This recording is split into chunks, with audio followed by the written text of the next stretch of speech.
But a very good afternoon to Duncan Vincent. Thank you very much, Sir Al. Alan Hyde, it's great to be back here at Oldton Park. We did all day yesterday, bringing everybody all the sessions that we had on track. On your own? Yes, very much on our own.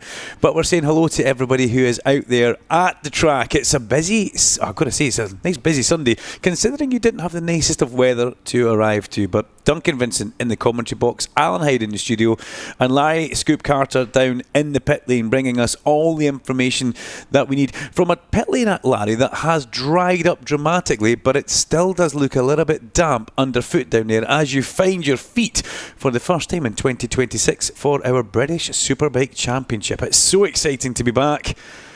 And today, well, there's so many things that we need to talk about today. We had a very interesting run through yesterday for the pre-qualifying for the Superbikes, who we will see on track first of all. There has been a slight delay to the schedule, Alan. You'll probably see that. 12:05 is when we're expecting to see the bikes on track. That's just been knocked back from 12 o'clock to 12:05. Whatever is happening around the circuit, maybe race direction. Just wanted to make sure a few other things are kind of in place before we get going. But Larry, I suppose this is the first time I'll throw from the commentary box down to the pit lane and say, good afternoon, Scoop, how are you? Oh, that's a good start. That's disappointing, isn't it? Oh dear, that's a great start. So that's not a problem. That's not a problem. We'll pick up with Larry in a minute or two. Seamless was kind of the word I was looking for, Alan. Everything had gone so well for 2 minutes and 15 seconds. And then it disappeared. Well, yesterday in pre-qualifying for the Superbikes, it was very interesting to see that a few people struggled. None other than Glenn Irwin. He was in a bit of a world of trouble. To be honest, Glenn didn't have a good day at all. It looked like things were just kind of going wrong, shall we say.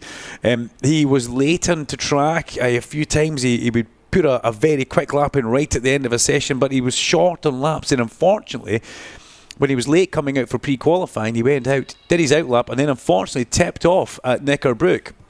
And that bike took a bit of a beating, but thankfully Glenn was okay. I'm pretty sure that the Nitrous Competition Ducati team will be able to get that bike back into one piece. But it was not the type of thing that we're used to seeing Glenn do, that's for sure. Work was very much happening in that garage late into the night because spares and parts are somewhat sparse for all the Ducatis, and that's something that they're kind of keeping their eyes on because they need to make sure they've got enough pieces to run them through this weekend. Plus also Glenn goes away to the international roads straight after this event, so it's very important that they get to the bottom of everything that's going on with Glenn. And then at the other end of the spectrum, Glenn had a bit of a disaster, which is a nightmare for him. We look at his teammate Kyle Ride, who went out there and went underneath the lap record and looked so good and so comfortable doing it. So it shows the potential. The team definitely has the potential in the bikes to make them all work, but it's just trying to find that area and make sure both bikes are in the exact same operating window. But riders like different things. Riders like different setups, and setups are absolutely key. So 1 minute until we get the bikes on track for the first time. Our TV feed pictures are now making their way back up into our BSB radio powered by Kawasaki for 2026. Fabulous to have Kawasaki back on board, and we've also got TSL timing with Homologato and 1P Mobile giving us our information and data as we need it and processing it as we go along. We have got a pit lane camera. If you're looking at us on YouTube, we've got the commentary box camera as well. We'll keep you guys up to date with everything that goes off. And here come the bikes now starting to make their way out and onto the pit lane apron. Storm Stacey jokingly goes to take Peter Hickman's bike, but I think he would much rather have the Batham's AGN Ducati that he's about to see coming out from his own pit box, because Storm Stacey, who knows what the weather's going to do this weekend? That's something that we've got our weather expert Alan Hyde, who will keep a good close eye on all the things happening. You think cold, yeah? Chilly, yes. But dry. But the big question is wet or dry? It may be changeable as the day goes on. Wow, you're sitting on the fence properly, yes. Aren't you there, Heidi? I mean, could you be any more vague if you tried? Afraid not, no. Well, I'm going to let you off for that one, but I'm trying to find Scoop. Yeah, that's not a problem. Well, I'm pretty sure he'll pop up. It's like one of those bad pennies, you know.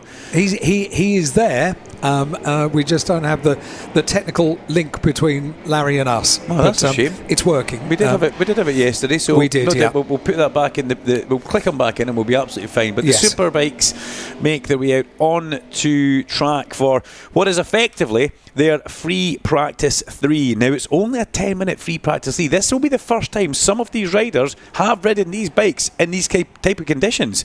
Most of our pre-season was dry, and this is very, very interesting that we are now having the bikes come out on track at round number 1 as Ilya Michalczyk heads out onto track there. Ilya, very late addition to the actual Superbike grid. He was announced on the Tuesday of the test here at Oldton Park, where we thankfully did get him out there with the IWR team, but it was a very, very late addition for Ilya, as I can now see him coming down the pit lane, strutting down. You're in trouble, Heidi. You're in trouble. Here comes Scoop. Did you turn the mute button off, Larry? It was nothing to do with us. Yeah, I like that. Hang on, am I going to say it was fine coming from me? Yeah. Okay, leaving us. Yeah, there we go. So Superbikes on track. We are welcoming you to Oldton Park, round number 1. This is the McCam's Race of the North weekend. Pick up your souvenir programme. There's the first thing we must say to you, because it's almost like, well, it's not almost like, it is. It's a spotter's guide, and it's everything you need to know about each championship that's here this weekend, and information that can help you through the course of 2026. You can take it, pick it up, read it, process it, and get everything in place. That's what you want to do here, because 2026 is our 30th anniversary edition of the Superbikes, and boy, we have got some special things lined up for you. That's what you're going to notice. You're going to think, that's a little bit different, that's new, but you're also going to see some cool things that remind you of Superbikes from the past, which I am really excited about. Making their way across the line, this 10-minute session, it's almost, I think it's a little bit, because of this circuit we're at, this is what I used to call the Hickman session. And I believe that the guys in the commentary box will agree with me on that one as they get to the bottom of the issues here. But the Hickman session was just a quick 10-minute that was put in purely because of, if you remember many years ago, Peter had a bit of an off as they went from one day straight into qualifying, and he wasn't very happy. He just wanted to get this extra little warm-up put in. So this is where the free practice 3 kind of originated from, as Rory Skinner gingerly heads in towards turn number 1, Old Hall. And Fraser Rogers leaves the pit box fashionably late. Fraser yesterday set a personal best lap time around Oldton Park. He has never gone any quicker, and he was absolutely delighted. But then he was kind of shocked. He was saying to me, I can't believe that I'm not straight through into the first 12. I've just set my personal best lap time, but it's incredible just how fast everybody actually is. Fraser was 16th fastest after combined practice times, but if we actually look at the kind of pre-qualifying times for where Fraser slotted himself in, it was 14th. Even with the personal best, he goes, I've gone faster, but the problem is everybody at the sharp end has gone faster, and the talent and the depth of field is something quite extraordinary. But these conditions can sometimes throw up a little bit of a curveball. They can maybe bring in a few outliers who would maybe not always normally be there.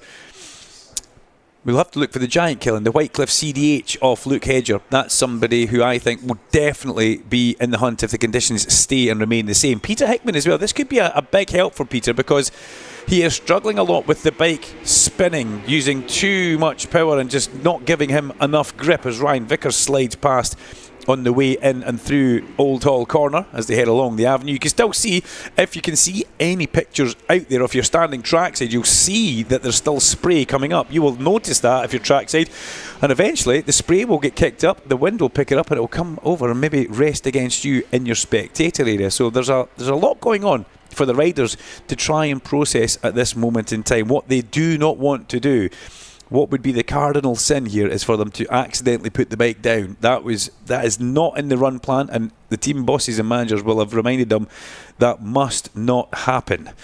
We'll keep an eye on the screens and we'll see who hasn't actually gone out yet. Make sure everybody is on track. Skinner, Michalczyk and Rogers just about to put their lap in. 19, 20, 21 Superbikes. Now, looking round the corner. Heidi's back. Now, did you get him fixed there? That's what I want to know, because I can see him making his way up pit lane. Yes, I sent him back out. We haven't resolved the problem yet, but I thought it was better that he wasn't with us. We might have done now, actually. There we go. Ladies and gentlemen, Larry Carter. Good afternoon, Al. Good afternoon, Duncan. And good afternoon, everybody. Welcome to the 2026 British Superbike Championship, the 30th anniversary. Boy, I came through some horrendous weather coming across from the People's Republic of Yorkshire this morning. I think I needed a speedboat on the M62 rather than a car. But the good news is it's dried up, and the forecast, we'll give you the old Scoop Carter weather forecast in early junction today. It is supposed to be fine for the rest of the day. Hopefully we'll have a bit of cloud cover, but nothing too much. And tomorrow, probably more of the same. Not too much rain about for Bank Holiday Monday, so hopefully we can get through for a dry session. We're really looking forward to this with some old stars, some returning stars, and an old world champion thrown in for BSB, the 30th anniversary here in 2026. So thanks to Martin for eventually swapping the wires over, and we have got some coverage down here in pit lane. Can report, it looks just about like all of the riders are out on track. Duncan, you can perhaps confirm that. We have got 25. Sadly, we are missing the Loop 810 BMW of Davey Todd. Davey's still on the injured list from that massive off that he had at the Daytona 200 a couple of months ago. But apart from that, we should have the full complement out there. We'll be down here in pit lane. I've got the lovely Laura down here as well. She'll be picking up a little bit of the video content as well, which you'll be seeing on the YouTube channel, a new addition to what we're offering the coverage this year, as Fraser Rogers just rolls the Tag Racing Honda down here into pit lane. But we'll be bringing in a slightly new aspect for you who are not only listeners but also viewers on the YouTube channel this year as well, Duncan. Carter Cam. Oh, good grief. Just came up with that one. I could tell. I'm very excited. It's a worry, isn't it? It's a worry. He popped round the corner of the boards like a meerkat coming out of his burrow there, and he was all excited with Carter Big wide Cam. eyes. Yeah, Carter Cam. Yeah, that's actually a good one. That could work for Larry, actually. Yeah.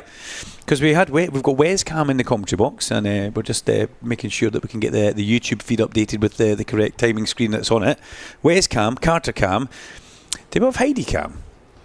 Don't need it, to be honest. Let's just see if we can grab a very quick word with Fraser Rogers. He was the one rider that's come into pit lane. We'll just grab a quick word, just having a chat to Gary Winfield. Fraser, what are conditions like out there? They're my conditions. We're on the money. It's sketchy. It's a bit 50-50. It's wet in places, dry in others. I went out, I know I'm good in these conditions. I went out just to make sure the bike was okay. We've not put a wet setting in it. I've not put a wet tyre in it this year, just to make sure everything was okay. Everything fine. I did an out lap, and with that time I would have been second already, and I didn't even do the lap. So yeah, happy. Looking forward to qualifying. $1 million questions. If you were going racing in the next 20 minutes, what would the tyre choice be? I know a few people listen back to this, so I'm not going to tell you. Well, he's got the full wets in at present. Good luck, Fraser. These are his conditions. Remember, he got his one and only BSB podium at Knock Hill in very similar conditions to this last year. And remember, he was running up front at Aston, if you recall, Duncan, when I think he did not base over Apex the Tag Honda then, and unfortunately it ended in a Dutch gravel trap for him. Well, if you remember, go back to Navarra, where myself and Alan went out for a one and only season opener, and Fraser was again on the pace all the way through testing. Now this is a couple of years ago, all the way through testing, great pace, came to the race, great pace, but then went down in the first race and basically totaled the bike, and he has struggled to get really back to that level because they were at such a high level, the Tag Honda and Fraser Rogers at the start. But they've just struggled to find that magic. Is it the sweet spot, Scoop? Is that what you would still call? Is that what you call it in rallying when you were rallying? And look! Don't start the old rallying. I've had the misfortune to bump into Stacey already in old Scoops. For those people that haven't been with us since the back end of last year, there was the old Scoop versus Storm Stacey rally challenge at Cadwell Park. Suffice to say that I came second in that one, and Stacey, who won his class and what have you, promptly did one event, put his car up for sale, so he couldn't be beaten.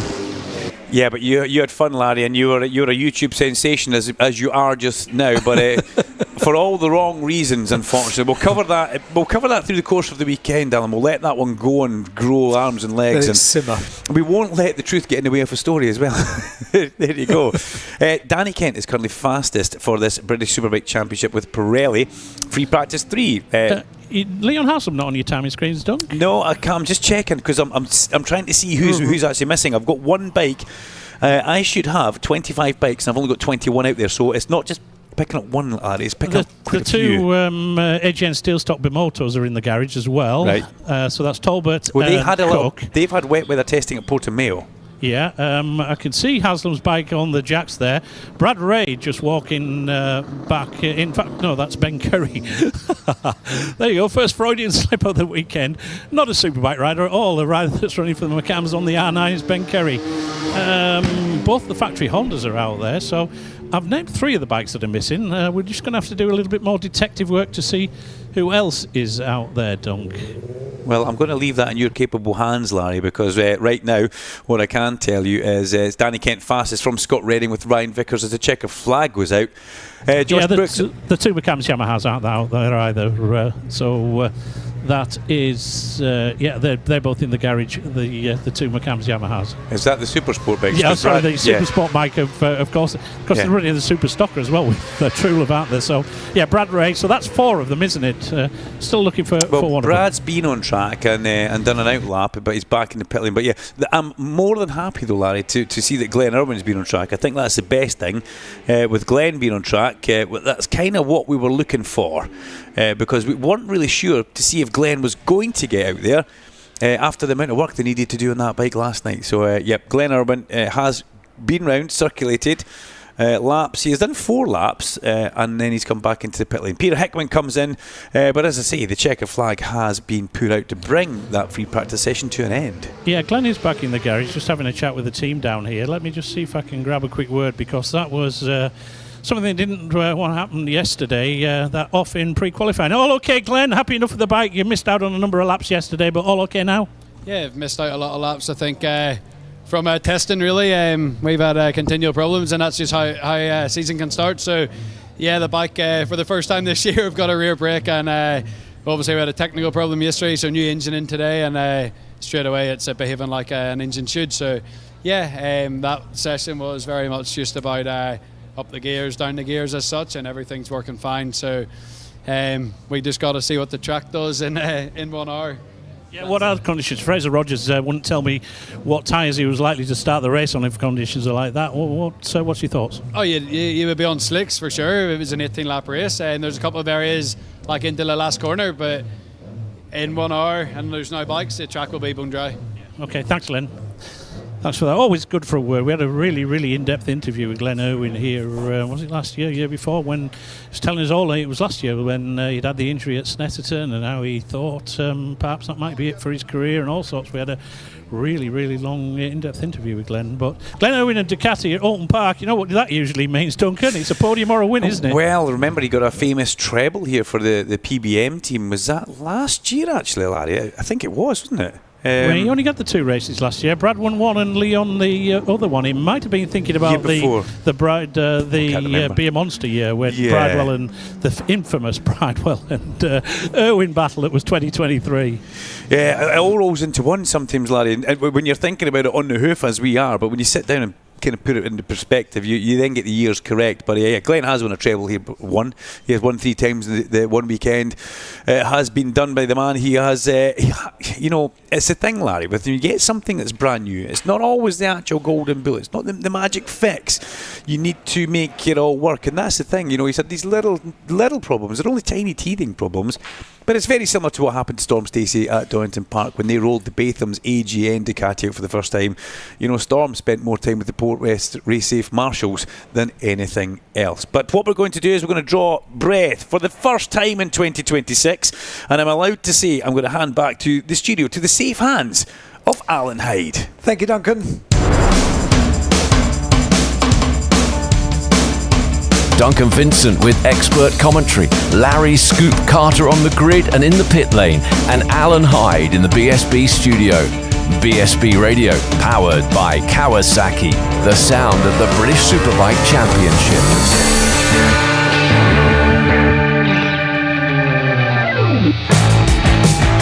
The Kawasaki Ninja ZX-10R, the most successful machine in world superbike history, gets a new look for 2026 with new aerodynamic winglets and a sharp, aggressive design. Built for those who rise to the challenge, the pinnacle of the Ninja family is built for champions, whether that's on track or on the road. Available from your local Kawasaki dealer now, so book a demo ride today and discover true adrenaline. R&G, the world leader in damage protection products for motorcycles, is back as the official sponsor to the British Superbike Championship for the 12th year. R&G's damage protection and accessories are used by countless riders and racers around the world.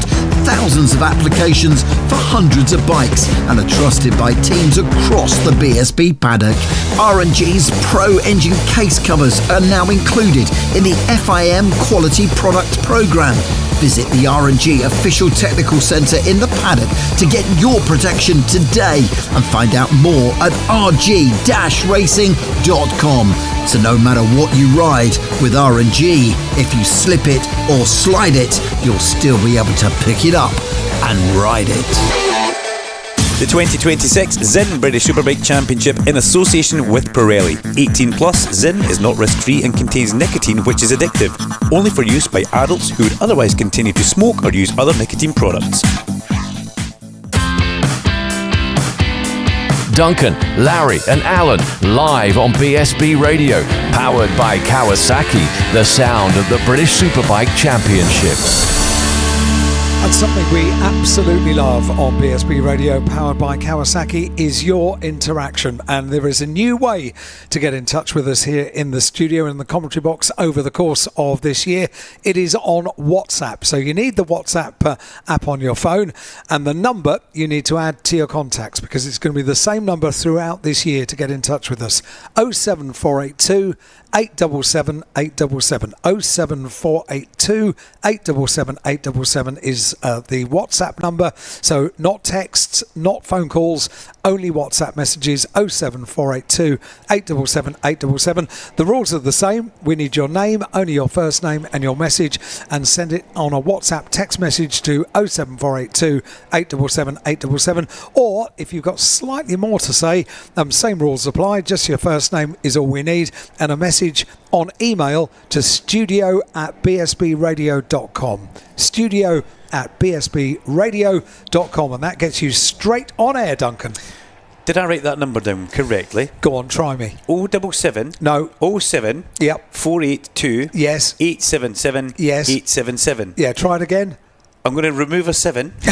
Yeah, if you would. 07482 877 877. That's the one. See, that's how I get in touch with my radio too, with my shout outs, my voice notes and things like that as well. So WhatsApp, there's a lot of services have gone that way. It's very instant, yeah. Yeah, which I quite like, and it goes directly to Sir Al in the studio. He does. He's a busy man, he's a busy boy. I've been doing stuff. Yes, I've been doing stuff. He's been doing stuff. We'll be having the rendition, of course, when we have the brass band playing a little bit later on. So I'll hit a milestone birthday a couple of days. Was it yesterday? No, Friday. There is a quiz in the programme, if anybody wants to take a look at that. It's something that we're going to do in the programme this year, is just have a little bit of fun. There's no prizes or anything up for grabs.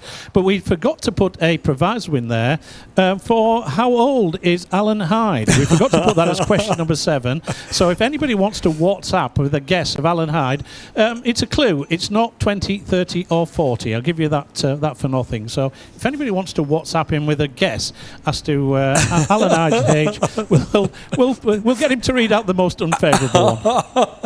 Yes, which will no doubt come from a Mr. L. Carter, Esquire. But I can wait for that. Thank you, Larry, down in the pit lane with Carter Cam, and in the commentary box is Duncan. Carter Cam. Thanks, Alan. Thanks, Larry. Great stuff, guys. This is another warm-up on track for the newly titled R&G Moto 4 British Cup. Effectively, it's what we saw last year, called Talent Cup, the British Talent Cup, still with the same R&G backing and sponsorship, which we're forever grateful for. Thank you very much, R&G. We all remember, if you slip it and slide it, you can still ride it with R&G. I think that was the tagline. It was quite good. It was one that you can still pick it up and ride it. That's the one. That's the one. That's the very one. But what we have on track is Moto 4. Now, it's all under the Dorna umbrella, which I think is fabulous. It's for these youngsters. There is a specific route, almost a ladder to MotoGP, if you would like to use that, and that is the kind of term that Dorna like. opportunity to progress via that road to MotoGP can come from Moto 4. But there's only certain areas in the world, certain continents, that have actually been given the Moto 4 tag, which is very, very good. And we are one of them. In the British Superbike paddock, we have got that Moto 4 tag. And remember, we still have the likes of all these riders being schooled by Alex Baldolini and Matt Balkan from Spain. Well, Matt's not from Spain, but Alex Baldolini is. But these guys help the kids on their journey in this championship. Some are very new. Some of the names you will remember. Some of the voices, Larry, have slightly changed. I interviewed Jack Dunnaby yesterday, and I was ready for it because I had him at Knockhill a couple of weeks ago. It's a much deeper voice than you remember from young Jack last year, and he's starting to grow as well, which can sometimes, Larry, be the complete nemesis for these young riders on these very small bikes. They almost outgrow the bike, and we've seen that with quite a few riders in the past, such as, I remember Harrison Crosby, Harrison Desoy. These guys just basically got too big for these little bikes. And going back into the day, somebody like Leon Camier, Chaz Davis, Neil Hodgson, they all ended up being post 6-footers, didn't they? Yeah, which is never the best when you try and fold yourself behind a Moto 4 bubble, which isn't the biggest bubble on the planet. But yes, there are some new riders coming into this. Henry McCartney, who comes down the pit lane on the Stanford Racing Honda, makes his way onto track. Henry unfortunately tipped off yesterday, but a young rider coming in. And the Stanford Racing bike does look very, very nice. It's a great colour scheme that they've got on it. And then you look at the armada of Fibertech MLAV Hondas. We have got Ryan Frost parked in the pit lane. You've got young Tyler Humphreys, who's a newcomer to that. Tyler Humphreys, who comes from Dundee, up north of where I stay. And these riders are, at completely the opposite ends of their Moto 4 career. Frosty must be championship favourite, must be one of the guys who you would think, yep, it's going to be Ryan Frost's year, or it might be Dunnaby's year, or Clayton Edmonds' year. But those guys are at the sharp end. And then you look at the other people coming into that MLAV team, the rookies that we have, and Thorley Trevorrow is very much involved in that as well. Asia Devine returns. Lucy Curtis is brand new, and the brand new riders such as the young Spanish rider who we've got, Alex Lomas, they bring a new energy in as well, and we saw that last year. Don't think just because they're new and rookies they're not going to be fast. We got caught out with that in 2025, Scoop. Yeah, and I think you can throw Marco Holt in there as well. I did just a little. There was a new name on me, was Marco Holt, but I did a little bit of research. 2 times British Mini Moto champion, raced in Spain in the Moto 5 series last year, and I think going back a couple of years, he was actually the youngest ever rider to win a race in the Moto 5 class, aged at just 10 years old. Wow. I know that he was up towards the cutting edge over the course of the weekend so far as Marco Holt. So, yeah, it's the old established guard, like positively ancient 17-year-old Ryan Frost up against one or two of the other 16 and 15-year-olds. But it certainly is, that experience will tell. And I think if you were to ask Ryan Frost, he would pinpoint exactly where he lost the championship last year. It was just a little bit of lack of inconsistency. He didn't win as many races as what he should have done. And as a result, the likes of Ethan Sparks, Philip Soroviak, they've gone on to the European Championships effectively. Yeah. And Ryan will be thinking, that could have been me just for one or two better results last year. Well, you have to think that I'm not 100% sure of Frosty's age. I was speaking to him yesterday in the winners' enclosure after qualifying. I should have asked, because this is for 14 to 17, but Frosty's starting to look like he's getting to what will be an area where he has to move on because he outgrows the age limit in this. But one man that we need to mention, you mentioned Marco Holt, young Harrison Day. Now, Harrison Day is the son of Josh Day, who we know as a racer, Larry, very well, and an extremely talented painter of bodywork as well, Dale Race Paints. So young Harrison Day is out here in this championship. He is on bike number 15, and he must be watched on the LRA Moto supported by HV Solutions. He's absolutely tiny. He makes a Moto 4 bike look large, but he will be very fast. He was actually fastest in one of the pre-season test days when we had sessions at Oldton Park. So it shows you the talent that comes from that young man. And you know what? He's schooled by somebody who knows exactly what it's like to race. And Josh Day will be delighted to see Harrison going well. And also, he's got a good tie-in with the FS3 garage there, so I think they always have a little power cord coming out of there just to keep the tyre warmers going and keep it up and keep them warm, because that's what you've got to do. A power cord? 17 years talking guitaring.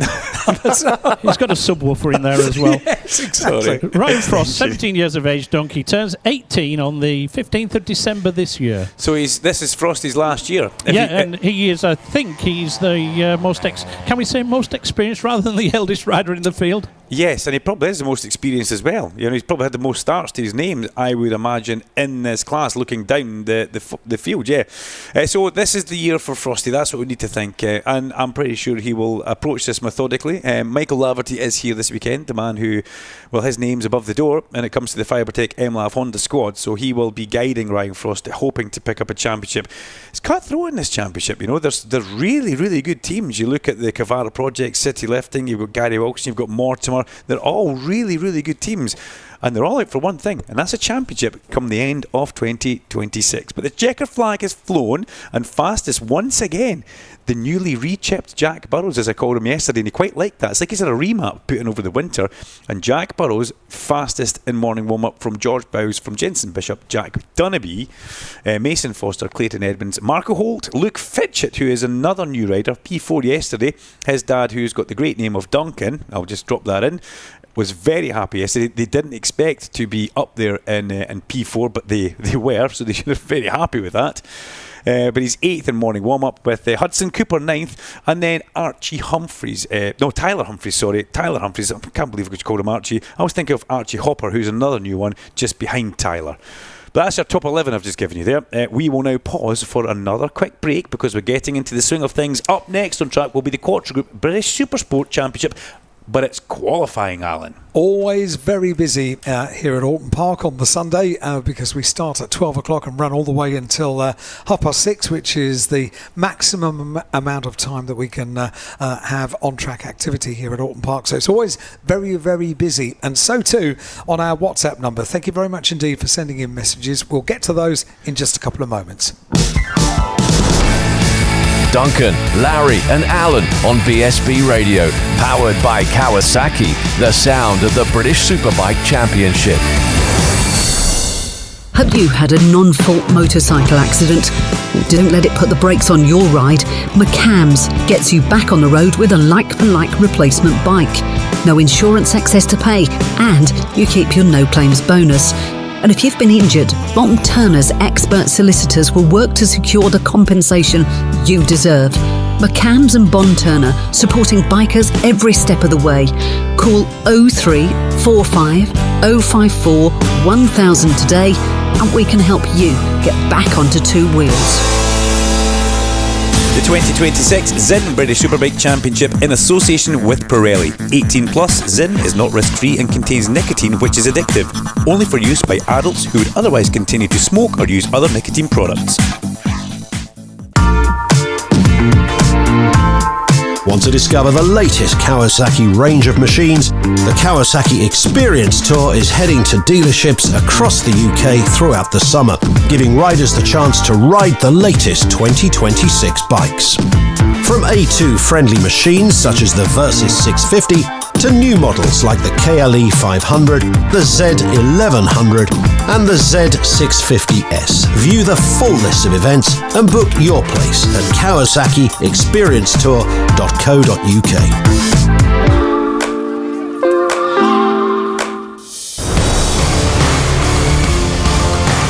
With all the British Superbike news and insights, this is BSB Radio, powered by Kawasaki, the sound of the British Superbike Championship.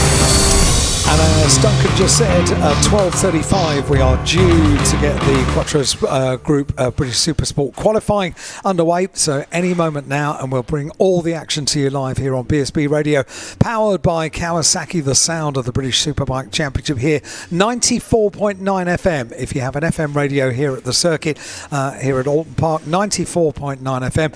Of course, we've got a live stream now on the BSB channel on YouTube. And we've got live streaming going on with the TSL live timing and pictures that come from down the pit lane and some of the interviews with Larry Carter as well over the course of today. A brand new feature for this year, and of course streamed around the world at BritishSuperbike.com as well. So many ways to keep in touch with all the action, and then of course all the live coverage on television with TNT Sports. All of that to look forward to over the course of today and tomorrow, the opening meeting of the year, and loads of your messages messages have already come in on WhatsApp. A reminder, we need your first name in your message on WhatsApp to 07482 877 877. This one says, afternoon, guys. I've already messaged you via email, unfortunately on the old email address. The new email address is studio@bsbradio.com.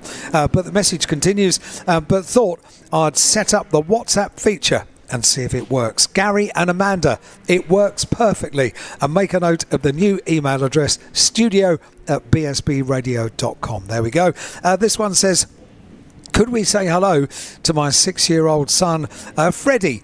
His first time at BSB, and he's loving it. He's already asking me for a new helmet and motorbike from his dad, Tony, brackets. He will love to hear this message. In which case, Freddie, keep going on about the helmet and the motorbike. Keep it up. Keep it up all day today and tomorrow. And great to have you here at Oldton Park. This one is from Luke, wishing Storm Stacey the best of luck today from the Minor family. Thank you very much indeed, Luke. Thank you for writing in. And last one for now, Scott and Molly sat watching at home this year rather than at Oldton Park with our 10-day-old newborn baby Bradley, named after Mr. Ray himself. Good luck, Bradley Ray, and welcome to the world, Bradley Capel. Thank you very much indeed. Thank you, Scott and Molly, and congratulations. Absolutely feel good message to get on WhatsApp 07482 877 877. Duncan, we've ticked another box. The WhatsApp messages work very well indeed. Well, that's great, Alan. I'm absolutely delighted. And I like the way that people are naming babies after riders. It's cool, isn't it? I like the way that people are now emailing. And we've got new contact details. It's a new year. We've got all sorts of new things for you. If you're listening to us live via TSL Timing or be the British Superbike website or maybe on YouTube. But if you're trackside as well, you can use all these tools to get in touch with us. And I think I've even tried the WhatsApp number myself, Alan. Have you? Yes. Have you sent in? Yes. Have you? Yes, I have. We've even got the new logo there to prove that it is actually you.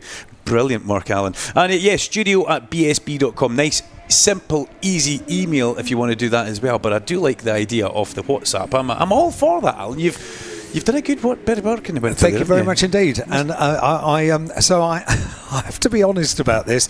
It's a little bit sad, but I am a little bit sad. I used to have an iPhone 14 in purple.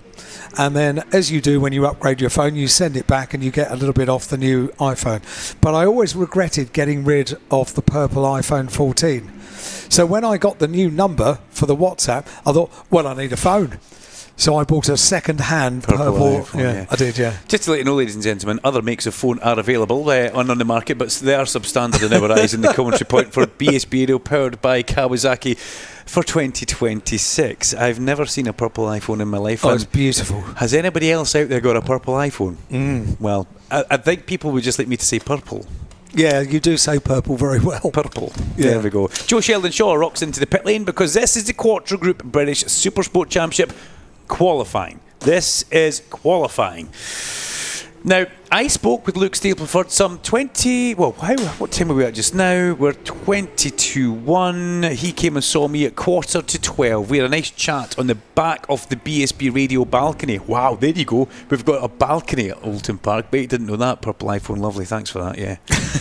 So he came up and we had a bit of a chat. I said, wow, you've gelled with this Ducati. You're looking so good. He goes, yeah, I am. I said, you maybe need to give them a chance and slow down a little bit. And a jest, ladies and gentlemen. He goes, to be honest, I'm doing the exact same times as I did on my Triumph. If you look at what Dean did last year, who was second in combined times, Dean's doing the same. The other guys have jumped ship onto new bikes. Jack's actually a bit of an anomaly. Jack Kennedy seems to have lost a little bit of pace. And Ben Curry just starting to get up to speed with the brand new R9. Now that's something that's very interesting for us in this paddock. And you know, Steve Rogers, Larry, I don't know if you listened in yesterday. You probably did for a bit, but not to everything. I caught up with Steve Rogers and we were actually speaking about that new Supersport R9.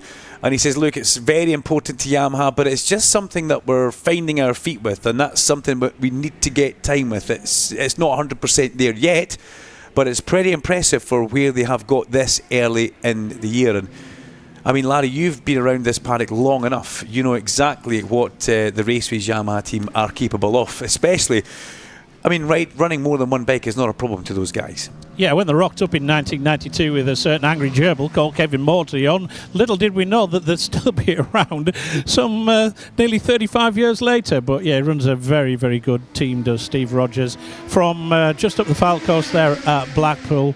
And I did catch up a blog. Most of the riders and many of the teams now do these blogs. I know Lee Johnson's had one going for a number of years, but I did catch up with Ben Kerry, who did this wonderful, very professionally edited blog. And he just sort of underlined the one or two issues that they'd had with the new Raceways R9 straight out of the crate. And he was like saying, you're kind of chasing our tail a little bit. We won't really know where we're at until we get to Oldton Park for the first round. So, you know, it is work in progress, really. You mentioned Luke Stapleford. This is the new Scars Ducati racing team, isn't it? Set up by the former Taz employee, Lee Finley, with the Milwaukee head honcho, Dale McElveen. It's a new venture that they have undertaken. So it'd be interesting to see how that one pans out. I don't recall Luke Stapleford ever ridden a Supersport Ducati. I don't recall him riding a Ducati at all before.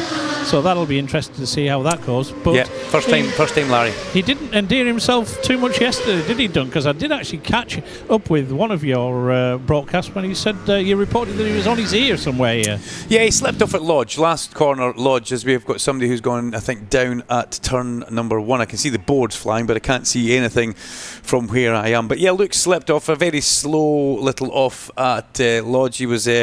He wasn't bothered about it. He says, just one of these things, you know, it does happen. It's an easy corner to get caught out on. And something up with James McManus underneath us here. The guys in the pit lane had held James back. He was called into pit lane. He was supposed to stop at the race control end of pit lane. Obviously, there's been some transgression or whatever. But he blatantly just rode past them. So he's obviously been stopped at the bottom end of pit lane. So your guess is as good as mine as to what's gone on there, Dunk. Yeah, it's a strange one, that. So Dad Eugene was actually right on hand as James came in. They had a bit of a word on the radio between Jack and one of the Port West technical team who are down here in blue, as Dean Harrison makes his way onto track. Now, Larry, I am so impressed with what this guy is starting to become on a super sport bike. You've got to remember, Dino came over from Superbikes, and to ride a super sport bike is completely different. You know, we see this with riders, who go, drivers? Where did that come from? We see this with riders. I've no idea. That's my mistake to make. I don't do that. Well, I've said it now. We've seen this with riders who go the other way. They take a little bit of time to transition it into being a superbike rider. But, you know, Dino he has got up to speed and he's on par now with Jack Kennedy, and I'm not taking anything away from Dean. I never thought I would expect to see that, because Jack Kennedy for me was the benchmark, especially when it was on a Honda. But Dean looks absolutely at the level with Jack Kennedy.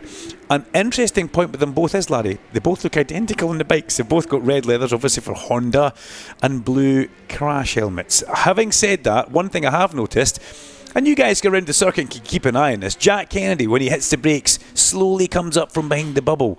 Got to say, Dean Harrison comes up from behind the bubble like you've just stolen his dinner. Oh, good grief, he comes up so quickly. It's amazing he doesn't have a sore neck after it. But yeah, that's very much the way you can tell the guys the difference if you can't see the number on the front of the bike, because the numbers both have a blue number. So interesting stuff as Luke Hedger heads across towards the pit wall for a bit of a survey of the track conditions to see if it is changing. But it's Max Wadsworth who is fastest in this Quattro Group British Supersport qualifying. Now, we have seen split qualifying for quite some time for Supersport, but we don't have it on this event due to the numbers not being kind of superseding a point where that needed to happen. Eduardo Colombi comes in, and you probably noticed as he went past you, Larry, Spiatella has been doing a bit of off-roading.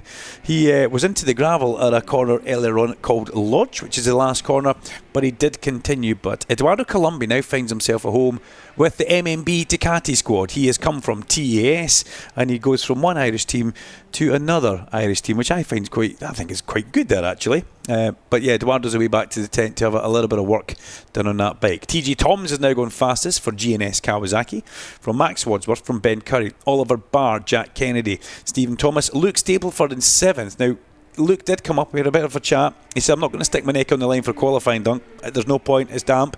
I have great race pace. If I can be in the first 3 rows, I'll be happy.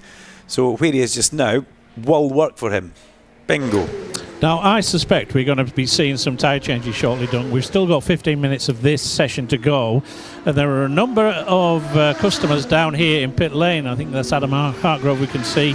We can see Carter Brown, the former Talent Cup champion of tall figure. You talk about tall figures, Lucas Brown there on the MSG Suzuki. Here is the 19, I think it's Harvey Clary's just coming in there. I can see Corey Tinker in there. One of the Astro, I think it's Mikey Hardy, who comprehensively wrecked a bike yesterday, did he not? But there's a little bit of work going on down here in pit lane, whereas one or two of the riders, I think, have had a look around the track. They're thinking, you know what, there's one or two drier patches now just starting to come out. Let me just ask that question of Corey Tinker down here. Corey's got British Superbike experience. Corey, are you going to try a drier tyre on out there? It's obviously drying up all the time. Yeah, we gave it a go with the full wets at the start just to get our head in, see what the track's like, but after one lap it's definitely drying fast out there, so we've gone for the drier option and see if we can push for a quicker lap time. Even under the trees, because that is notoriously where it doesn't dry very quickly at Druids and on the run into Lodge? Surprisingly, it's not too bad under there. The entrance of Lodge is still, that's probably the dampest part of the track, but the rest of it is drying fast. All right, thanks, Corey. Corey Tinker, another former Talent Cup rider who I'm having to look up to the skies to actually interview him. Lucas Brown is down here. Let's see if with... Nice to see you back, Lucas, for a full. We saw you at the back end of last year. It's great to be back in the Super Sport class, a little bit different for you. Yeah, no, it's good. Bit of a tough decision right now. Not really sure if I'm confident with what I'm doing, but yeah, there you go. You're going for the drier option, I take it. The wheels are out of the bike. Into front and then a slick rear. Into front and a dry rear. Yeah, of course, they do have the three options there. So that would be a bad call, really, don't would it? No, and Lucas Brown, another person, another young man, Larry, who had that dream of the MotoGP route, like we've talked about. And you say you're now looking up to these kids. You know, they're very tall. But Lucas Brown, we saw him. I think he did a little bit of stuff with MSG Suzuki last year. I think he did the last couple of rounds, didn't he? Yeah. Because that was the team that Joe Sheldon Shaw was running with until mid-season. And we saw Fenton Seabright at Assen. I think, Fenton did. He was across at Assen on the bike. Did he get a podium? He was very fast. I can't remember if he got in the podium, Larry, but he was incredibly fast. Right up, he was in the top 5 easily. And right there and then we saw, wow, Fenton Seabright is a force to be reckoned with. We knew that anyway, Larry. Well, yeah, his raw talent is Fenton Seabright. It's just a shame he's not in this paddock this year, is he? Him, Ferry Flea Wreckers, Kaz Bakeman, one or two others have now gone on to the world stage effectively. And I guess that's proof in the pudding that the British Sportbike Championship works, doesn't it? When 3 or 4 of the top riders end up getting rides in the World Championship, we're doing our job, I think. Absolutely, it definitely works, and our sport bike is continuing to follow the traditional sport bike path, though, Larry. The World Sport Bike's taking a little bit of a different route, and a brand new dry tyre on the back for Corey Tinker as he heads out there. Oh wow, I've just had a lovely deliverer give a lovely delivery to the commentary box here. Did you see that, Alan? Did you see that? Yes.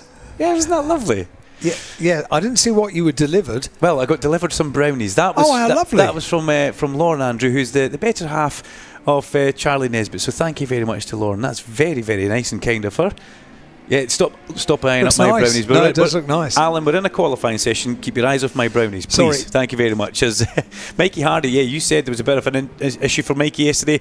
Well, he's away back out on the Astro JJR Suzuki, and he is followed, but still on wet tyres for Josh Bannister on the Dunsley Heat Racing bikes. Now, there's Dunsley Heat bikes, Larry, in Super Sport and Talent Cup. In Moto 4 British Cup.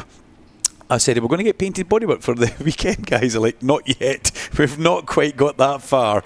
So there's something actually quite nice about seeing a bike in a pure white set of bodyworks going around there in the British Championship. Billy McConnell goes on to track. Now, that was a kind of late bit of news as well. You managed to scrape that into the podium, Larry, and I've got no idea how you managed to get Skippy in there, but it's not what you know, it's who you know. There's things that you can do with printing machines and printers. And obviously that's to do with the sad injury to Brad Peary. Brad, who was pretty beaten up after the test on Good Friday at Oldton Park, where he had a pretty nasty leg injury, didn't he, which sounds like it might rule him out for much, if not all, of the season.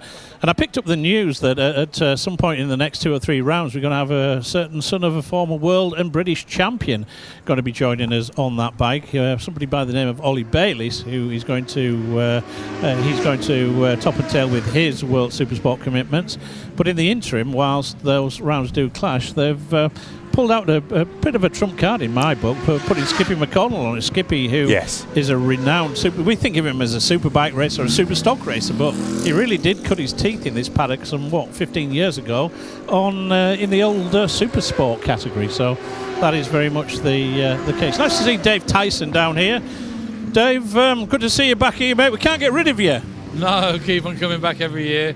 So escape for 2 and we're back doing the Suzuki job again. Yeah, you were involved with the Touring Car Championship for a little while, but obviously Dave Tyson I'm speaking to from Power Slide Suzuki. You've, when I was doing the old programme there's 1 or 2 Power Slide machines in there nowadays, so up the stable a little bit. He's blowed his cheeks out now. It's obviously a couple of quid it's cost him. Not me, Brad, bless him.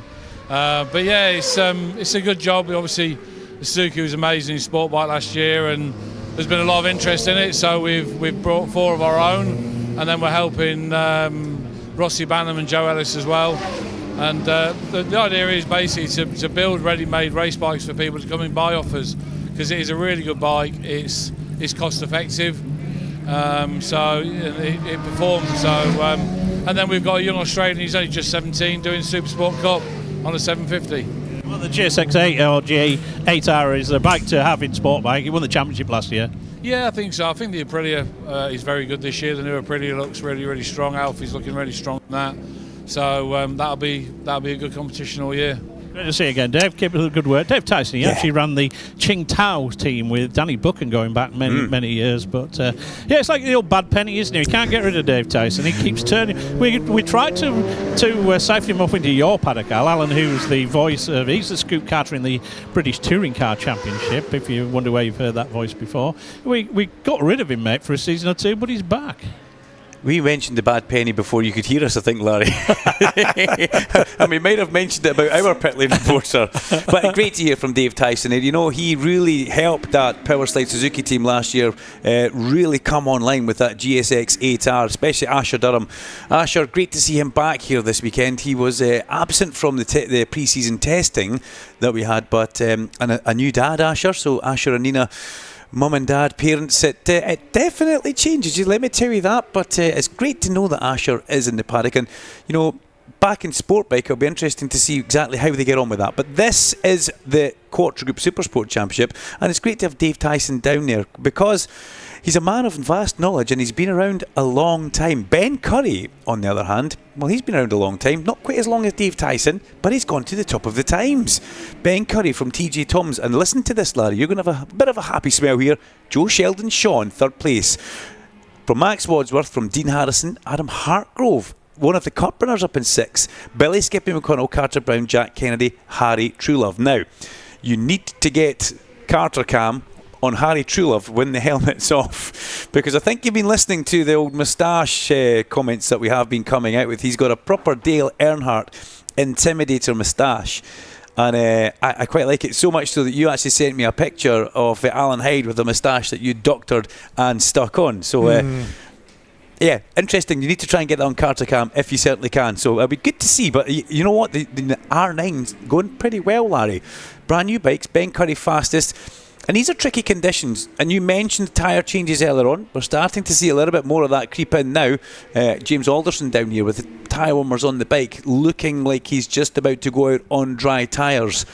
It's kind of the area where you need to be now, Larry, because a wet tyre isn't really going to cut the mustard for the overall lap time by the looks of things. Oliver Barr, 17th place improvement. Lee Johnson, 10th place improvement. They go Johnson 2nd and Barr 3rd. I didn't catch the tyres as they went out onto track, Larry, but that's something that I will be asking if you can help me keep a bit of an eye on. And there's with Luke, James Alderson, wet, was that a wet front and an intermediate rear, I think he's going onto the track with. So the spray that was getting kicked up looks like it's died down an awful lot, but still, what we see here doesn't reflect round the back of the circuit, Larry, because it is so far away. There goes Luke Stapleford into turn 1. Stapleford finds himself right now in 13th position. He's just put a personal best lap in of a 1:45.156.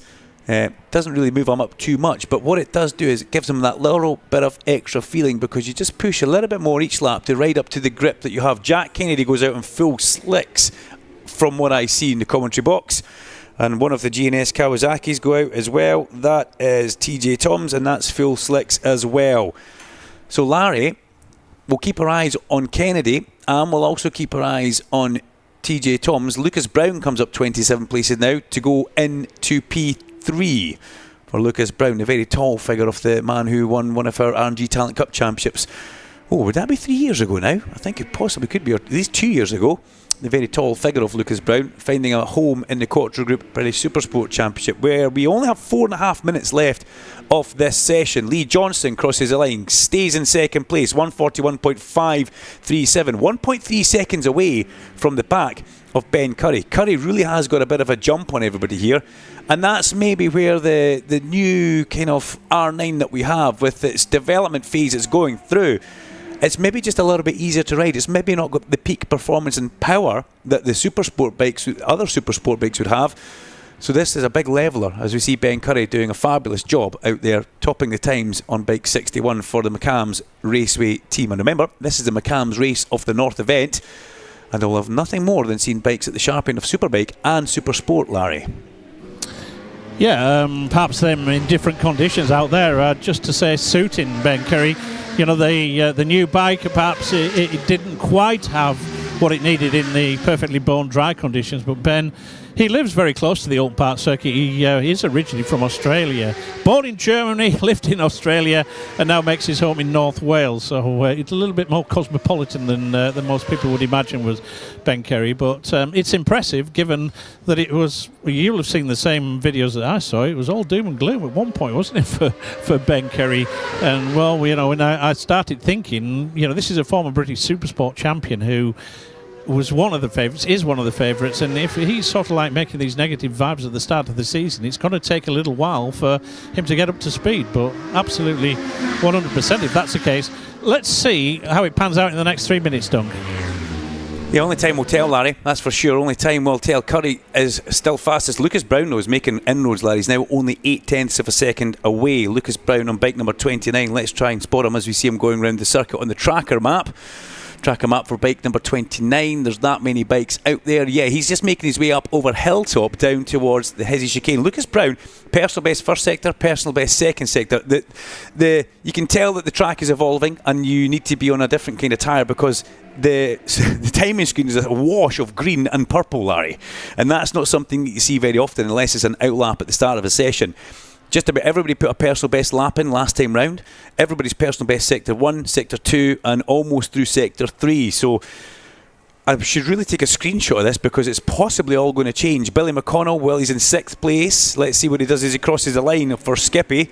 It will be just in the next second or so. Carter Brown up there as well. Lee Johnston has been bumped back down. A bit of a shuffle put on down to 4th place for Lee Johnston, because Oliver Barr's gone up into 3rd place. Crossing the line goes Jack Mahaffey. He goes into 8th, up 14 places on the Astro JJR Suzuki. There goes Jack Kennedy. Kennedy goes up 18 places into 4th. So they're the guys that were out on slick tyres, Larry. So that's telling. Kennedy, on his first push on a dry tyre, goes up 18 places. TJ Toms crosses the line. He goes up 8 places back into 6th. Whew, good grief. Cameron Swain crosses the line on 43. One of our cup racers stays in 23rd place. But basically, I sound like a random number and name shouter here with 2 minutes to go at the end of the pit lane. The board flies. That was Harry Truelove. Hazza stays in 11th place. And Corey Tinker, well, we saw him leaving the pit lane as well, if you remember, on the JDM, the beautiful JDM Ducati. I'm a big fan of that one. There goes Carter Brown across the line. Carter Brown up 2 places into 5th. TJ Toms as well into 7th place. Skippy McConnell has had a bit of the shuffle put on him. Now he finds himself down to 8th place on the Factory Macadam Triumph. There goes James McManus across the line. James, this is his first proper dig at a full season back after the injury last year. We saw him think about coming back last year, if you remember, Larry, but that nasty injury he picked up at Snetterton when he went into the Recticel really put pay to his year. There goes Oliver Barr. What does Oliver do? Nothing. 155.5. Looks like he actually knocked it off for that lap. Keep our eyes on Lucas Brown, though. He's purple through the middle sectors, drifted away just a little bit towards the end, and we wait for Lucas to come up and through and cross the line. You hold our breath as Joe Sheldon Shaw goes through. Stapleford back up into 11th place. Jack Maffey goes into P3. Mahaffey with a very, very fast lap. There goes one Honda, there goes the second Honda. Kennedy goes into second.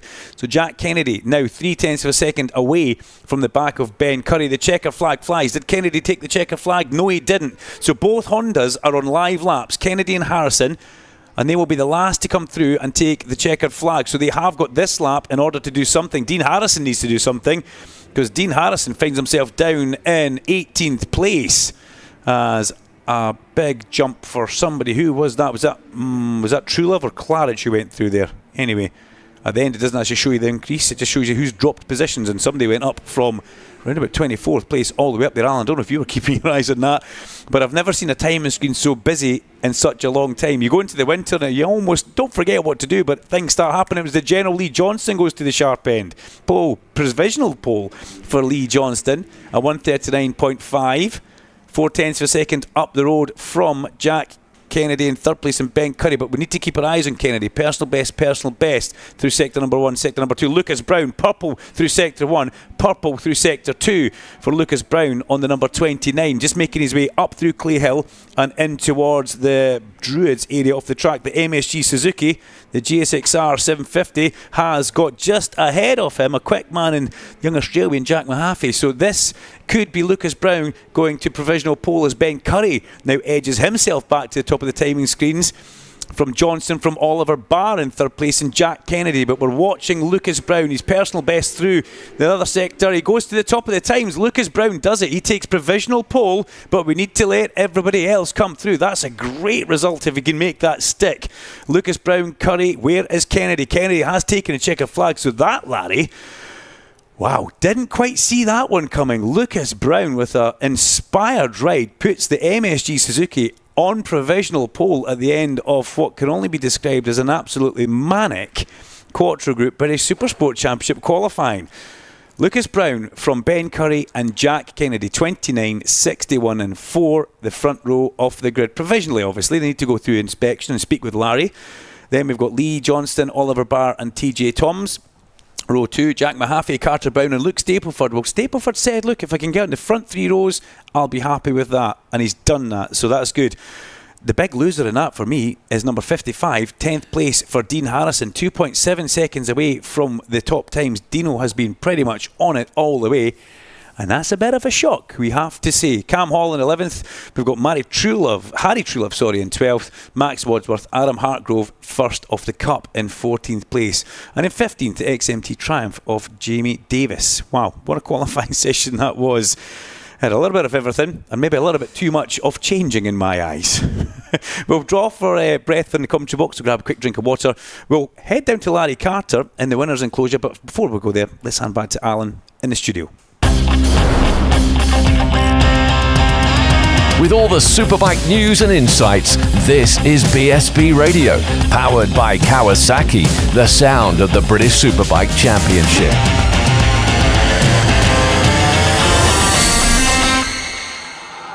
The Ninja 125 and the Z125 have made a welcome return to the Kawasaki lineup for 2026, meaning there's never been a better time to learn to ride. If you're thinking of starting your biking journey this year, Kawasaki Rider Training Services provides professional training every step of the way. With schools located across the UK, visit learntoridewithkawasaki.co.uk to find your nearest venue and start discovering the benefits 2 wheels can bring. The 2026 Zin British Superbike Championship in association with Pirelli. 18 plus, Zin is not risk-free and contains nicotine, which is addictive. Only for use by adults who would otherwise continue to smoke or use other nicotine products.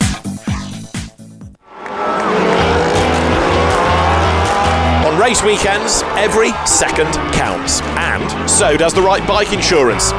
Carol Nash is one of the UK's leading motorbike insurance providers, and we're proud to be the exclusive insurance partner of British Superbike. So, whether you ride a classic, a custom-built model or a high-performance superbike, we'll get you a tailored quote in minutes.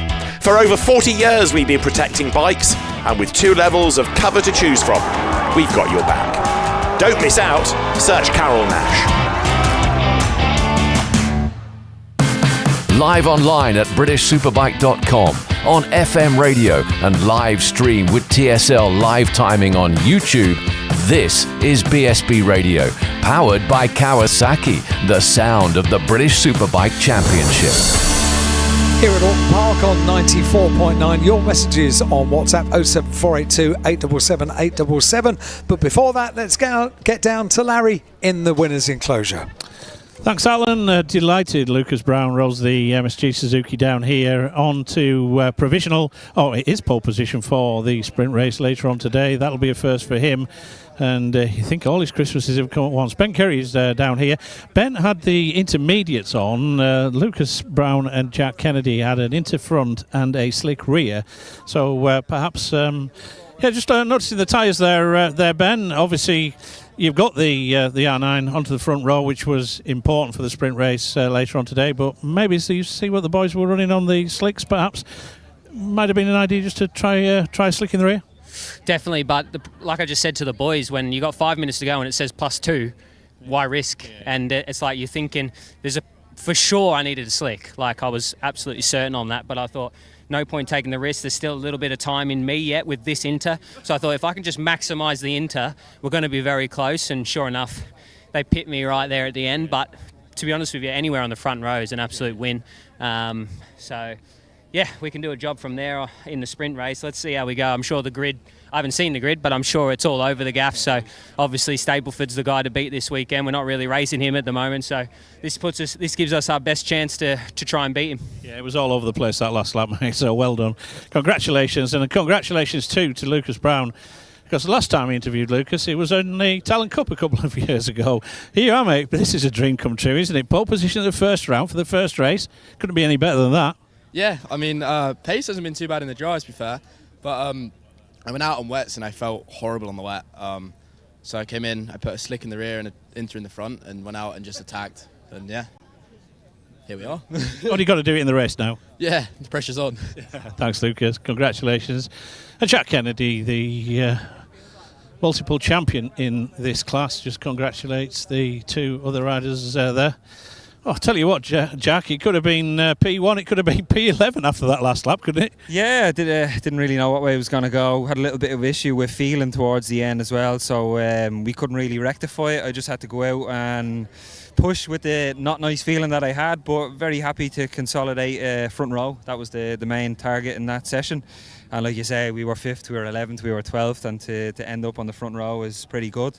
Fair play to Lucas Brown. He obviously stuck his neck out there to get a pole position, so congratulations to him. And we look forward to the race later. And like we say, we're on the front row. That's where we wanted to be, and hopefully Luke is a little bit further down. Yeah, I can't remember. He was 11th at one point. I don't know where he ended up, but anyway, there we go. With that, the Quattro Group British Supersport Championship, the first qualifier of the season, sees the Supersport rookie on pole position for MSG Racing. That is Lucas Brown. Alongside him will sit the McCams Yamaha of Ben Kerry, and then the factory Honda for Honda Racing UK of the Irishman Jack Kennedy on the front row of the grid as well.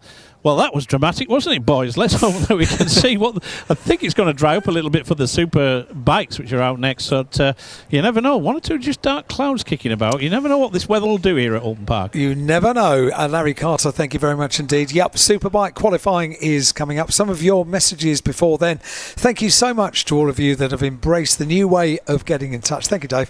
And getting in touch on WhatsApp 07482 877 877 07482 0482 877 877 on WhatsApp only, or on email it's studio@bsbradio.com, and loads of you have messaged in. I'll try and get through a few of them before we get qualifying underway for Superbikes. Studio@BSB, Lisa and Andrew, it's been a long wait and we're here. If you remember, we got engaged at Donington last year. Well, we get married in Scotland in 3 weeks, so thanks for all of your help. Come on, Kyle. That's from Lisa and Andrew. Lisa, Andrew, hope you have an absolutely spectacular wedding, and good luck to you both. And yes, of course, we remember getting engaged at Donington last year. How could we forget? This one says, hang on, let me see. Good evening. There's a reason for that. Duncan, there's a reason for that. Duncan, Larry and Alan, and hello from Melbourne, Australia. Great to have you back over the airways and into airwaves and into our house in Oz. Loving the YouTube channel. Hope you all had a great winter. Doesn't seem 5 minutes since last race at Brands Hatch. And happy birthday, Alan, as well. Thank you very much indeed. Big hello to the family who are here at Oldton Park this weekend, to the Scottish crew, to Findlay and Susan, who are listening in, and a huge shout out to all the Binch team. Good luck to my number one nephew OB. Here's to a great season and hopefully a little less loose. Duncan's words, not mine, and a smiling emoji. And good luck to his new teammate Carter and of course Rory. Go safe, guys. Have a great weekend. Love from Auntie Nessa and the Aussie crew. Of course, it's Auntie Nessa and the Aussie crew, Duncan. I was confused there because Auntie Nessa sounded like me at the start. I didn't know to say good morning, and one of my good friends picked me up on that. And they always kick you when you're down, don't they? They do. Yes, I'm afraid so. But yeah, I hope you are enjoying everything that we are. You know what? We're trying to give you maximum exposure, maximum coverage, because you know the live interaction we bring you from the pit lane, we want to drive you to looking at it on TNT Sports or streamer on HBO Max. That's what we're looking for you guys to do.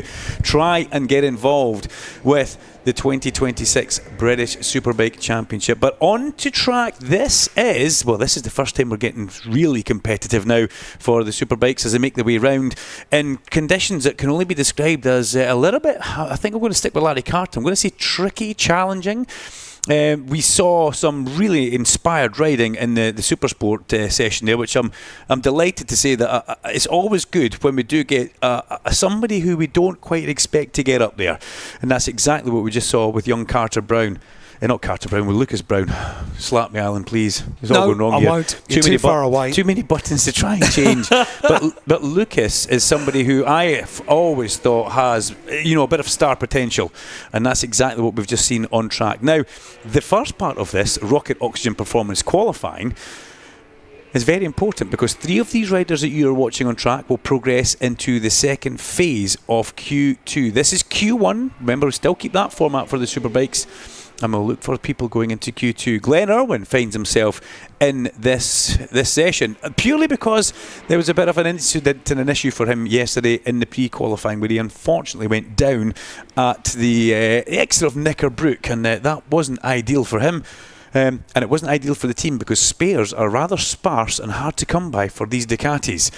But he will be trying to do everything he can to make sure he gets through into the second phase of qualifying for the Rocket Oxygen Performance qualifying. And you would expect that to happen. Larry, you have to say, people that we expect to go through here, if you pick 3 from the list, you would definitely be looking at the likes of Glenn Irwin. I would have to say Joe Talbot. Then who would you pick after that? Brooksy, Fraser Rogers, O'Halloran, Ilya, any one of the 12. That was going to be my next rhetorical question, Duncan, because according to my records, we had 25 Superbikes out for qualifying for pre-qualifying yesterday. We've only got 12 on track at present. Am I having to get a sheet out and dig back through some of them? There's 12 went through automatically. 12 and 12 is 24. Who is the 25th that we are missing?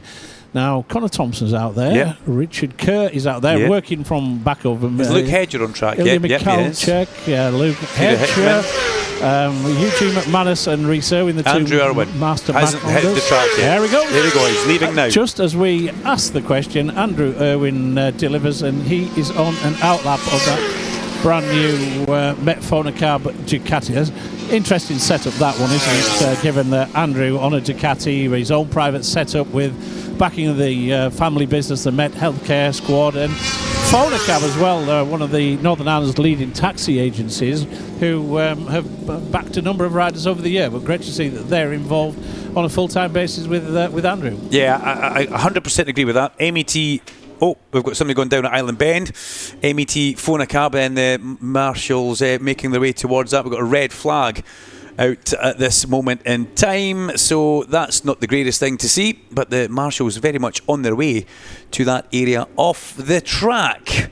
As we have a red flag, it's Connor Thompson just on his knees, about to get to his feet. That's not what the NP Racing Honda guys need. Portwest Racesafe medic already with Connor as he stands and leans against the air fence. That's a great shame. That youngster has been getting faster and faster through each session. And, I was doing a chat in PBM Hospitality this morning. I actually stole Alan Hyde's gig. I'm very sorry about that, Alan. I was prepared to offer it to you, but only for the once. Yes, just for the once. And I ended up having a chat with Scott Redding, and he was actually talking about that area of the track. As you go along there, there's a couple of crests. It kind of goes up and up, he says. So the first time along there, he was having a proper dig at it, really. He says he rolled just as he went over the first one, just to make sure he was comfortable, and he says the bike spun up as it went light and rolled. He goes, I got such a fright, I had the biggest moment you've ever seen, and he battered the bike off the inside of his legs, and he was, thankfully didn't show us, but he's black and blued in the inner of his thighs. So bit of work for the Portwest Racesafe marshals to put Recticel back into place. The hardest part of that job, actually, Alan, is putting one of those bits of foam back into the bag. Yeah, I bet. It's like trying to put water into a balloon. You can see a replay on it here. Connor going down. Unfortunately for Neil Pearson, there's going to be a bit of work to get done to that. But thankfully, I mean, look at modern safety. I mean, the equipment that the riders wear, and then the trackside furniture equipment, that is just sensational. That was a graphic description on the television screen of exactly what those bits of track furniture do all the way around the circuit. I mean, the absorption of energy is spectacular, isn't it? Massive. But when you get these Recticel bits of foam, there's certain different types of Recticel you get, and the big Type A stuff, which has actually got holes cut in the foam to make it even more softer.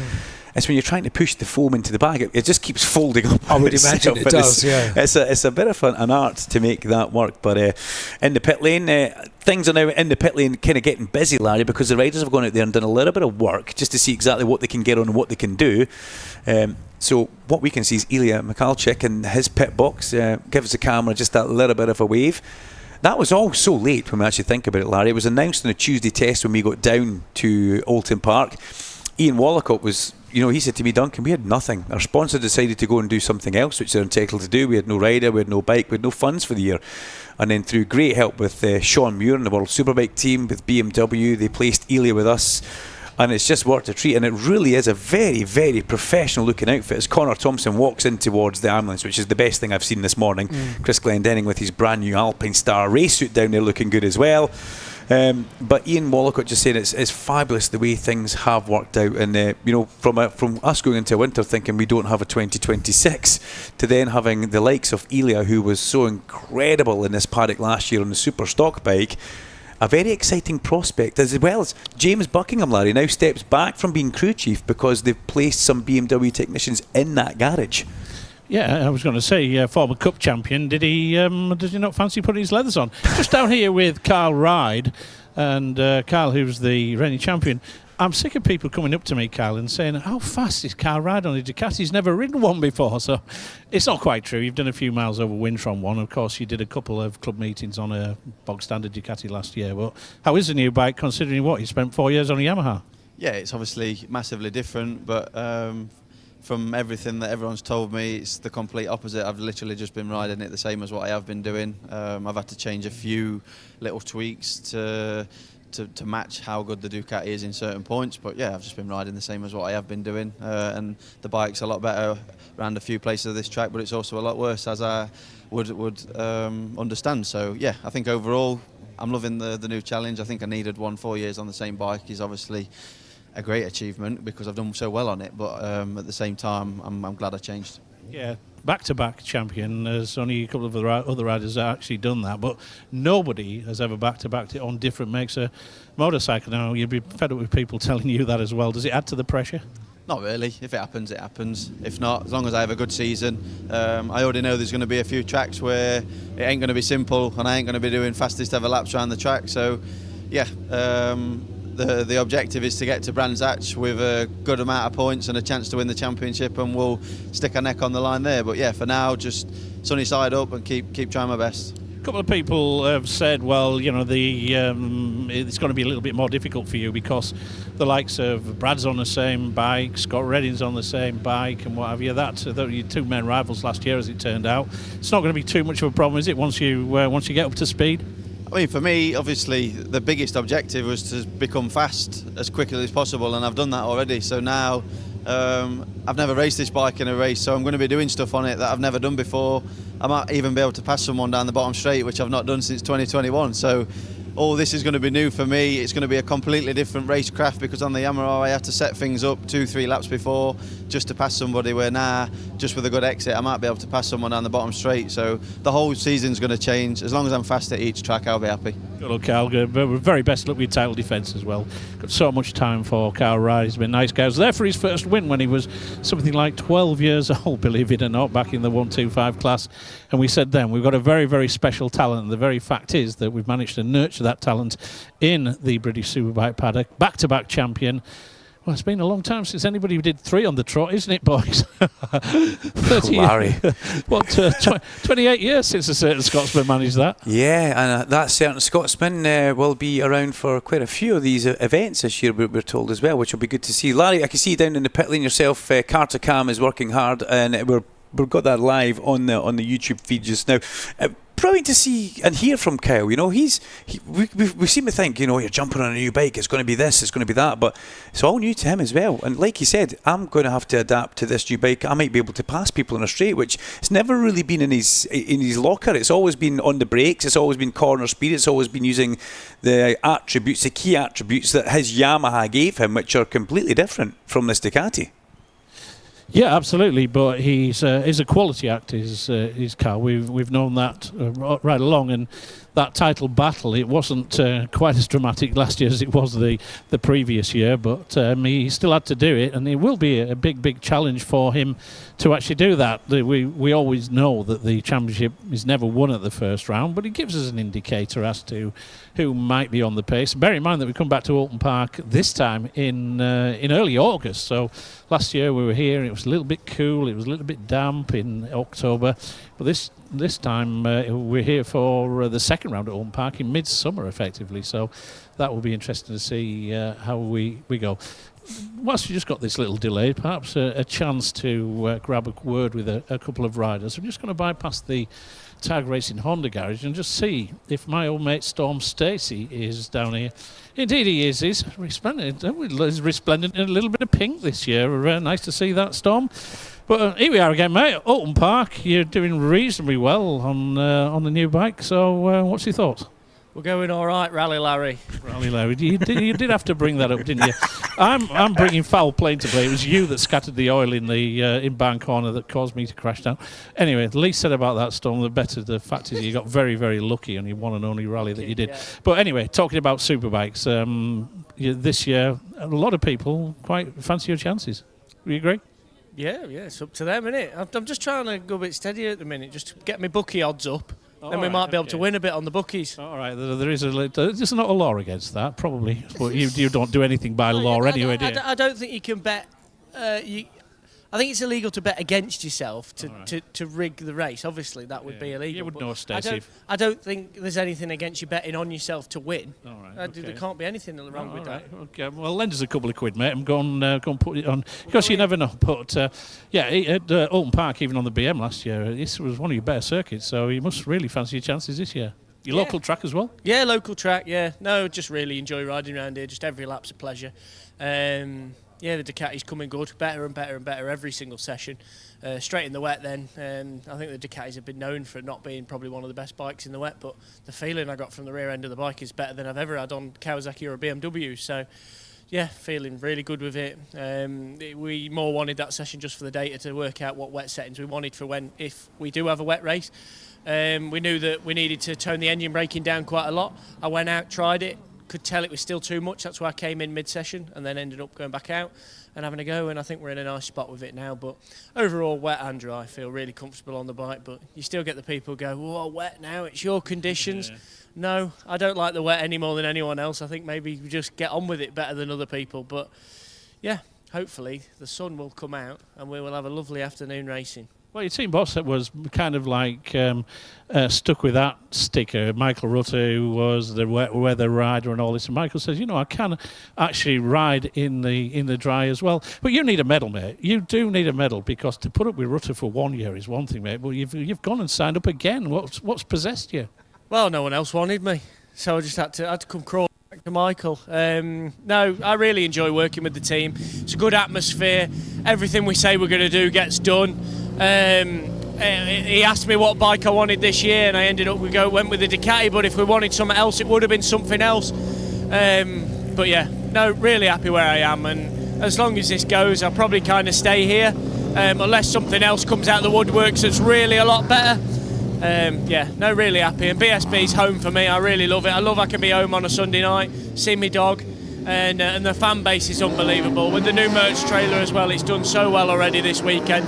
I appreciate everyone's support so far. Yeah, great to speak to Storm. Good luck this season, mate. Thanks for that. Storm Stacey, as ever, a pleasure to speak to, and probably the most popular rider in the BSB paddock. Well, it looks like bikes are re-entering the track now, so the incident down there with Conor Thompson already cleared up.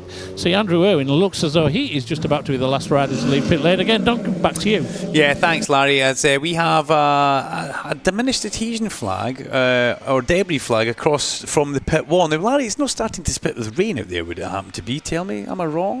We would see the rain flags, wouldn't we? Well, rather yeah, exactly. than the diminished adhesion flag. I can see it as well there, Duncan. It is illuminated on the light panel as well, which is a new one on me. But no, there's no rain in the air, as it were. Let's just see. You're right, Larry. It would have come out with the rain flag exactly. So, well, I'll let you keep an eye on that. I can see you across here against the pit wall, just making your way past the SM Racing team of Richard Kerr. But yeah, it's a strange one. But we'll maybe get an insight to what's going on via the TSL updating page.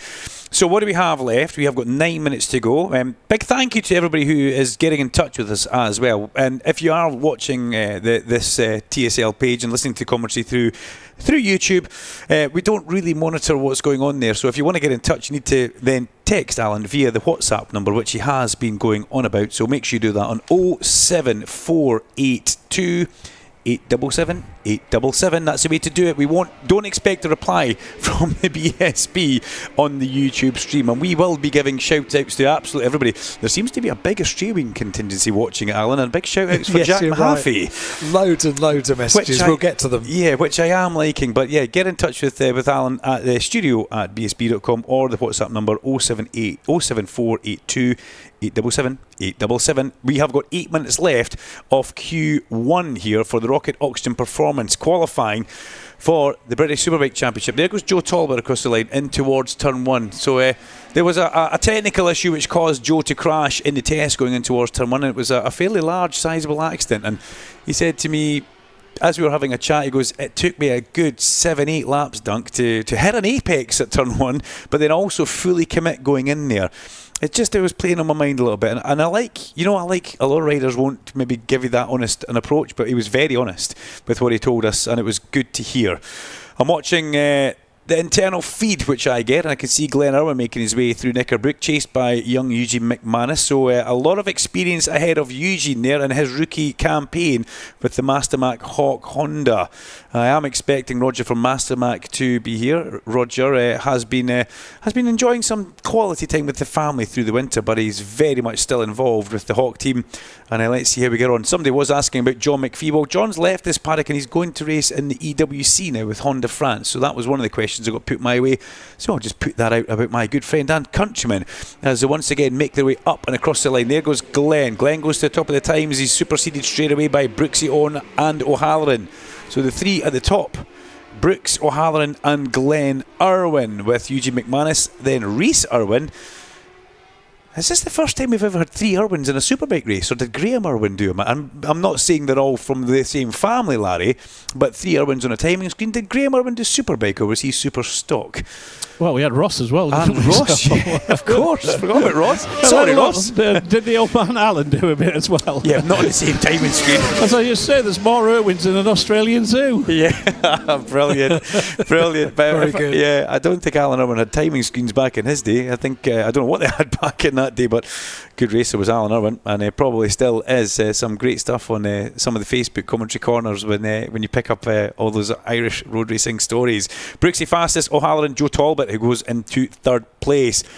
Brooksy yesterday gave me one of his traditional debriefs, Larry, after a session. I started getting forearm pump because I was holding the microphone up for so long. It started to shake. You could see that. That's why the radio mic pigged with no batteries, was it, at the end of the day? Yeah, and he could see that. And he was kind of thinking it was quite funny because I'd interrupted his lunch. But, Josh doesn't hide anything. He's very methodical with what he thinks and what he does. And, he says it might be difficult to fix the overall main problem and issue I have, but if I can put a band-aid over it by making something else better, it is going to improve my bike, and that's what he wants. He's currently fastest with a 1:36.2. We're 3 seconds away from out and out race or out and out qualifying pace that we saw yesterday.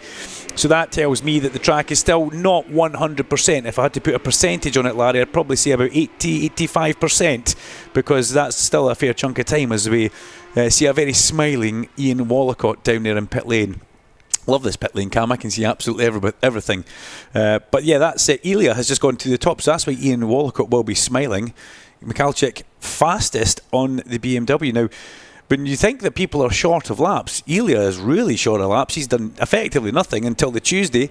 Kyle did his testing on a stock bike. Glenn didn't, actually. So Glenn and Scott Redding a little bit behind the beat on track time, along with Elia. But Elia to the sharp end in this Rocket Oxygen Performance qualifying Q1. Oh no, Glenn goes down, unfortunately, on the way towards Britain, and that I think that will probably get another stoppage. The amount of debris that's gone across the track there. Now, was that an issue? Was there somebody else involved in that? But Glenn on his feet up and walks away.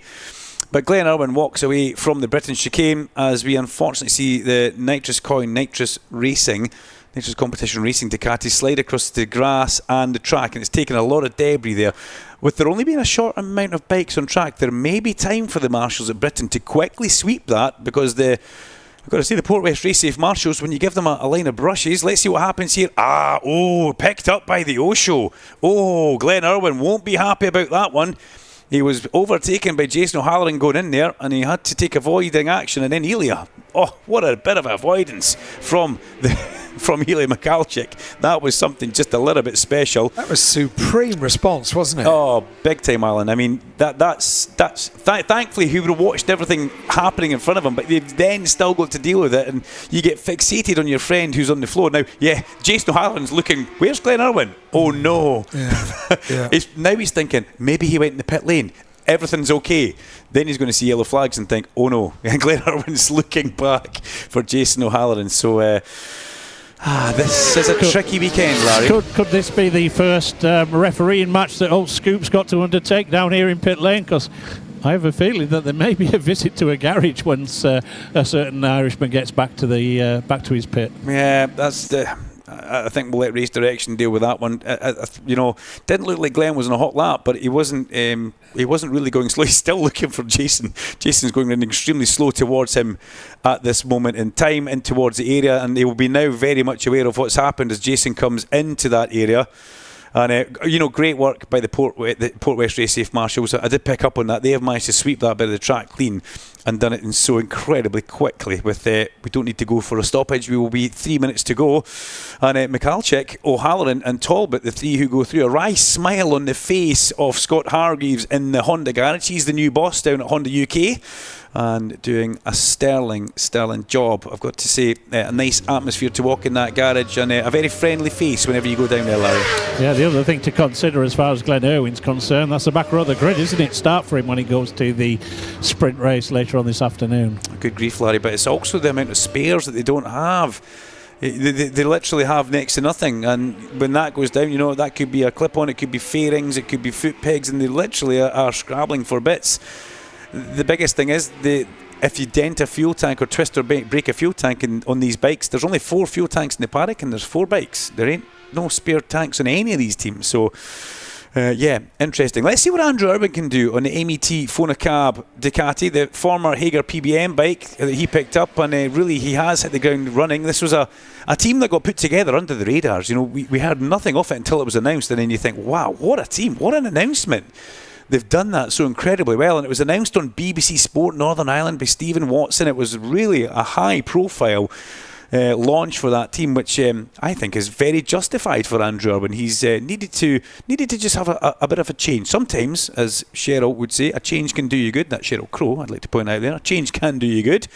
And let's hope that's the case. He's got a team that's been built around Andrew, really under the guidance and watchful eye of his brother Graham. And that's something that's very important. So everything has been put for Andrew to make it work. They have said that they are meant to get a 2026 Ducati, but they're a little bit further down the pecking order. So, well, that will happen when it happens. There's not a rush for it. There's not a necessity for it. They're quite happy with what they have. Here comes Brooksy, back up towards the line. Could this be Brooksy going back to the top of the times? He was purple through Sector 1. No, it's not. Eugene McManus crosses the line. And McManus in 5th place for the first qualifying effort. That's a really good run for him, ahead of Rhys Irwin. Because Rhys Irwin has been the quicker of the 2 rookies, not by much, I'd like to point out there, but on the run up towards this Rocket Oxygen Performance qualifying, it has been Rhys Irwin as we pick up with Andrew, and we're going to have to watch at the back of the train of bikes coming towards you at Lodge now is Joe Talbot. Joe is on a very fast lap, fastest of anybody through the first sector, then personal best 2nd and 3rd. This could put Talbot into the top 3, could put Talbot top of the times. He picks up a toe from Fraser Rogers. Where does he go? Andrew Irwin goes 3rd, Talbot goes to the top. The Moto at the sharp end, P1 for Joe Talbot, and that will put a bit of a smile on Nigel Snook's face with Darren Fry down there. Eli Michalczyk in 2nd, Jason O'Halloran in 3rd, and Andrew Irwin, after that really good lap, just finds himself on the wrong side of the bump zone. He needs to go again, but Joe Talbot, he is an injured warrior, Larry. He is pretty sore and stiff. And this will be doing him a whole world of good as a checker flag pops out. Brooksy, though, is about to answer the critics and his own mechanics, because he's coming round, Druids. He is 5th just now, and he is about to go to the top of the times. Brooksy in towards Lodge, backs it towards the apex, but then straightens the bike up and doesn't have it too out of control, accelerates down. Let's see him coming up through Deer Leap, heads towards the checker flag. Does 25 go to the top? Yes, it does. Expected and delivered from Josh Brooks. Sigh of relief in the garage, one would imagine, as Brooksy does get that through into the second phase of qualifying. Well, we need to get the other guys across the line, but he's given himself the best opportunity by being at the top. Talbot and Michalczyk. What can Elia do? Has he got anything left in the tank? As Peter Hickman now crosses the line. A lot of improvement for Peter up to 10th place. But as I look at the screen, it doesn't look like anybody else is on too much of a hot lap, and that may be the way it's set with Brooksy. O'Halloran goes into 2nd place and puts Joe Talbot down to 3rd. So Elia is now on the outside looking in, unfortunately. A bit of a avoidance at the Hizzy chicane we're seeing from Fraser Rogers and Luke Hedger. Hedger gets across the grass, and let's hope he gets away with that. But the Osho, right at the very end of that, secures a position in Q2, and that's an important part of it as well. Having said that, will there be any rumblings on from what we saw around at the Britain chicane with Glen Irwin? I haven't seen anything pop up on screen, which is always quite good for us. Josh Brooks up, making his way on his in-lap. Brooksy is the man at the top of the times, and he goes through into the Rocket Oxygen Performance qualifying Q2. He'll be taken with him Jason O'Halloran and Joe Talbot. That's great for front row Joe to get himself through into Q2 and his first attempt at being a British Superbike racer. Larry, what did you make of that? What did you think of that? Brooksy getting himself at the sharp end and kind of doing the business, we have to say. The old Aussie 1-2, wasn't it, the end? Two of the most experienced riders out there. I did see that Andrew Irwin, you probably picked up on that as well, Dunk, had his fast lap taken off him due to a track limits incursion. So that was one of the reasons why Andrew just dropped down the order a little bit. But you've got to feel for Glen Irwin, because it never rains but it pours, does it? The fact that he tipped off during the pre-qualifying yesterday, which put him into this qualifying session. Otherwise, surely he would have been in the main qualifier, as it were. But here is O'Halloran just making his way there. No sign of Glenn Irwin making his way down to the garage, I'm glad to say. But that means that the three that go through are the two Aussies. Just looking at the screen, the other one was Joe Talbot, who managed to, much to the delight of Nigel Snook, to get that second of the AJN Steel Stocks Bimoto. A lot of conjecture about Bimoto. A lot of people write the name Bimoto with a capital B. We've had an express instruction from the manufacturers that it is a small b. So if you look at it and you kind of think, oh, that's a typo, that's a spelling mistake. It's not. It's all lowercase is Bimoto, and that has come from the express request of the factory. So if you do read it as a capital B in any of the publications, then that is not the correct way of spelling it. So just to clear up a little bit of an anomaly there, Peter Hickman still struggling with that Lu 810 BMW. So Q2 just scheduled to be a little bit later than anticipated. That will get going in the next 4 minutes, Dunk. Thank you very much, Larry Scoop Carter. We will draw for breath in the commentary box, BSB Radio, powered by Kawasaki for 2026. Let's bounce it back to the studio to Sir Alan Hyde. With all the news, views and interviews, this is BSB Radio, powered by Kawasaki, the sound of the British Superbike Championship. R&G, the world leader in damage protection products for motorcycles, is back as an official sponsor to the British Superbike Championship for the 12th year. Alongside offering a full suite of R&G products, R&G's official technical centre is the one-stop shop for essential race products such as Easy Grip, Renthal sprockets, DID chains, Motul fluids, Alpine Stars protection, and so much more. Located in the paddock at every round, visit the R&G Technical Centre today for the latest essentials at the best prices. Whether it's weekend tours or continent exploring, adventure comes for free with Kawasaki this summer. Purchase a 2025 model year Versys 650 or Versys 1100 and you can receive a free touring kit upgrade that includes a set of panniers and inner bags, tank pad and handguards. Plus, the machines are available on low-rate finance through Kawasaki K Options. Visit your local Kawasaki dealer to find out more. The 2026 Zinn British Superbike Championship in association with Pirelli. 18 plus, Zinn is not risk-free and contains nicotine which is addictive, only for use by adults who would otherwise continue to smoke or use other nicotine products. This is the sound of British Superbikes online and on FM radio.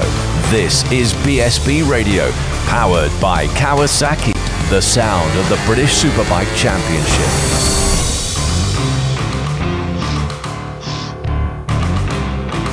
Here at Oldton Park on 94.9 FM and around the world, of course, at BritishSuperbike.com and the live YouTube stream as well. We are grateful for all of your WhatsApp messages, 07482 877 877. It's a really busy day today because we compact everything between midday and 6:30 this evening. But I will try over the course of the afternoon to get to as many of your messages as we can. Good luck this weekend, Cam Dixon, from Karen and from Vinny as well. Get through a few of them now before we get Superbike qualifying back underway. Could you wish our daughter Louisa, wee Benny, a very happy birthday today, celebrating Oldton this weekend? Lots of love from Mum and Dad while you're chuckling. I know them. I know Louisa. I know Alan. I know the family. They're from a couple of miles from where I stay. It's Louisa's birthday, so she's having a celebration. Great stuff. Happy birthday, Louisa. Super stuff. And this one says, hello, can we please give a shout out to Ellen, who is here today with her family. It's her birthday tomorrow, and she's been coming to watch BSB since she was 13. That's 36 years ago. Her two sons, aged 5 and 4, are here with her today. They're starting young. Thanks from her mum, Linda, and dad, Michael. Sorry, that should say 26 years ago. She's not that old, and nor am I. Very good. Green flag is waved. Qualifying underway. In the commentary box is Duncan. Yeah, thank you very much, Sir Al, back there in the studio with BSB Radio, powered by Kawasaki for 2026. This is Rocket Oxygen Performance Qualifying Q2. This is the main event of qualifying. and everybody out here. Remember, topped up, we have 3 joining. We expected to be Glenn Irwin, but it wasn't to be. Josh Brooks, Jason O'Halloran, the Aussies, as you say, Larry, and then Joe Talbot, teammate to young Max Cook. This will be an interesting session. That diminished adhesion flag very much still out there going in towards turn number 1, Old Hall. So the riders will approach that with just a bit of caution. Both Motos with a small B going underneath the Rocket Auction Performance archway, which leads them onto the circuit. This will be quick. This will be very quick, but it will also have to have a degree of caution given to it, because what they don't want is to have happen to them what we saw with Glenn. I mean, as I've said, spares are at a low. There's not a huge amount in the paddock for these Ducatis. They will stock up as the year goes on. But with the guys getting the bikes so late, or the teams getting the bikes so late, it does play a bit of an effect on how the riders may want to attack this. But this sets the grid for our race. Very exciting times here at Oldton Park. Storm Stacey has been so quick. I liked what he was saying to you down in the pit lane though, Larry. I'm just going to kind of aim low a little bit here. I want to get my stock value up so I can win some money. But he's obviously done a bit of homework on that. You can't bet on yourself. I like that. You did mention it, so now we all know. Across the line goes Scott Redding on the Hagar PBM Ducati. Scott yesterday said that they put a brand new tyre in and it just didn't work. It didn't go any faster, and they were scratching their heads a lot with that.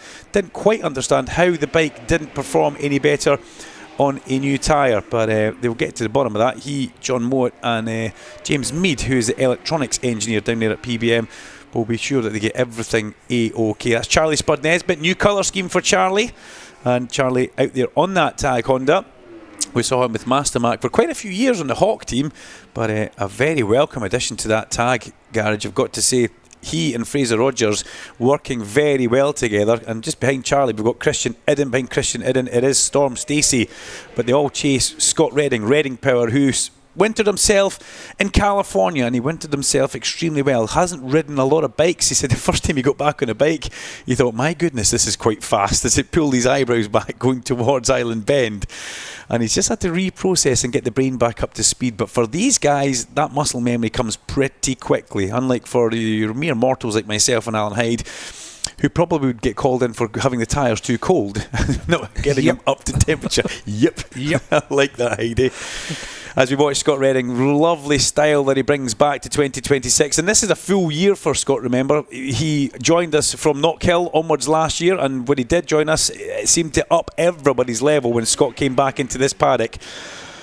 What will 2026 hold for he as he crosses the line and does a 35.0? Nesbitt goes in behind him. Storm Stacey 34.9 goes above him. So Christian Idden in there as well. Storm almost tripping over everybody. I just wonder if they need to get a lap in quite soon, because there's a very dark cloud. I'm glad you said that. Yeah. I thought it was getting dark, and I could kind of sense that. I'm waiting for Pit Lane Carter to open that microphone and let us know what the weather does. Larry always does. I should say that. But yeah, Larry, you'll see the darkness coming. Yeah, and it's got a little bit cooler as well down here, but hopefully the clouds are high enough in the sky, just looking down towards Lodge Corner where the weather traditionally comes from. Hopefully we're not going to get any more of that. Wet stuff. It's not forecast. It was cloudy, it was a little bit overcast, but we're not forecast any rain. But this is England, bank holiday weekend. What do you expect? Well, exactly, Larry. Exactly. When you what's it? Expect unexpected. I was expecting you to say that, and it was unexpected that you never. That went a little bit weird, like Storm Stacey's YouTube chat yesterday that we had. Redding through Hizzies in towards Knickerbrook. This is where we saw Glenn unfortunately tuck the front and go down yesterday. That bike was built for Glenn, and then we've just seen him slide off in Q1 of the Rocket Auction Performance qualifying. But this is Q2. Redding looking at home on this Ducati, pulling away from the guys at the sharp end. He has suffered from chatter, which is front and back. He said it was a vibration. Some riders will call it chatter, but they said a vibration because it was front and back as he gets the bike up on one wheel going in towards the last corner of Lodge. But he manages to pull it back and still hit his apex. Impressive stuff. But we need to keep our eyes on Kyle Reid. He is the man on a mission. He's top of the times. In fact, he's just been gazumped by Scott Redding, but Kyle is purple through every single sector on the track. Will we see the man with the number 1 plate go to the top of the times? Yes, we do, with a 33.3 for Kyle. 1 minute 33.3. Kyle Reid, top of the times. Redding second. Ryan Vickers up to third place, and that's a big improvement for Ryan after what we saw yesterday. I interviewed Ryan after the session and said, well, that looked actually okay. And he was like, no, it was terrible. So what I think is okay, clearly Vickers does not agree with that. But I was thinking that he just got through into the second phase of qualifying, so that was a bonus. Not in Ryan's eyes, because he was on the bike and he says it didn't feel right at all. Brad Ray slots himself between the Ride and Reading Ducatis, albeit from different teams. He puts the McCams Yamaha from Raceways into P2. Who else do we have up there? 5th place for Lee Jackson. Where are the promoters, I hear you asking? Max Cook 6th, Joe Talbot 7th, Leon Haslam, Rory Skinner, Storm Stacey, Christian Eden, Nesbitt, O'Halloran, Kent and Brooks. So Skinner and Kent, they've been together every session on track on the timing screens, and at this moment in time it's very much up the ante for Rory Skinner. He's in 9th and Danny Kent finds himself in 14th place. The Promoters are on the move though. The Promoters very much are on the move as we keep our eyes on the timing screens and watch Ryan Vickers make his way in through Druids. We've also got Bradley Ray, purple through sector number 1, personal best sector number 2. Brad Ray chases down Rory Skinner, who goes up Clay Hill towards Druids, and Rory, well, he's got a teammate for 2026 in the hands of Danny Kent, and the first man you want to beat is your teammate. But right now Brad Ray using Rory as a little bit of a benchmark further up the road. You'll be watching that Yamaha in the distance and doing exactly what he does. But Brad Ray, will we see him put the McCams Yamaha to provisional pole as he comes through Lodge up from Deer Leap heading towards the line? What do we see happening here? He's in 3rd place and he goes to the top. The reason he was in 3rd because Reading had just gone across the line and put him back down a position. So Scott Reading and Kyle Wright both having good pace. But I have to say right now, 500ths of a second up the road with a slight smile on Steve Rogers' face is Brad Ray, the man in number 28. This is what we saw from Brad last year, if you remember. And it just started to unravel round about Brands Hatch. But round 1 this weekend, impressive stuff from Ray. Provisional pole for Brad Ray. Kyle Wright in 2nd. Scott Reading in 3rd. Ryan Vickers, Lee Jackson, Cook and Talbot together, Haslam, Skinner, Stacey. Where's Brooksy, I hear you ask? Well, he's making his way up through Clay Hill in towards Druids. 13th place for Josh Brooks, the man who graduated through from the first phase of qualifying. I was just holding my breath there because that was making all sorts of shapes out towards the exit curb. Won't bother Brooksy, but he'll come back in and he'll tell Ben Stafford exactly what the bike was doing, and Ben's probably going to say, I saw the whole lot, don't worry. Crossing the line, where does this put Brooksy? Personal best across the board. He only goes up 1 place, and I think that little fairly large long moment he had going through Druids cost him, as the two Motors now make their way through Hizzies on towards Knickerbrook. Cook ahead of Talbot. Max Cook just trying to drag Joe Talbot round to a slightly better lap time. Leon Haslam goes 4th. The Pocket Rocket on the Moto Rapido Ducati up into 4th as Christian Eden parks the Sencat Yamaha in the pit box. They're about 4 tenths away, both the promoters, and if they can hold that to the line, it will put them 3rd, probably 4th, just nestling in the back of Scott Reading. They're both looking pretty strong.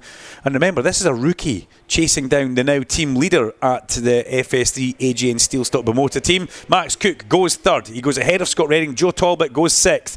Good solid laps for the two Bimotas as Charlie Spud Nesbitt leaves the pit lane on the tag Honda and heads out for another attempt at a push for pole. We see Ryan Vickers back in the pit lane for Ryan Vickers.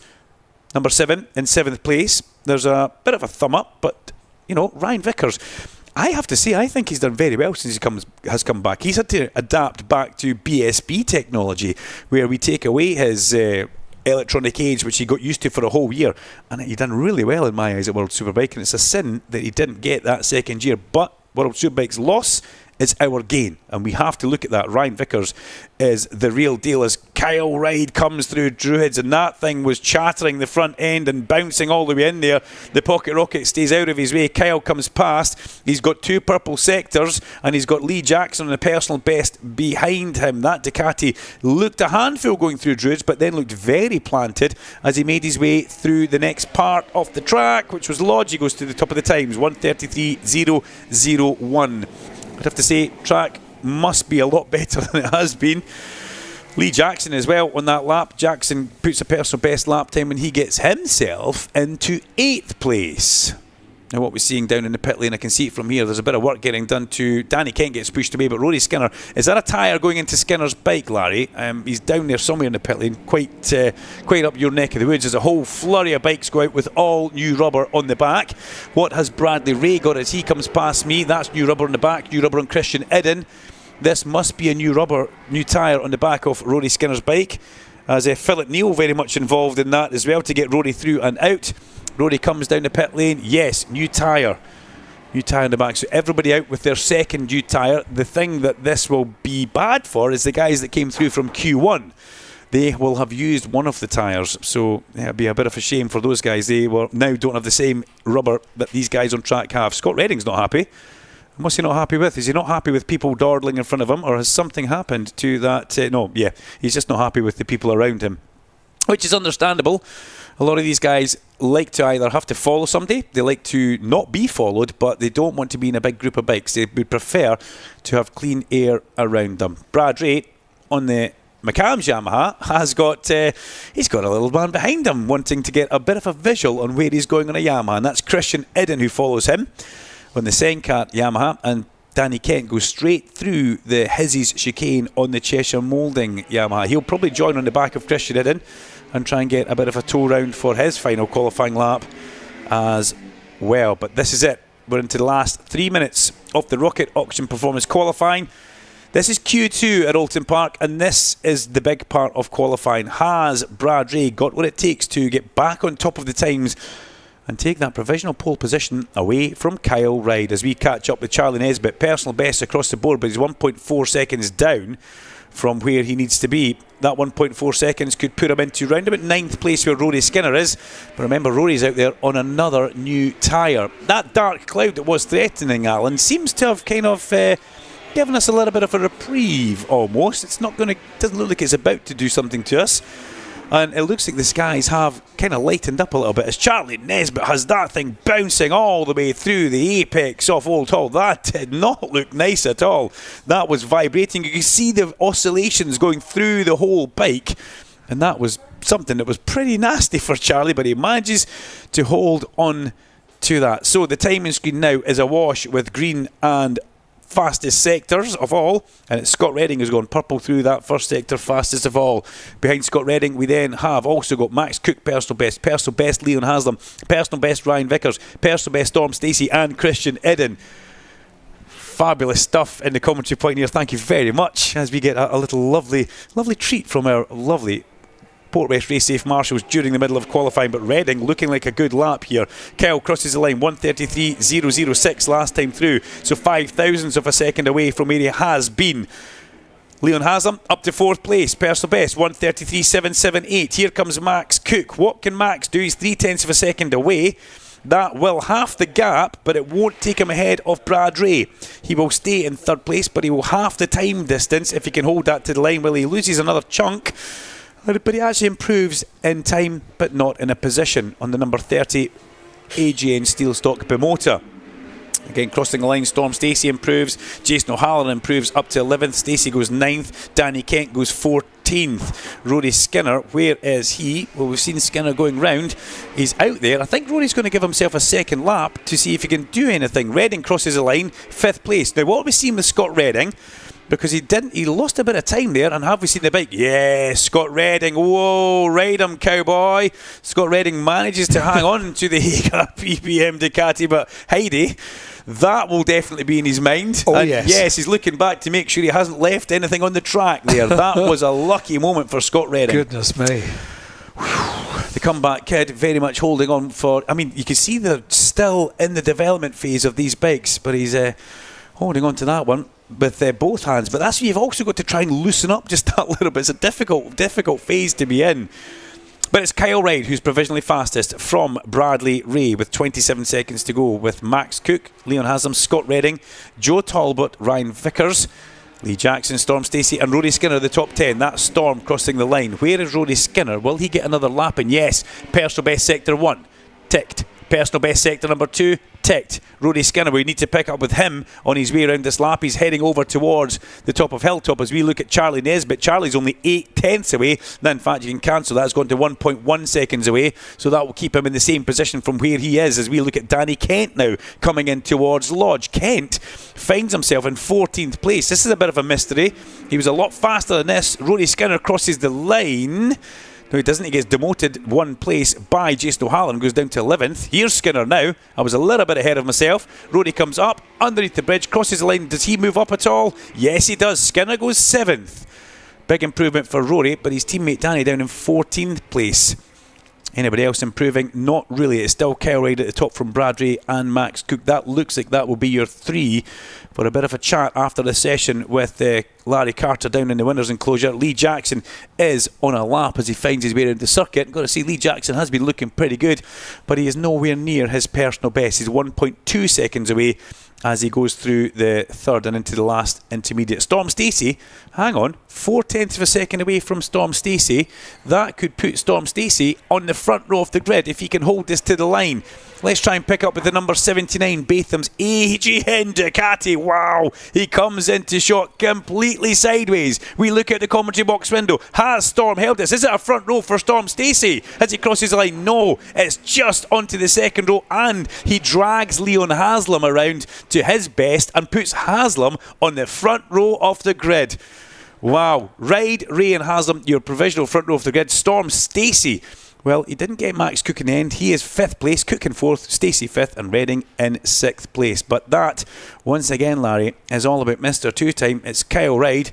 Here's one for your bingo card. The defending reigning champion, Kyle Reid, gets the provisional pole position here with a 1:33.001, a 10th of a second up the road from Bradley Ray. Leon Haslam in 3rd place with Max Cook, Storm Stacey and Scott Redding making up row number 2.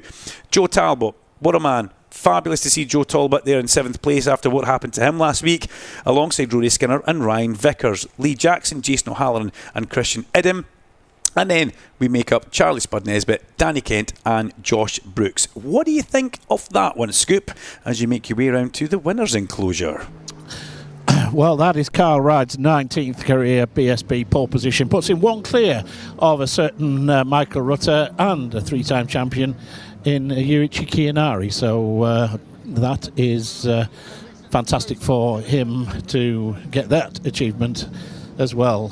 Brad Ray just already been congratulated by his team down here. You see Steve Rogers and the rest of the team. See his dad Kevin there as well, being very much a part of his career. Michael Brains Woodage is in there as well. Remember that this team was literally put together at the last minute this time last year when the original ride for Brad Ray and Kyle Reid had effectively been lost, and Steve Rogers, who won the championship back in 2021 with a certain Taron McKenzie, was called out of retirement to do what he needed to do. Let's just see if we can grab a word with Brad Ray and see what he has to say, just explaining to his team boss that what was needed. As here comes Leon Haslam. Leon, who's got an exemplary record around Oldton Park, managed to just pump himself up there onto the front row of the grid. Congratulations, Brad. That's important, isn't it? He's not really bothered about pole position. It's important to get on the front row of the grid for the race this afternoon. That's it, mate, yeah. The conditions were a bit tricky for sure. There's a few sort of damp patches here and there, but no, I felt good out there. Had a few moments on that last lap, and I thought, you know what, front row is all we need round here. We're good off the line, we're good round here, so to be on the front row was the main aim today. Well done. Congratulations. Well, Brad Ray won the opening race last year, if you remember, and the guy who finished, who won the other race was a certain Leon Haslam. Remember, we only had the 2 races here last year, and both of the winners from the May race here on that front row for the first race. Kyle Reid just having a chat to his crew chief Shannon Etheridge down here as Leon Haslam talks to his boss, the same as last year, from Steve Moore from Moto Rapido. Let's see if we can grab away. Just got to leapfrog between the various riders down here, and I think that it is Leon Haslam that's going to be dragged up first in 3rd position. as Carride just talks to the team down here. And it's just the initial findings, just one or two thoughts and what have you. Well, youth, we had a chat, half an hour ago, and we were shooting the fadder, as it were. There you are, sat in pole position for the first race. Yeah, obviously the speed we've had all weekend, the ideal position would have been front row. But at one point I think I was second plus nothing, and I thought, do I pull in or do I go again? And yeah, I thought the track was getting a little bit better and better.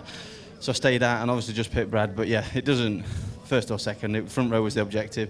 Just it's one for the chalkboard and Wikipedia. Yeah, that's 19. You beat Keogh's number of pole positions with that one, Carl, so congratulations with that. Let's see, Leon Haslam just undergoing the interrogation from Shane Byrne for TNT Sport. If you want a lot of conjecture on social media as to where you can actually catch the action, well, what we always do in the race programs is we always put a list of the TV times and the channels that it's on, in case, obviously, you've got people here at Oldton Park today can't watch the, well, you probably could do with the devices nowadays, but there's always information there in the news places. Here's Leon. Well, you dragged yourself around to a front position there, a front row position for that last lap, Liam. Got a good record here at Oldton Park, so things are looking good for the race. Yeah, we've not done a massive amount of laps.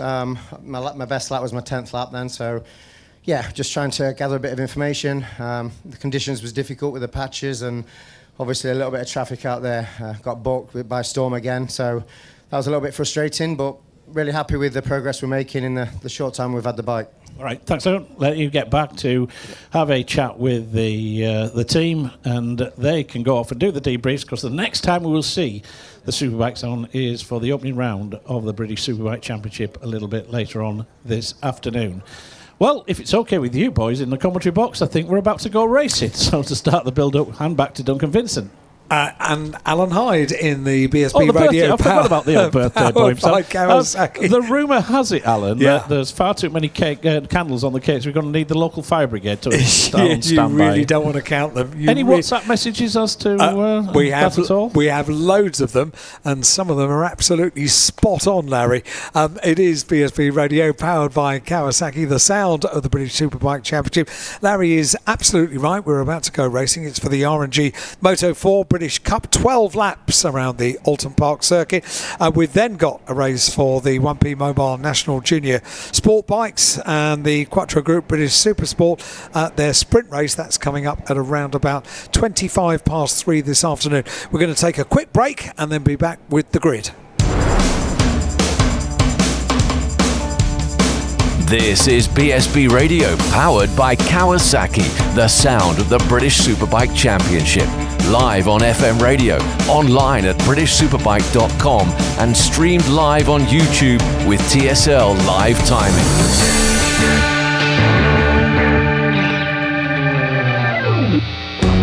Joining the Kawasaki family has never been easier thanks to Kawasaki K-Options Finance.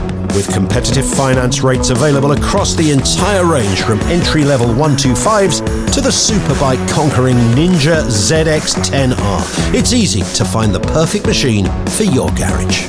Start tailoring your deal today at kawasaki-calculator.co.uk. That's calculator with a K.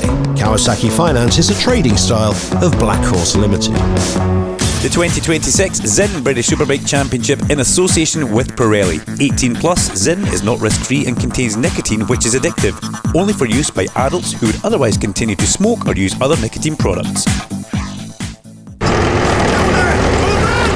Let's stop there. Being a soldier, it's exciting. You already know that. What you want to know is, what's in it for me? I wanted to learn leadership skills from the experts. I wanted to get paid to earn qualifications. I wanted more confidence. And now look, I'm on the radio.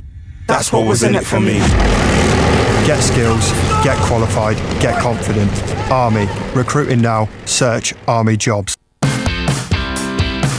BSB Radio, powered by Kawasaki, the sound of the British Superbike Championship. Hi to Alan and Tom. They say, come on, Brad Ray, make it naughty. Thank you very much indeed, Alan and Tom. Your WhatsApp message is 07482 877 877. Can you give a shout out to Josh Owens, and best of luck to Archie Ormond, who starts his BSB career off this weekend in the Junior Sport Bike Championship. Good luck, lads. That comes from Lewis. And this one from Sue. Hello, it's great to be back and lovely to hear you keeping us entertained, especially the soothing tones of Duncan. Looking forward to a great season. That comes from Sue. Sue, thank you very much.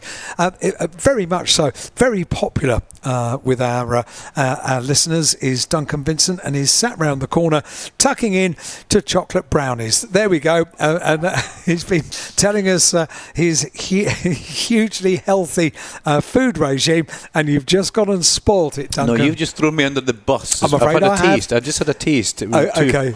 Nice taste.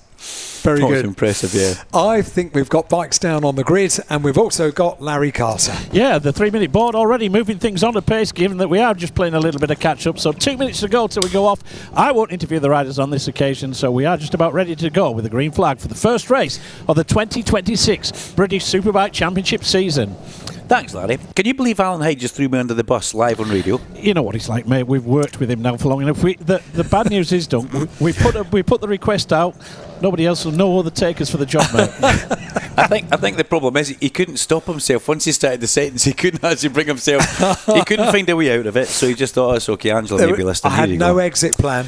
I would like you to know it was just a tiny corner of Lauren's brownie, and it was. Okay. You need to taste it; it's incredible. But thank you very much for all your presents and gifts that come to the commentary box, and thank you, I suppose, more for the messages. The messages mean so much to us at BSB Radio. The new season hasn't gone off to a great start down here in Pit Lane, obviously, because the memo hasn't been read by certain members of the paddock community that old Scoop is a member of this commentary team as well, and still there's no gifts and goodies coming down here to Gasoline Alley. Oh, we're collecting them for you, Larry. Up here. Yeah, like last year when I never saw one of them. All standing by for Thanks, you. boys. Yeah, there's a pile up here actually for you. Yeah. It says Larry's pile with a bit of paper on top of it. There is. Goodness knows what that's all about. Okay, we are ready to go for the RNG Moto 4 British Cup, the first race of a new dawn for where we see the youngsters racing. These are proper little Grand Prix production bikes, and it's going to be interesting. A lot of new riders come into this class, and sometimes the rookies can catch us just off guard. We saw that last year with Ethan Sparks. We thought, he's going to be quite quick at a few places. He came in and he won the championship, along with the likes of Jack Dunnaby, his rookie teammate last year. They were in sensational form. And every year the rookies do make us smile, because it gives you hope that there's more greatness coming through from the mini bike series, from the Cool Fab, from Mini Motos, and it's great to see. Let's run through the grid as they make their way around for their warm-up laps. They've had their installation laps from the pit lane. Somebody's just been pushed off the back of the grid. Scoop, you'll see that coming in, actually. Is that one of the Mortimer bikes, or was it a Wilson bike? But you can keep an eye on that pit entrance. Somebody has been pushed off. I'll give you the grid as it stands on the sheet of paper. Jack Dunnaby is on pole on 63 from Jack Burrows and Ryan Frost. It's Lily Rhodes that's had the problem there on the number 65 bike, Dunk. Ah, dear, poor Lily Rhodes. Yeah, that was one of the Wilson racing bikes. I thought it was a light blue. From Gary Wilson. That's a great shame. Let's hope they can get that fixed, and we can maybe get her joining from the back, off the pack at the pit exit. Row 2, Luke Fitchett, one of our rookies. Marco Holt, a rookie, and Clayton Evans, a bit of a seasoned pro. Hudson Cooper, another rookie on the third row of the grid alongside Mason Foster and Jensen Bishop. Kenny McCartney for Stanford Racing is a rookie on the fourth row with Joshua Williams and the rookie himself, Harrison Day, on bike number 15. George Bowes is on 67 on row 5 alongside Alex Lomas and Tyler Humphreys, another rookie. Asia Devine, Thorley Trevorrow, who is a rookie as well, and Archie Hopper, another one, on the 6th row of the grid on bike 12. Charlie Cunningham, who comes all the way down from Leven in Fife. The nephew of Stevie Cunningham. Yes, another one. We all remember Stevie Cunningham being a very good super sport racer back in the, I'm going to say, mid-90s, Larry. We've seen JG Cunningham, his brother. This is Charlie now having a shot with Dad Jim up and down the country. He's on row number 7 on bike 34 with Lily Rhodes now at the end of the pit lane and Max Rhodes on the back row of the grid. There's a very large dark cloud, Alan, and I think you brought it to my attention. And it still seems to be hanging in It's the air. lingering, isn't it? It's not going away. It's a little bit like our studio host, Larry. It's just lingering and not going away. A little black cloud follows him around everywhere, isn't there? Was that bad of me to say that? But not at all. I'm going to pass you this, Alan. You will need to have it's just we need a little bit of is it subsistence? Substance. Yeah, with food. We need something to keep us going. Yes. Because it can be quite a mission, shall we say, throughout the course of a day. Here we go, bikes lining up on the grid. This will be a 12-lap race for the RNG Moto 4 British Cup. And you maybe hear in my microphone just offside the Lily Rhodes, who's at the end of the pit lane. I'm surprised nobody from Wilson come running down with a blower, because you know how heat sensitive these bikes can actually be. If they get too warm, it's just as bad as being too cold. But here we go, Jack Dunnaby on pole position, the man who picked up 2 victories last year. The first one being the second race at Assen. And then he got the second victory the week after that when he came here at Oldton Park. He knows how to win round here, does Dunnaby. The red lights are on, they're off and away. They go down towards turn number 1, Old Hall. And it's, Ryan Frost and Jack Dunnaby side by side. But Frosty will take that into turn number 1 and a big dive up the inside from Clayton Edmonds as they go through Old Hall corner. And everybody makes it out towards the exit curb along the avenue. Lily Rhodes now joins at the back of the pack. And already Dunnaby trying to go up the inside and through on Ryan Frost, but not to be. And Jack Burrows sits there behind, just waiting, watching. He's under good tutorship, as Jack Burrows. That team, they know how to build very fast little bikes. And Burrows goes round the outside of 1. Does he go round the outside of 2 through Island Bend? That could be move of the season already. Well, it does Jack Dunnaby. That was mega. That was very, very brave. Luke Fitcher in 4th place. And then it's Clayton Edmonds. Or is that Marco Holt? I think it's actually Clayton Edmonds. Marco Holt was a little bit tamer going in towards turn 1. Understandably, the rookie wanting to make sure he gets through on the first time of asking. But through Britain's Ryan Frost, who in my eyes has to be a tip for the championship this year. Frosty up over the crest of Hilltop down towards Britain's. Dunnaby has a look up the inside of Burrows, but a lot of gear changing on the way down there. I love how you see their legs flapping frantically as they try and go down the gearbox so incredibly quick.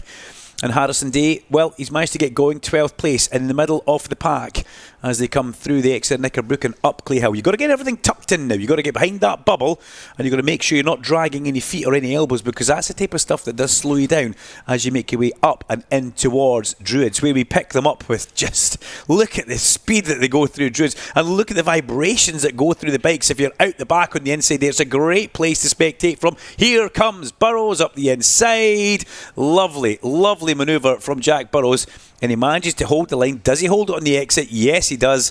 The Burrows Engineering RK Racing bike leads over the line, or does he? They're going to be 3 wide in towards turn 1. Dunnaby goes to the sharp end and leads from 3rd to 1st. The Cavara Projects rider of Jack Dunnaby, and he was still on full lean out towards the exit curb, just a little bit too much, and round the outside of him goes Ryan Frost. So Dunnaby went from 3rd to 1st and 1st to 3rd. That was quite impressive, as these guys at the front are tearing lumps out of each other on lap number 2 of the 2026 season. And Clayton Edmonds desperate to get involved. And look at that, Dunnaby a little bit slower in towards Cascades, carried the momentum, got in the power sooner, and goes back towards the lead as they get in towards the Shell hairpin. Jack Burrows looking really aggressive and really up for this. This is a good showing from Jack. He's starting to get to the point, Larry, where he's getting that little bit tall for the bike. Frosty still seems perfect size and stature, and we know how good Ryan Frost can be on one of these bikes, as Burrows just clipped the curb going through the middle of Britain's, and that's let Frosty get alongside him. Frosty was flirting with the white line there. He's managed to drive past Burrows after that tiny mistake that Jack Burrows made, but that's all it takes. You make a tiny mistake and you will be punished in the RNG Moto 4 British Cup. Through his as they go in towards the latter part of that Knickerbrook. That used to be an extremely fast right-hand corner, but safety improvements slowed that well down. And it's for the best. It then makes them drive up Clay Hill and makes it so much more important by the time they get to Druids. The Dunnaby had built up just a small lead, but that's already been eradicated by the incoming advances of Ryan Frost and once again Jack Burrows. Jack Burrows not letting this one go. Frosty drags a leg. Burrows doesn't care about that. He'll go straight through on the inside. And the Burrows Engineering RK Racing team, well, that bike was ridden by Michael Dunlop just the other week, and it's a good little bike, and we now see Jack Burrows doing everything he can to hold off Ryan Frost, but Frosty goes back down the inside. No, Burrows chops the nose off Ryan Frost. And that will be somewhat of a surprise, I would imagine, to Ryan Frost. He won't have been expecting that because he wasn't that aggressive last year, young Jack Burrows, but that was just chopping the nose off the Fibertech Honda, and Burrows now all over the back of the Cavara Projects RS bike that Jack Dunnaby's on, and Burrows does look like the danger man here. I said to him yesterday after qualifying, well, you've been remapped over the winter and we're seeing a completely different Jack Burrows, and he kind of liked that. He had a bit of a wry smile as he goes to the lead and the inside of the Shell hairpin. This 12-lap race is going to be full of overtaking all the way through it as they now head round towards Britain's. Dunnaby trying to go through on an ever-diminishing gap, and he does. How did Dunnaby get through in that tiny little gap on the run through there? And look how they use their body weight. If you're round at that part of the chicane, his Britain's area, you'll see how they change direction, hang their body off the side of the bike to try and drag that bike down. Frosty goes round the outside of Burrows. Has he run out of road? Almost. He ran out of time. He right out to the white line, and that has let Clayton Edmonds come through. They're side by side. Oh, and Edmonds does go through, and here comes Marco Holt as well on 37, and that was Frosty. I'm not going to say he was a little bit impatient, but he just went a little bit too much too soon. Something that he didn't need to do. He's now back in a battle with the City Lifting boys, which was Clayton Edmonds at the sharp end, who runs very, very wide there and gifts the position back to Ryan Frost. Frosty didn't even have to overtake, and that's one of the best ones you can get when somebody just gifts a position.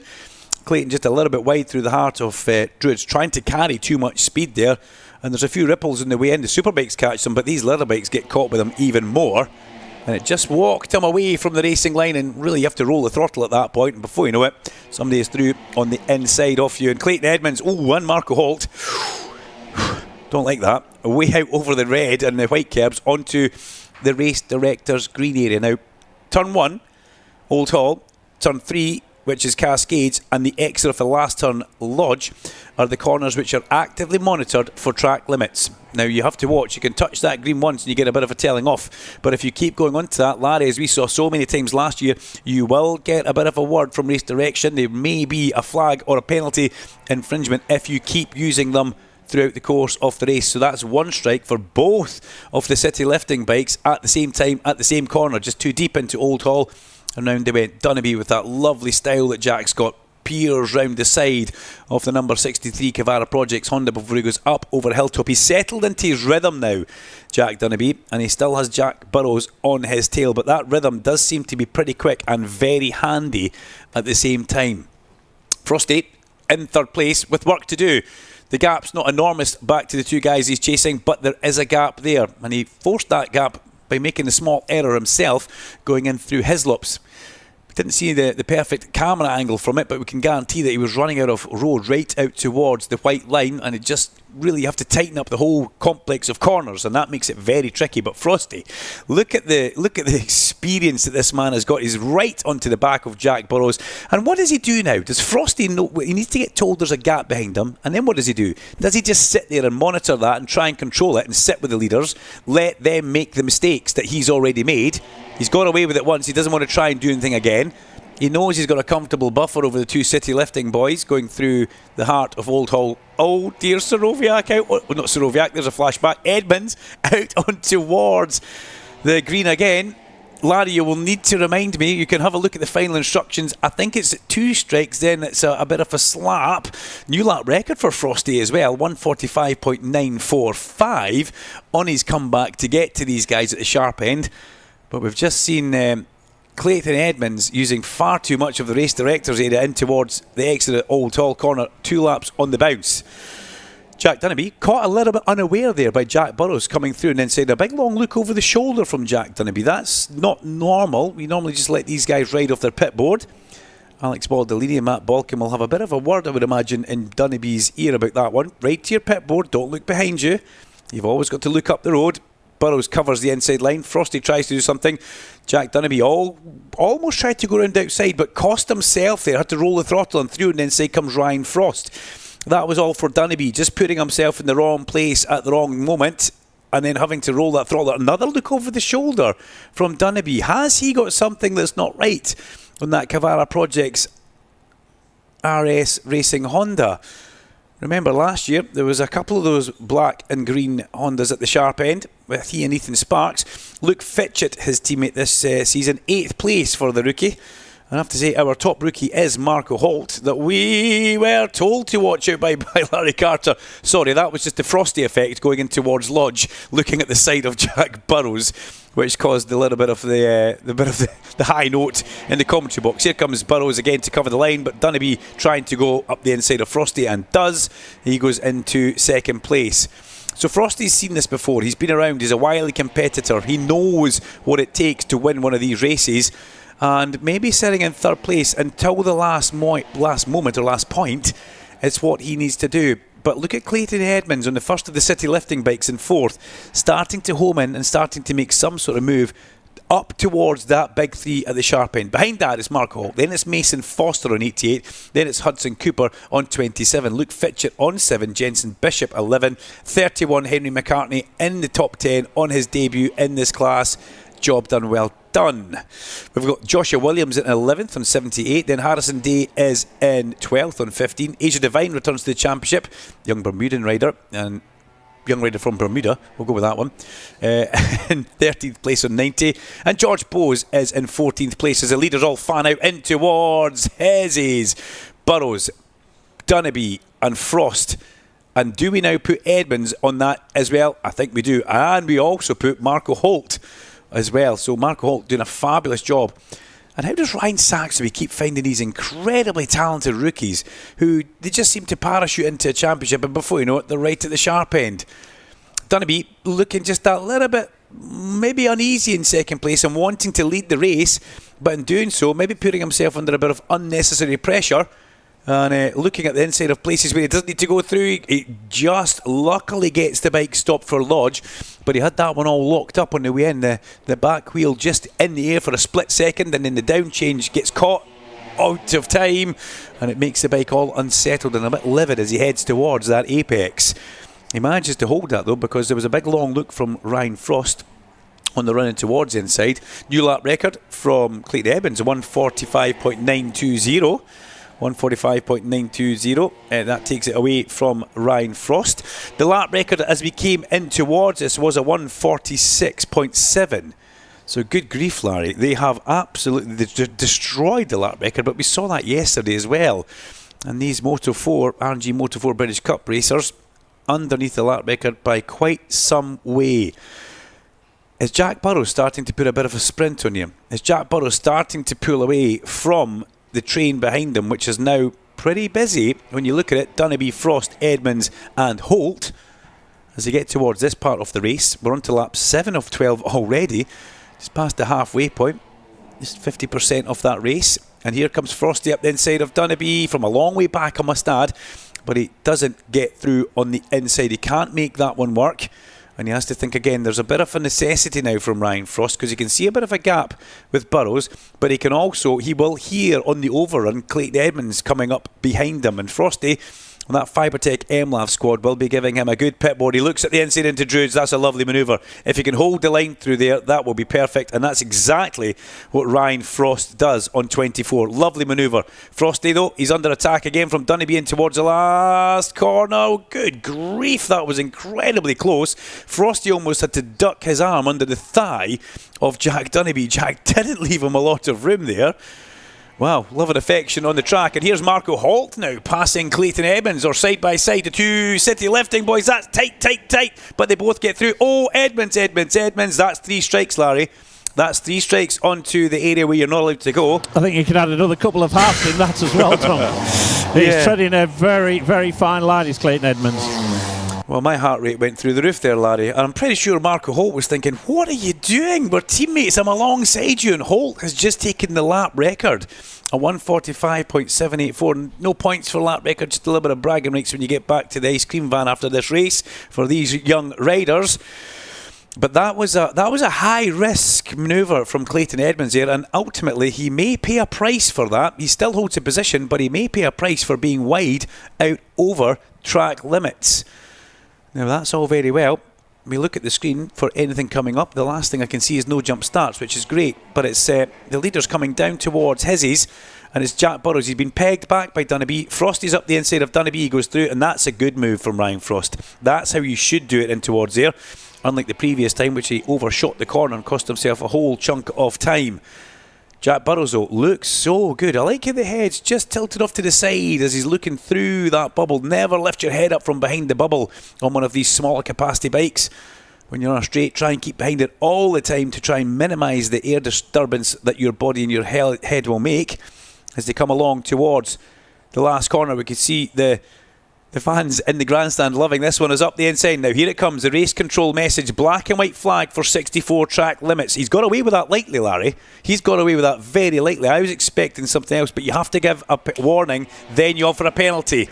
So let's see what Clayton Edmonds does as he comes through turn 1. He's into, he's down. Clayton Edmonds goes down. That bike looked unsettled from the minute he tried to tip that over the nose of Jack Dunnaby. We could see the vibration going through the bike, and down he goes. Clayton perfectly okay in the gravel trap at the exit of Old Hall Corner. And, Dunnaby got a face full of that one, as did Marco Holt. Welcome to the RNG Moto4 British Cup, Marco Holt.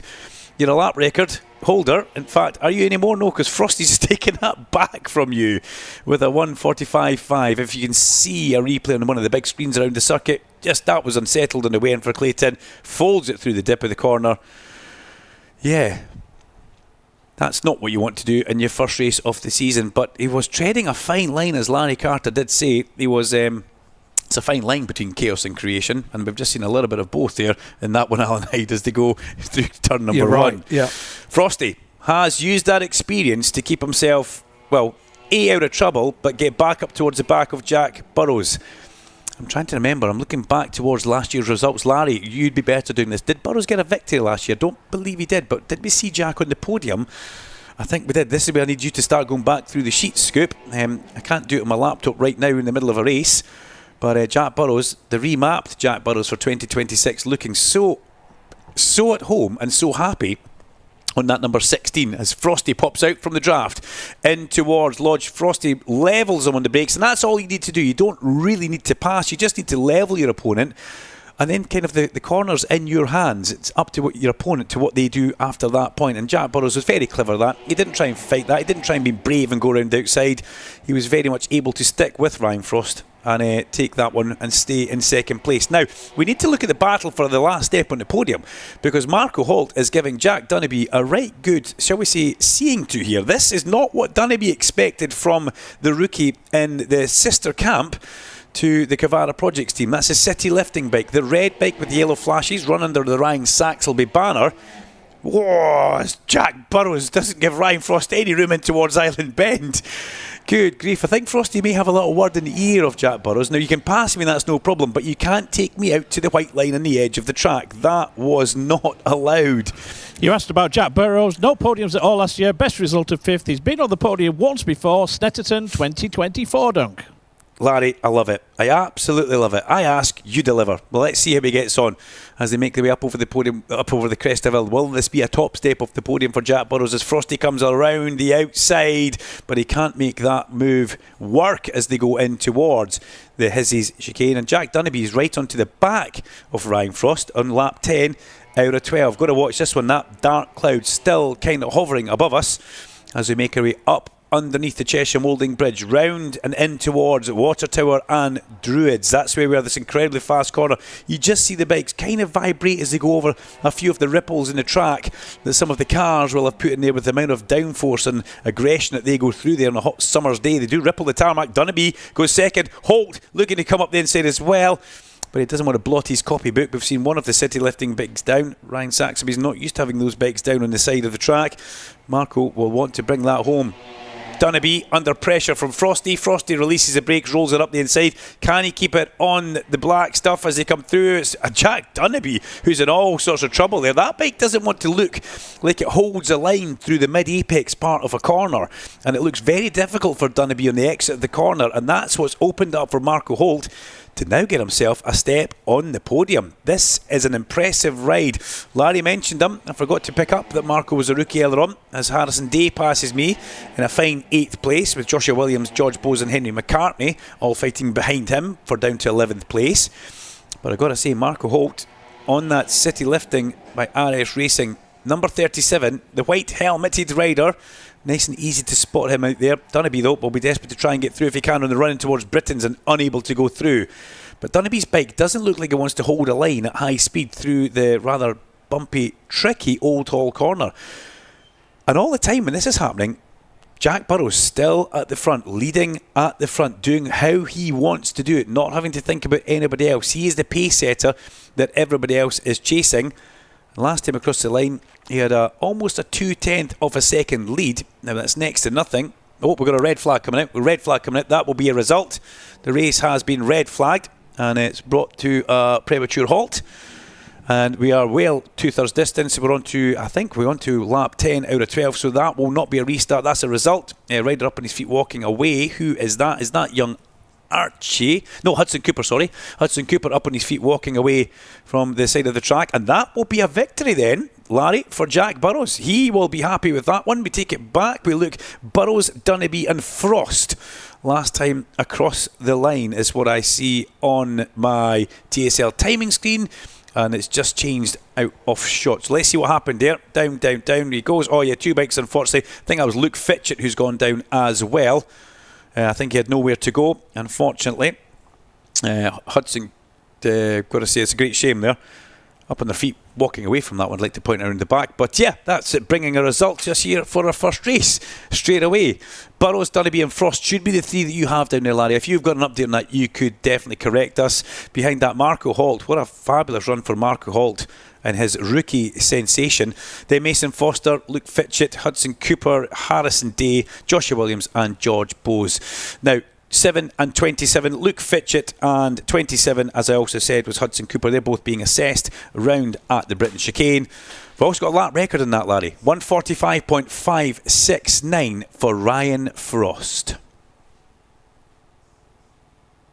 And before we head down to Larry, we'll maybe just pop back to the studio to Alan Hyde.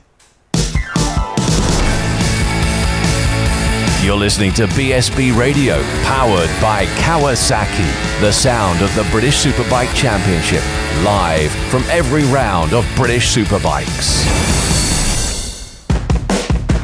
R&G, the world leader in damage protection products for motorcycles, is back as the official sponsor to the British Superbike Championship for the 12th year. R&G's damage protection and accessories are used by countless riders and racers around the world. Thousands of applications for hundreds of bikes and are trusted by teams across the BSB paddock. R&G's Pro Engine case covers are now included in the FIM Quality Product Programme. Visit the R&G official technical centre in the paddock to get your protection today and find out more at rg-racing.com. So no matter what you ride with R&G, if you slip it or slide it, you'll still be able to pick it up and ride it. The Kawasaki Ninja ZX-10R, the most successful machine in world superbike history, gets a new look for 2026 with new aerodynamic winglets and a sharp, aggressive design. Built for those who rise to the challenge, the pinnacle of the Ninja family is built for champions, whether that's on track or on the road. Available from your local Kawasaki dealer now, so book a demo ride today and discover true adrenaline.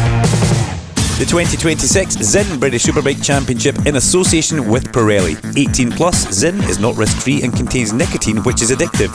Only for use by adults who would otherwise continue to smoke or use other nicotine products. Duncan, Larry and Alan, live on BSB Radio, powered by Kawasaki, the sound of the British Superbike Championship. What a great way to get racing underway for the 2026 season. Is BSB Radio, powered by Kawasaki, the sound of the British Superbike Championship. Let's get down to some very happy riders down in pit lane, and Larry Carter.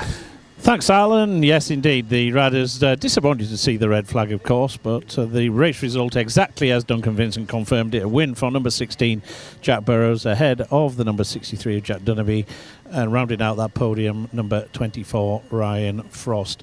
Well, Jack Burrows just been interviewed there. Let's just grab a quick word with Jack Dunnaby. Well, Jack, it was so close, that one, wasn't it? But disappointed to see a red flag, but a good podium to start the season. Yeah, no, it was a bit annoying. I was kind of trying to push in the last couple of laps to get to the front.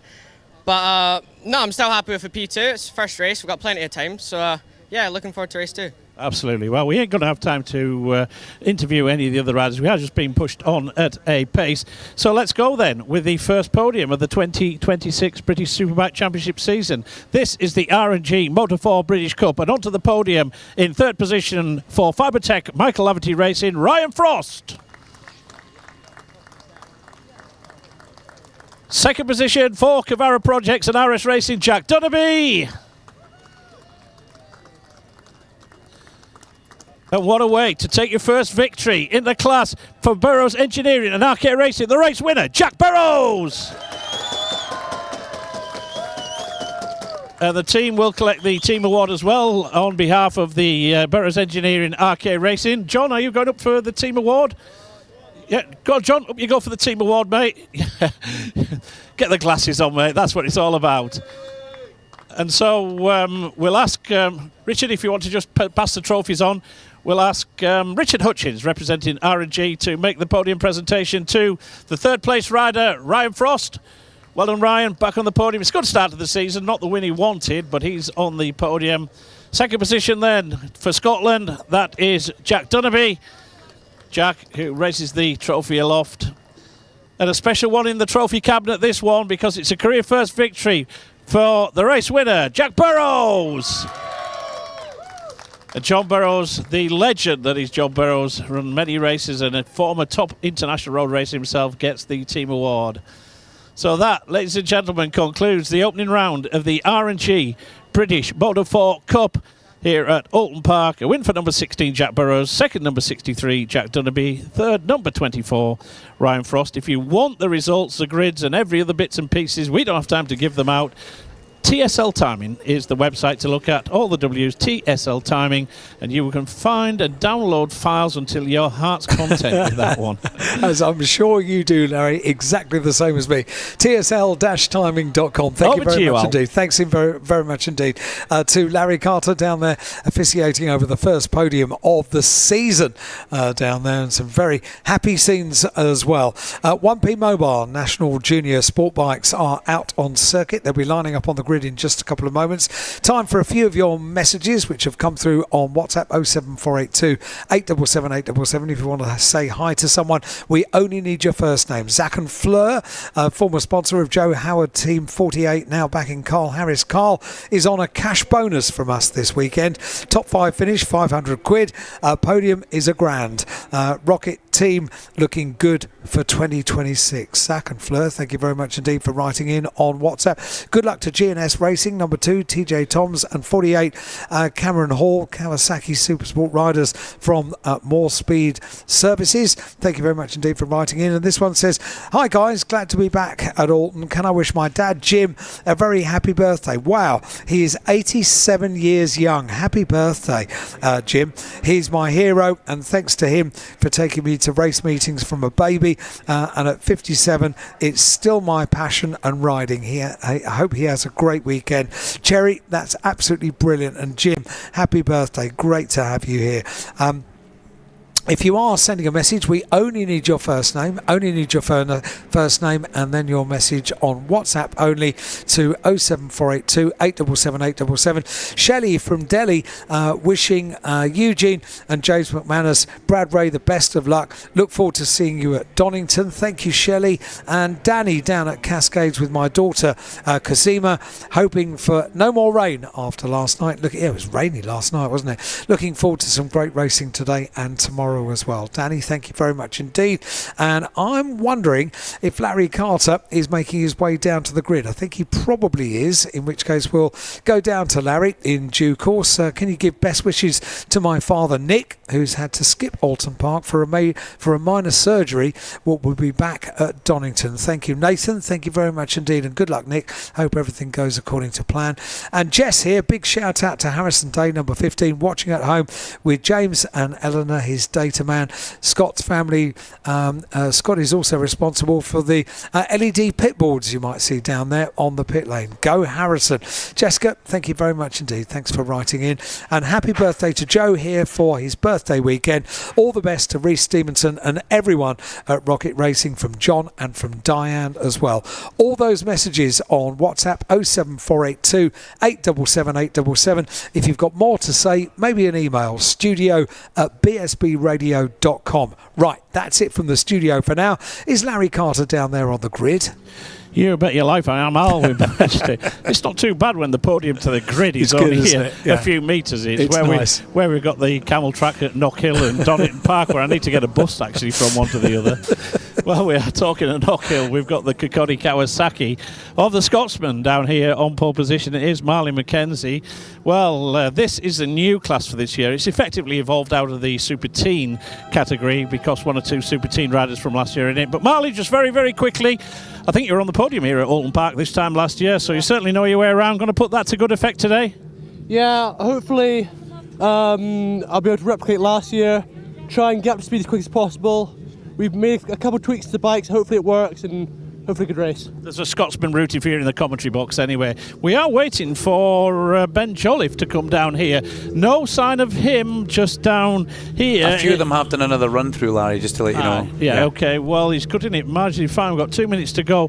We can see the number 19 of Isaac Mack. Keep your eye on Isaac because he has might be from Northern Ireland, but he is very much in the local camp when it comes to his team owner, because that is a certain Baywatch Steve Brogan who owns and runs that team. That's Steve Baywatch Brogan there, who just offers him the hand of congratulations as they leave the grid. That second row of the grid, we can see Luca Hopkins, Lakenpade and Kylan Shuttlewood. Third row of the grid, Freddie Oakley, Jediah Cumbernack and Mason Johnson. The grid is just about assembled, apart from that front row of the grid with Ben Jolliffe.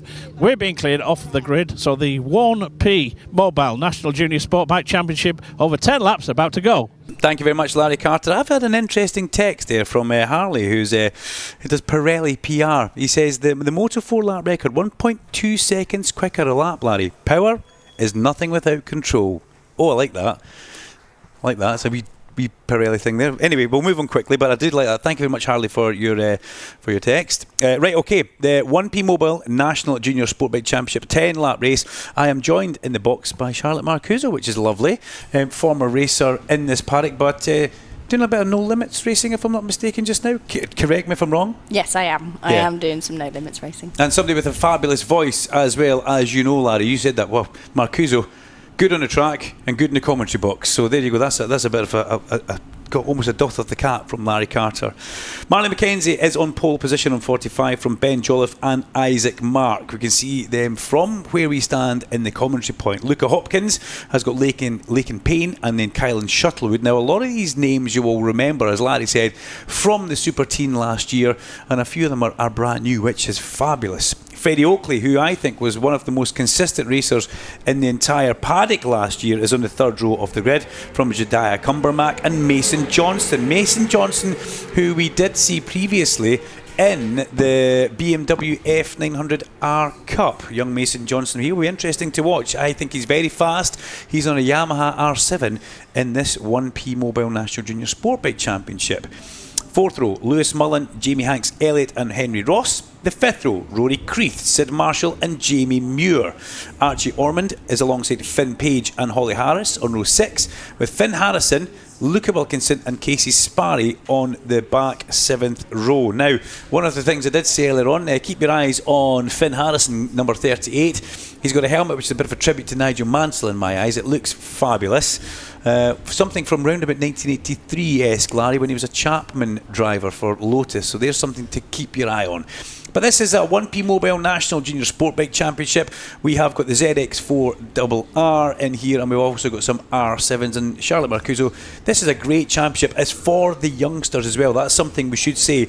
It's for 14 to 23-year-old with an extra 2 years of that if you are a female competitor. But it really does bring in young talent. Yeah, it does. It gives those that are that little bit younger the opportunity to jump on a bike and get to national level at a quicker pace than you would expect. Yeah, and that's something that we do want. So if you have your race day programme, you want to turn to page 65. it will give you the complete running order for the 1P Mobile Junior National Sportbike Championship. And I like the green they've got as well. They've gone there with the 1P Mobile. So are you brave enough to pick a winner in this? Is that something, or do you kind of stay away from that because you're a racer yourself?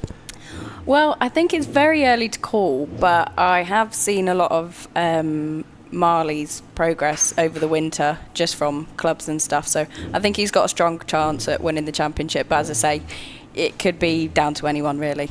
Clubs and stuff. That's not nightclubs. That's not where Alan Hyde goes. This is like club racing. But yeah, did someone call? Yes, typical. It's like he's actually away in a different studio. It's great, isn't it? I am. I can't see you. I don't like it. It's like that naughty child, out of sight, out of mind.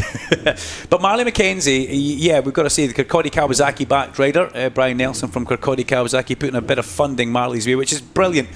Marley has been the pace setter in pre-season testing and what we see happening at the actual event. Somebody's kind of missed a grid slot there and they needed to go back. That's middle of the third row. That's Jediah Cumber, Max. So expect Jediah to know where he's going by now. Green flag at the back. 10 laps of racing is ahead of us.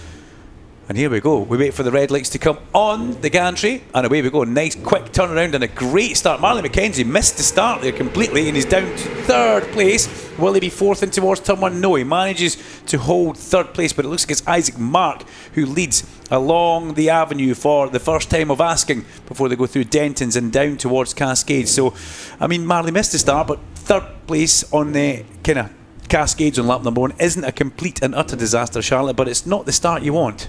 No, ideally you would like to get the runs from pole, but in this class it doesn't really have as much of an impact with going backwards a little bit because you've got the whole race and everyone's quite close. Luca Hopkins actually is the leader. Luca's come from the second row of the grid, so there's been a few people caught napping on that start actually, I must say. Oh, who's that that's gone down? Rider making his way to his feet. Where's the bike? The bike's under the fence. Is that number 28 or 20? Is it Casey Sparry maybe? Yeah. If it is Casey, starting to get to his feet. Island Bend, not a place you want to go missing, Charlotte. No, that is probably one of the fastest corners on the track, and it's not. The bike doesn't normally come out very well. Are you talking from experience? From people I know. Yeah, people you know. Oh, exactly. I forgot Ash Barnes. Yeah, your other half, exactly. Ben Jolliffe hits the front on Marley McKenzie, goes into second place. That's a fairly aggressive move from Marley there. Now, yeah, what happened here? Luca Hopkins, has he jumped the start? Yes, he has jumped the start quite considerably. And then did the middle of the front row Ben Jolliffe move as well? That's something that we need to keep our eyes on. We just saw that. Number 41 jump start, double long lap. Number 20, rider OK down at Island Bend. So Luca Hopkins, the man on number 41 for Steve Brogan, SBR with DKS Drilling. He has got a double long lap penalty, which is not what you want to have at Oldton Park. That effectively ruins your race. It does, yeah. It adds a lot of time, but unfortunately that was very much a jump start. Yeah, I thought people were caught napping off the start line actually. He was just too keen to get going. Kylan Shuttlewood's making progress here as one of our Rocket rookies. A fist in the air, Charlotte Mark. You've got to be impartial. You can't be rooting for too many people. But Kylan, who we saw last year in the Super Teen Championship, making good progress. And the Rocket rookies bikes look fabulous in 2026. I do like the livery that the Affinity Sports Academy have managed to get with the Rocket rookies. But they've all got to chase round the man on the Kirkcaldy Kawasaki. It's Marley McKenzie, number 45 from Aberlady, on the ZX4RR, who leads the way on the Kawasaki over the Yamaha in second place of Ben Jolliffe. I interviewed Ben yesterday after qualifying and he was absolutely beside himself. He couldn't believe he'd qualified in second place. He says, I've never been interviewed like this before, I don't know what to do. But he was very good on the Dunsley Heat R7 as well. I did say, do you have any painted bodywork? And the team shouted, no, it's coming soon, no. Which I did like. But Ben Jolliffe, who steps up from last year's Talent Cup or this year's Moto 4, and finding a good home in here. Now, these bikes are completely different from Talent Cup or Moto 4 because they will have a bit more power but a lot more weight, Charlotte. And how does that affect the rider as we see Luke Hopkins going through the long lap loop?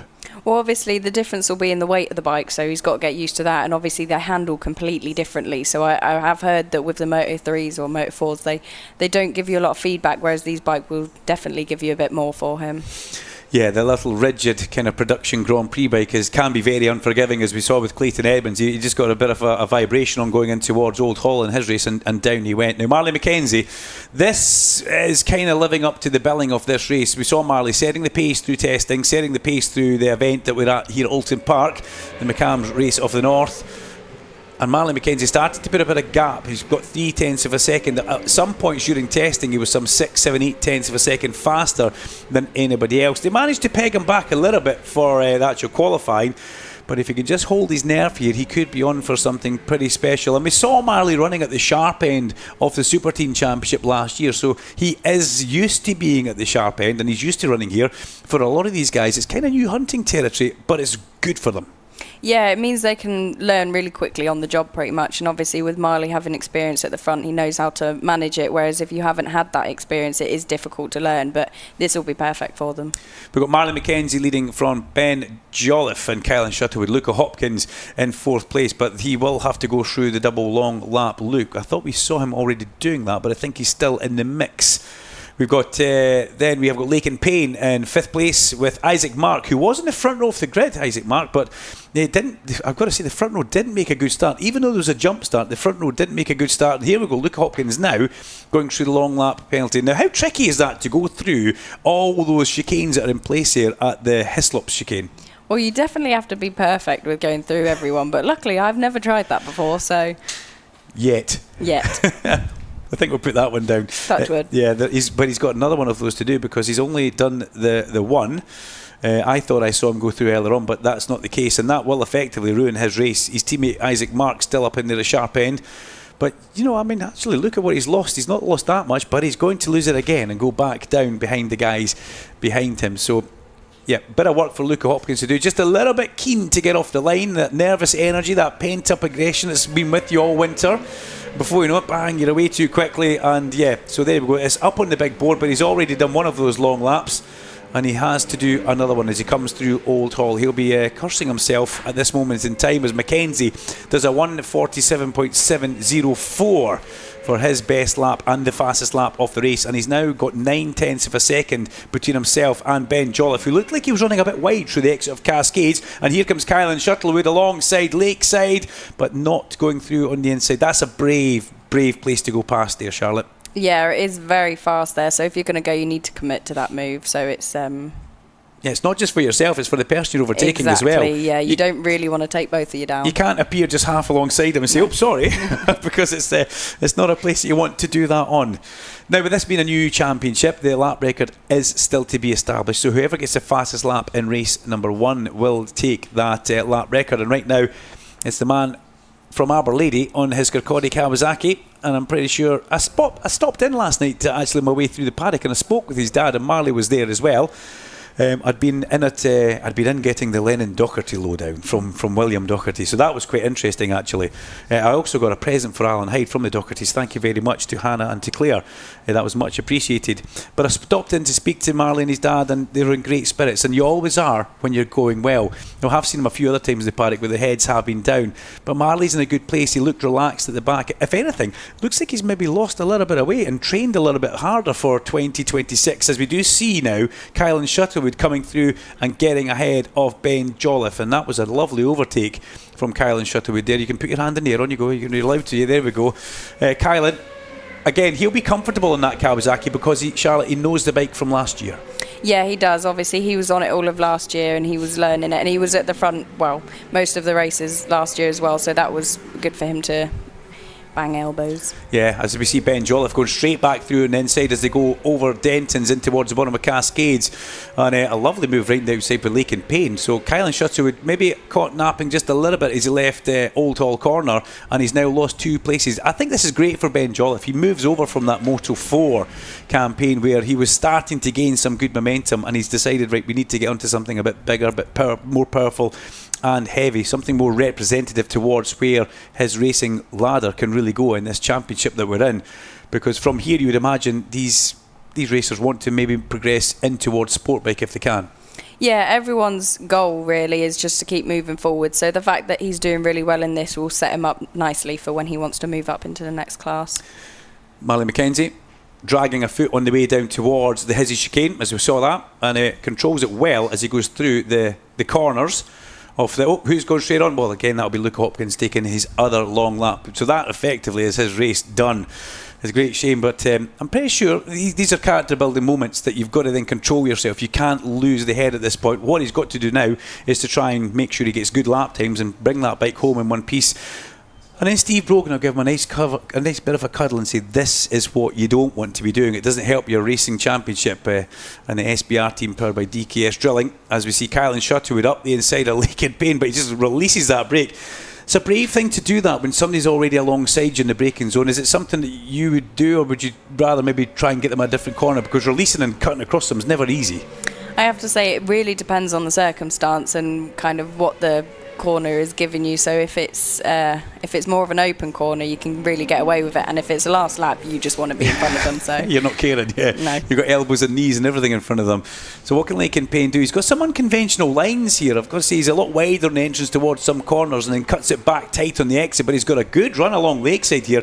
This could see him going up the inside of Ben Jolliffe in towards Island Bend, but no, Ben Jolliffe not letting that happen. And what else is good to see? There's a nice parity between the two makes. The Kawasaki and the Yamaha look very, very close on the track as Kylan Shuttlewood had to lift it up going in towards the Shell hairpin there. That got a little bit close on the way into that very steep banked corner. If you've never actually been to Oldton Park or been round Oldton Park, you actually have to walk the track to realise how steep that banked corner is. Yeah, it's like Daytona in the USA. You walk around it and you're like, wow, that's a lot steeper than it looks on the TV. On a slightly smaller scale, but it is incredibly steep and great to go through in a car, and I would imagine on a bike it will be equally as nice. As Ben Jolliffe under pressure, here comes Payne up the inside. That's lovely. That's a classic manoeuvre, but has he compromised himself on the exit? No. He managed to get through. This will help Kylan Shuttlewood as they come up under the Cheshire Moulding Bridge through Clay Hill on towards Druids. This is getting a little bit close now as back through on the inside goes Ben Jolliffe. No, he doesn't. Lake and Payne laves that bike across the nose. Brave manoeuvre going through Druids. There's a few ripples on the way in there that do kind of have the bikes moving around. And then we've got Isaac Mark, the man who qualified on the front row of the grid, just keeping a watching brief in 5th place. But we need to remember, as we go into lap 7 out of 10, Marley McKenzie now has built up a substantial lead of 3.9 seconds, and he's just managing this race to bring it home as we get 2/3 distance complete. And the fastest lap of the race for Marley McKenzie was done on the last lap, a 1:47.329. So it shows, Charlotte, that he's very comfortable finding time each lap. He's really in a groove at the moment, and obviously he's got no one disrupting him, so he's just in his own little world at the front, which is perfect. Yeah, a nice place to be. Not that I've been there before, but Marley McKenzie certainly has been there in the Super Teen Championship as he keeps adding faster sectors. And he doesn't know what's going on behind them, because this is a good dust-up between Lake and Payne. Kylan Shuttlewood round the outside of Ben Jolliffe. That's a brave manoeuvre going in towards Island Bend there. And he shows that that's quite easy to do. It looks very controlled, with a bit of aggression thrown into the mix. Mackenzie goes through Britons on the exit, and we catch up with the rest of the guys. Then Lake and Payne, Kylan Shuttlewood and Ben Jolliffe. This is the fight for second and third on the podium, and you've also got Isaac Mark very much in the mix. And I think any of these guys would love to step on that podium. They're not going to have the top step, barring a disaster for Marley McKenzie, and we don't want to do any commentary cursing on him as he comes through the exit Knickerbrook and heads up the hill of Clay Hill. Got to keep yourself tucked in. These bikes are kind of similar racing style, you would imagine, to the Moto 4. You can't have bits hanging out, you can't have feet facing the wrong way. As Kylan Shuttlewood goes round the outside of Lake and Payne, you've very much got to maximise the wind resistance on one of these small capacity machines. Yeah, I mean, slipstream is vital on these machines because you can get past in a lot of places with the slipstream, as it's a lot better on these bikes than it is on bigger bikes. So they've got to make sure they take that in for this race. Get it involved. That was a big kind of wobble for the exit of Ben Jolliffe as we went through the Druids there. Jolliffe had that thing on the walk, but I was quite taken aback by Kylan Shuttlewood, the way he went past Lake and Payne on the way up Clay Hill, and you can see the bikes vibrating as they go through there. So at this point in the season, maybe we haven't got perfect setups, but here comes Ben Jolliffe underneath Lake and Payne. Payne will just release the brakes. We know that's his riding style, and it does him so well as they come through Cascades. Payne's still on full lean heading out towards the exit curb, which does give me a bit of a fright when we see that, but he held the position. But then Ben Jolliffe gets a better exit. He's up the inside of Island Bend, and through he goes to get a step onto the podium as we're on lap 8 out of 10. We're starting to get towards the business end of this race, so we need to find out just exactly who is going to step up to the plate, because it looks like Kylan Shuttlewood right now is trying to stretch the gap. If he can lower the lap time and pull them apart, it'll make it much harder for them to try and have that infighting battle that we see Jolliffe and Lake and Payne having as they come out of Britain's up over Hilltop. The gap to leader is now 4.985 seconds. Marley McKenzie keeps putting faster sector in after faster sector. Again, a purple second sector for Marley McKenzie on lap 8 out of 10. Maybe he needs a pit board just to simmer back a little bit. Would that be your idea? I think everyone's got a different sort of aspect. You don't want him to slow down, but you don't want him to over push. So you need to give him enough information so he knows that he's doing a good job, but not to put the hammer down because he's got plenty of time. So what information would you be wanting on your pit board as you come round just now? I'd give him a couple seconds. Yeah, okay. Yeah. Just an okay. You're doing all right. Would be fine. As Kylan Shuttlewood looks to cover the inside from Ben Jolliffe as they go in and through Lodge. A little bit wide from Kylan, but he manages to get the bike back and away from the exit curb for one of those other places it's monitored. But here comes Jolliffe up the inside. Jolliffe takes that manoeuvre and position in towards Old Hall Corner. Lovely stuff from Ben as we go on to lap 9 out of 10. So Kylan Shuttlewood now knows that he's very much in a race, and he's also got a very fast Lake and Payne who goes down the inside through the avenue in Dentons. That was a lovely manoeuvre again though. Full lean out towards the exit and still leaning as they go into an area which is monitored by race direction. So there is one strike for the man on bike number 72, Lake and Payne, LP41 Racing, and race direction will be monitoring that, but it's still leaning as you go out onto the exit curb. It always gives me a little bit of the fear. I don't know about yourself, especially we've had rain. You don't know if there's still a bit of residual water on those curbs. Yeah, there could be some puddles within the curbs that you're not going to be able to see when you're going at that speed. So if you go straight over them, you're not going to know, and then next minute you're going to be on floor. Oh, you're going to know. You're going to know, yeah. But you're going to know the hard way, that's for sure. As we pick up with Marley McKenzie, Kirkcaldy Kawasaki sponsorship on that. The gap now 6.8 seconds as Jolliffe in towards the Hizzy chicane, keeps that second place, and Kylan Shuttlewood in I'm not going to say safe third because Lake and Payne makes a manoeuvre on Isaac Mark going into the corner and gets himself back through, but he's cost himself a little bit of momentum there. And look at this, Luca Hopkins coming at the back. Luca Hopkins with a bit of work, and Jediah Cumbermack. They've probably left a bit too late, but Luca Hopkins did a double long lap penalty, so this is a good ride back towards the sharp end. Yeah, I did notice that, obviously, because these guys have been battling, they are slowing their lap times down, which means it's given the opportunity to Luke to catch up. But as you say, it is a bit late now in the race, unless he can pull that back.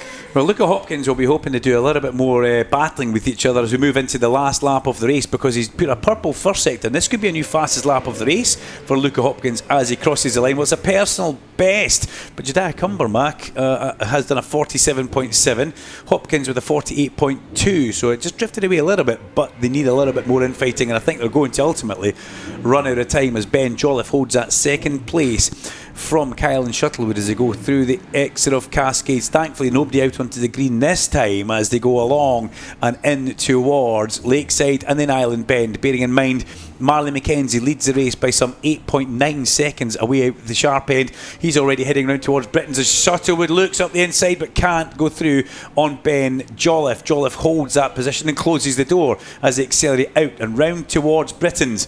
We get a grandstand view of this very tricky chicane. You're actually braking on the side of the tyre going in there. It makes it very awkward. It does. You do have to be careful because you don't want to be hard on the brakes, but you do need to still keep the momentum going in. As we pick them up, coming over the crest of Hilltop, further back down, still battles all the way. We've got Lewis Mullen, Rory Creeth and Mason Johnson in 10th, 11th and 12th as we see them circulating round. But Marley McKenzie makes his way in towards. Oh, down goes Kylan Shuttlewood. Down he goes at the exit of Knickerbrook, thankfully moving in the gravel with the Port West Race Safe Marshals, and that was just a little bit eager beaver to get on the gas to try and drive it up Clay Hill for one last time and hopefully make a manoeuvre as Marley McKenzie goes through the last corner, and Marley McKenzie will drive up towards Deer Leap and take the first victory in the 1P Mobile National Junior Sportbike Championship, and he does it in style. Marley McKenzie wins. Second place we're going to have Ben Jolliffe, who will be delighted to be on the podium, and Lake and Payne in third, just ahead of Isaac Mark. Jediah Cumbermack and Luca Hopkins does recover to a creditable 6th place. We do feel very, very sorry for Kylan Shuttlewood. That's unfortunate. You thankfully did see he was okay, but yeah, into the gravel trap and down. And Charlotte, that's just trying to be too keen on the gas there? You are right. It just means he was trying to put a bit too much in the last lap, and he kind of had a bit of a panic. Yeah, being assessed in the gravel trap just now. Marley McKenzie, hands in the air, wondering where everybody else went to, but Marley absolutely dominated that race, and he also takes a lap record on his Kirkcaldy Kawasaki ZX4RR.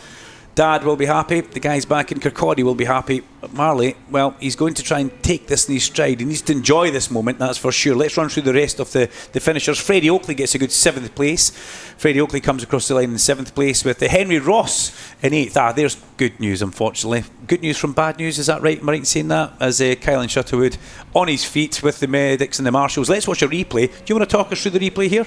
So by the looks of it, he is carrying a bit more lean angle through there, and obviously when you're getting on the gas there, it's going to be coming round on you, and he's just a bit too eager, so it's sent him to the moon. Yeah, lucky with that one. He slapped the ground quite hard, and that's the type of incident that can do a collarbone a bit of damage, but thankfully he looks to be okay. We saw him up on his feet, so give him a round of applause, guys, down there. That was a great ride for Kylan Shuttlewood, and chatting with the Port West Race Safe marshals, he is. So behind Henry Ross, we've got Rory Creeth in 9th place, and across the line in 10th place, bike number 12, which was Lewis Mullen from New Mills on the DJ Racing Yamaha R7. Charlotte Marcuso, thank you very much for joining us in the commentary box.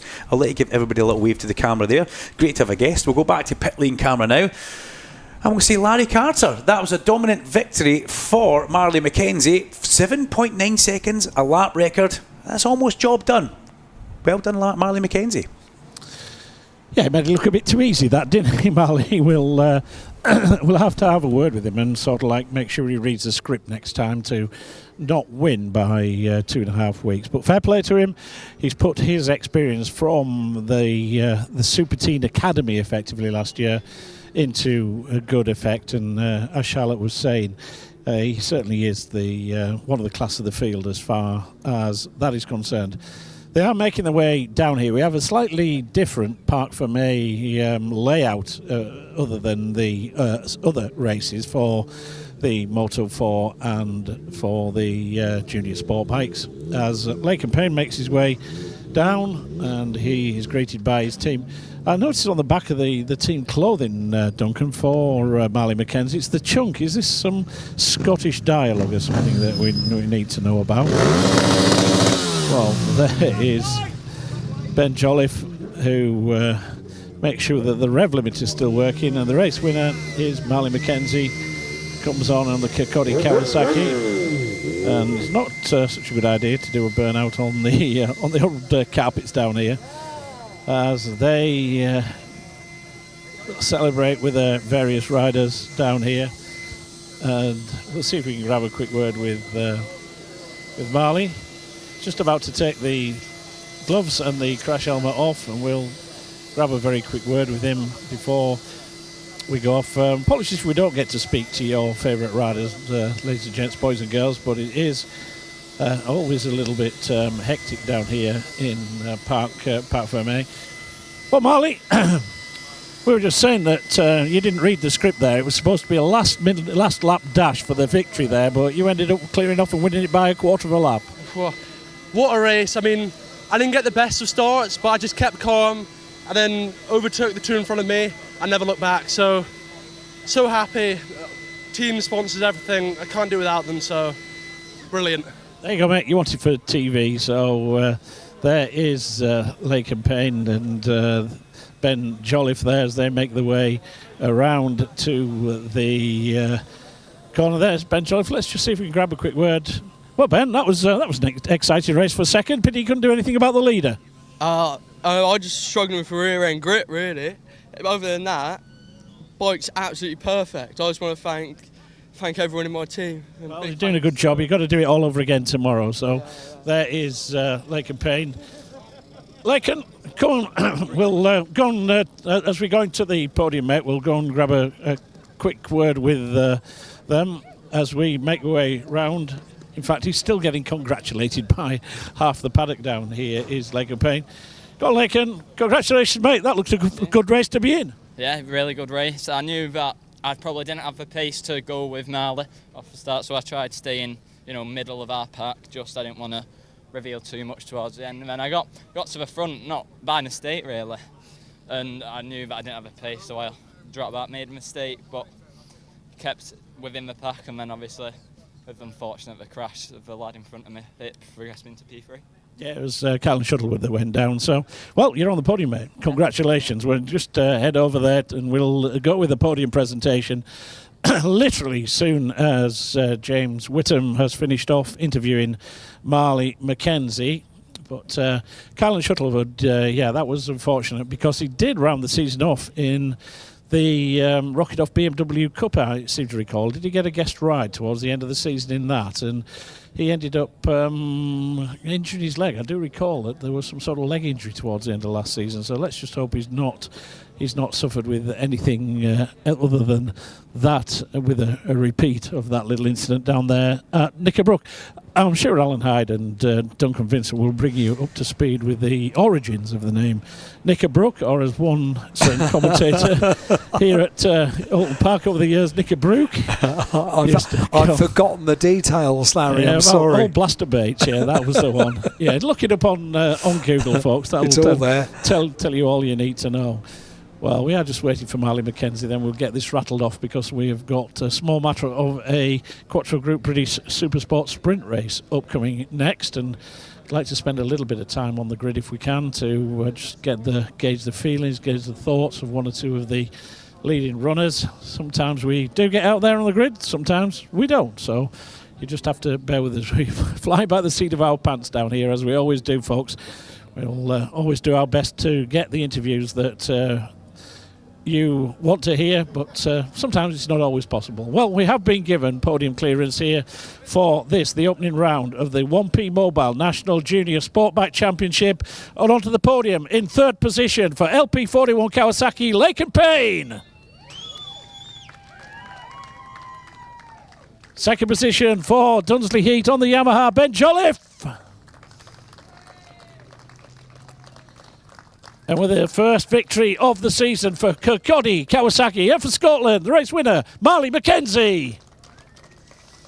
And we'll ask one of the team to get the team award, and we'll ask Mr. Clifford Wetherall, the Managing Director of 1P Mobile, our title sponsors, to make the podium presentation to the third place rider.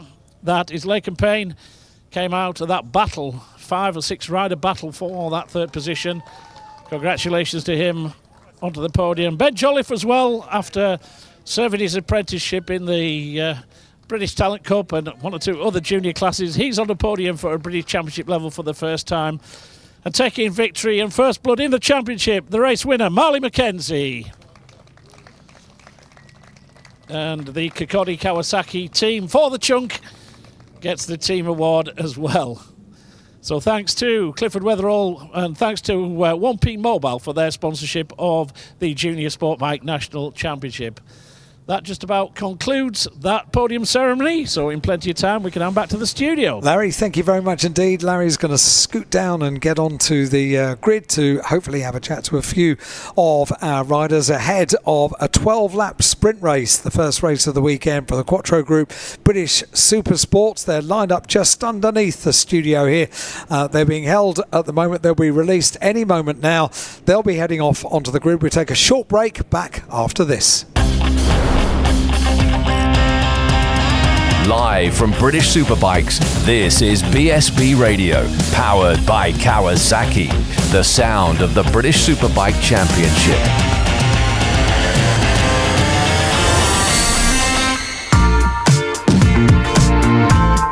Want to discover the latest Kawasaki range of machines? The Kawasaki Experience Tour is heading to dealerships across the UK throughout the summer, giving riders the chance to ride the latest 2026 bikes. From A2 friendly machines such as the Versys 650 to new models like the KLE 500, the Z1100 and the Z650S. View the full list of events and book your place at kawasakiexperiencetour.co.uk. The 2026 Zinn British Superbike Championship in association with Pirelli. 18 plus, Zinn is not risk-free and contains nicotine, which is addictive. Only for use by adults who would otherwise continue to smoke or use other nicotine products. Have you had a non-fault motorcycle accident? Don't let it put the brakes on your ride. McCams gets you back on the road with a like-for-like replacement bike. No insurance excess to pay, and you keep your no claims bonus. And if you've been injured, Oldton Turner's expert solicitors will work to secure the compensation you deserve. McCams and Bond Turner, supporting bikers every step of the way. Call 0345 054 1000 today, and we can help you get back onto two wheels.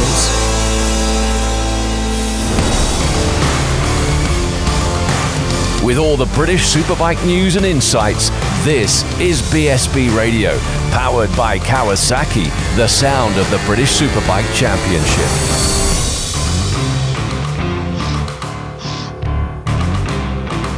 On 94.9 FM here at Oldton Park. A very good afternoon to you. Local time, 17 minutes past 3. We're so close at 3:25 to getting our 12-lap sprint race underway for the Quattro Group British Supersports. And down there on the grid is our very own Larry Carter. Indeed we are. If anything, the temperature's just warmed up a degree Has or warmed two. up, yeah. But there's still one or two just threatening clouds hanging over, especially the Druids Lodge corner area. As we look out towards the east, the Manchester Airport sort of area, it looks fairly fine across there. So fingers crossed, the weather forecast have got it right. We ain't going to get a short, sharp shower. And one rider that will be certainly hoping that that is the case is the rider that sits on pole position down here, because it is the number 29, Lucas Brown. Well, Lucas, you've had a couple of hours to have a think about this. What's the plan for this race? I've got no plan. I'm just going to get stuck in, and yeah, hopefully I can go with the front boys. I mean, like, I've not been far off in the dry, but I've not been quite at their pace. But hoping that I can just get a good start, hopefully keep the lead, and then just when they come past, just hang on in there. Well, you've got the position that they all wanted. Good luck, Lucas. Thanks for that. Well, they don't come much more experienced than Ben Curry down here. Ben, I've been watching your blogs and what have you. The start of the season has had its trials and tribulations, I think it's fair to say, with a new bike. But hopefully you've managed to get round them now. You said it was all about the first race when you came to Oldton Park. It's your local track, and hopefully you can do something from P2 here on the grid. Yeah, absolutely. It's so important. It's vital to get some races under your belt to really understand the job. You can do as many laps as you want in Spain and testing. It's not until you get into the heat of the battle do you really know what's happening. So I'm pretty happy with the progress that we've made this weekend. We've been up the sharp end. We haven't been far away.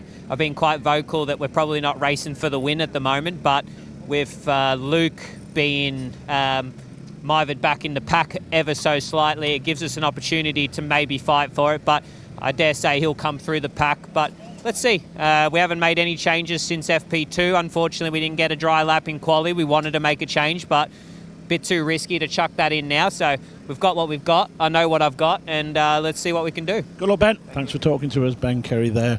As ever, the very typical loquacious Aussie, isn't he? Gives it chapter and verse whenever. That's a rider, like I said, born in Würzburg in Germany, lived in New South Wales in Australia for most of his life, and now makes his home just outside Rhyl in North Wales.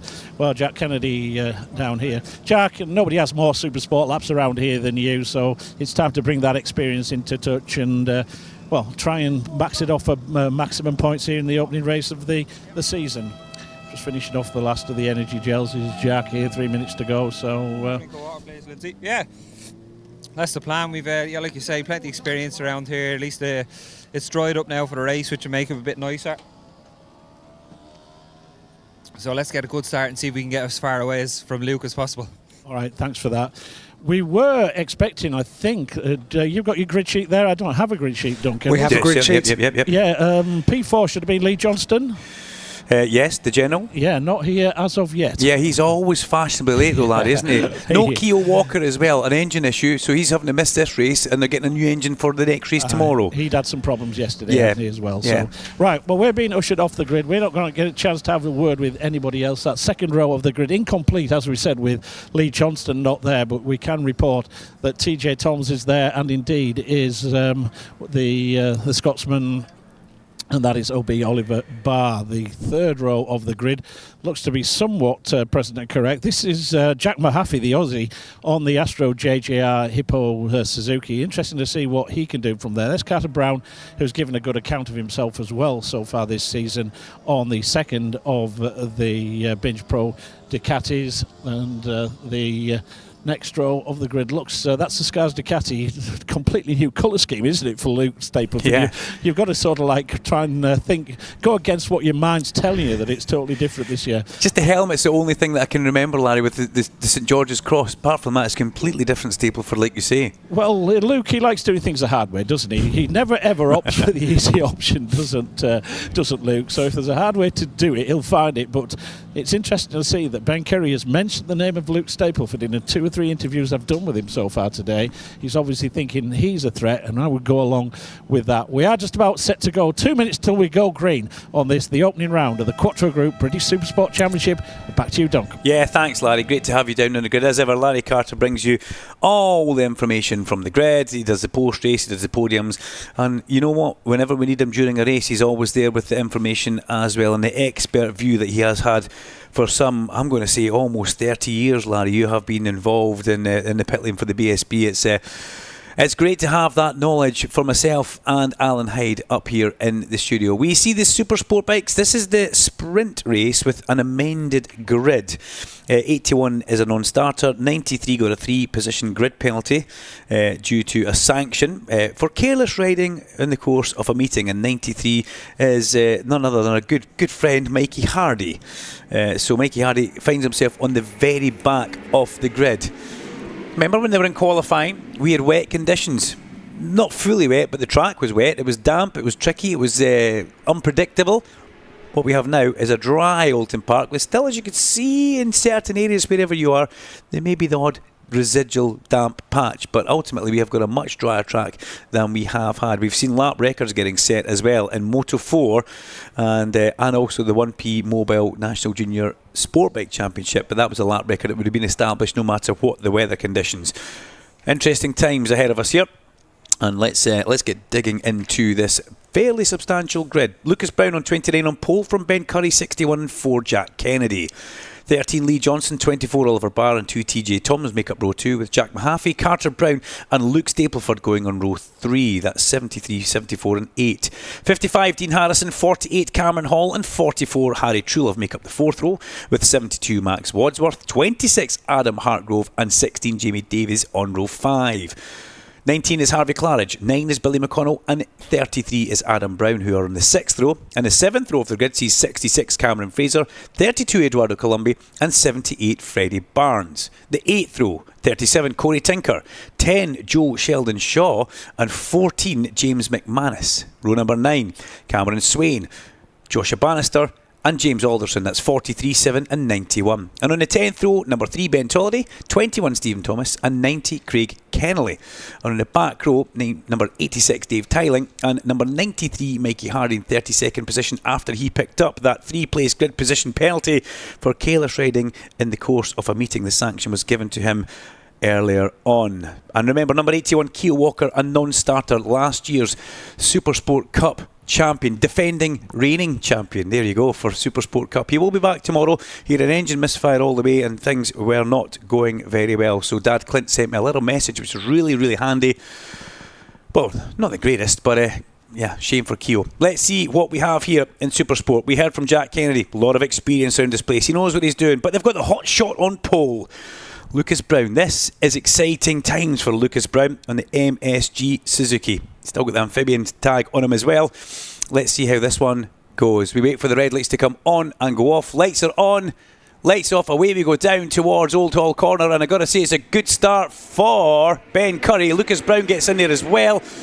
And that's one of the Astro GGR Suzukis coming firing up and says, is that Jack Mahaffey? Think it may well be. What a start. He's got a fan base as well, Larry Carter and Alan Hyde. And I think we've picked that up on the YouTube feed. He's got a big fan base and people desperate to see how Jack gets on, as we are on that Astro GGR Suzuki. Thankfully, Keep your eye on the monitors, Dunk. There was definitely some movement by one or two of the riders there on the grid. Copy that, Larry Carter. Mahaffey had a big moment going in towards Island Bend, as did Ben Curry. Ben Curry was like a NASCAR, like Darlington, round the outside of the white line, but he managed to pull it back towards an apex and away. Let's keep our eyes on the monitor. We want to see no jump starts coming up, but Race Direction will keep us right with everything that goes on as we watch the Supersport, Quattro Supersport Championship stream in through the Britain chicane. Lovely, lovely angles of lean and all new colour schemes for everybody. And look at this, at the sharp end, Ben Curry leads on the lovely R9 Yamaha. The first time we've seen that bike in competition in the British Superbike Championship. We've seen it at the World Rounds in the UK, but the first time in this one. Down goes Hazard True Love. Oh dear, he just lights up the back of that. Down he goes at Knickerbrook. He's getting up straight away, and somebody else down. Is that TJ Toms? It is. TJ Toms gets to his feet. That looks like it's happened at the Hizzy chicane. The airbag suit has gone off, and TJ Toms, he'll deflate himself, and he'll be a bit deflated after that. That's a great shame for TJ Toms, as Mahaffey up into 4th place. This is exciting stuff. I absolutely love it when we get somebody coming over from the other side of the world and getting right involved with everything that we've got. The Australian having a look at the back of Lee Johnston as they go in towards turn 1. But Johnston managing to hold his own, and it's Curry from Brown, from Johnston, Mahaffey, and then we have got Jack Kennedy. Bit of a gap back to, is that Dean Harrison? And then who do we have? Is that one? I think that's actually Oliver Barr looking at the red boots, and then we should have Luke Stapleford behind that. Number 2 at Hizzies has been badged as OK, and what a shame for Harry Truelove, who we also saw going down. Johnston passes Lucas Brown. Lucas Brown straight back underneath him, and Jack Kennedy lifts up Jack Mahaffey as they go through the shell hairpin. Mahaffey then pulls a lovely wheelie out of it, and you know, Jack, if there's somebody you want to follow, it's that number 4 Honda in front of you. That will give you a really good schooling around this Oldton Park circuit. Mahaffey, as I said, he's got a big fan base, a lot of people listening and probably watching back home in Australia as well, just keeping an eye on what's going on here. Then it's Stapleford behind Mahaffey, and then it is Oliver Barr.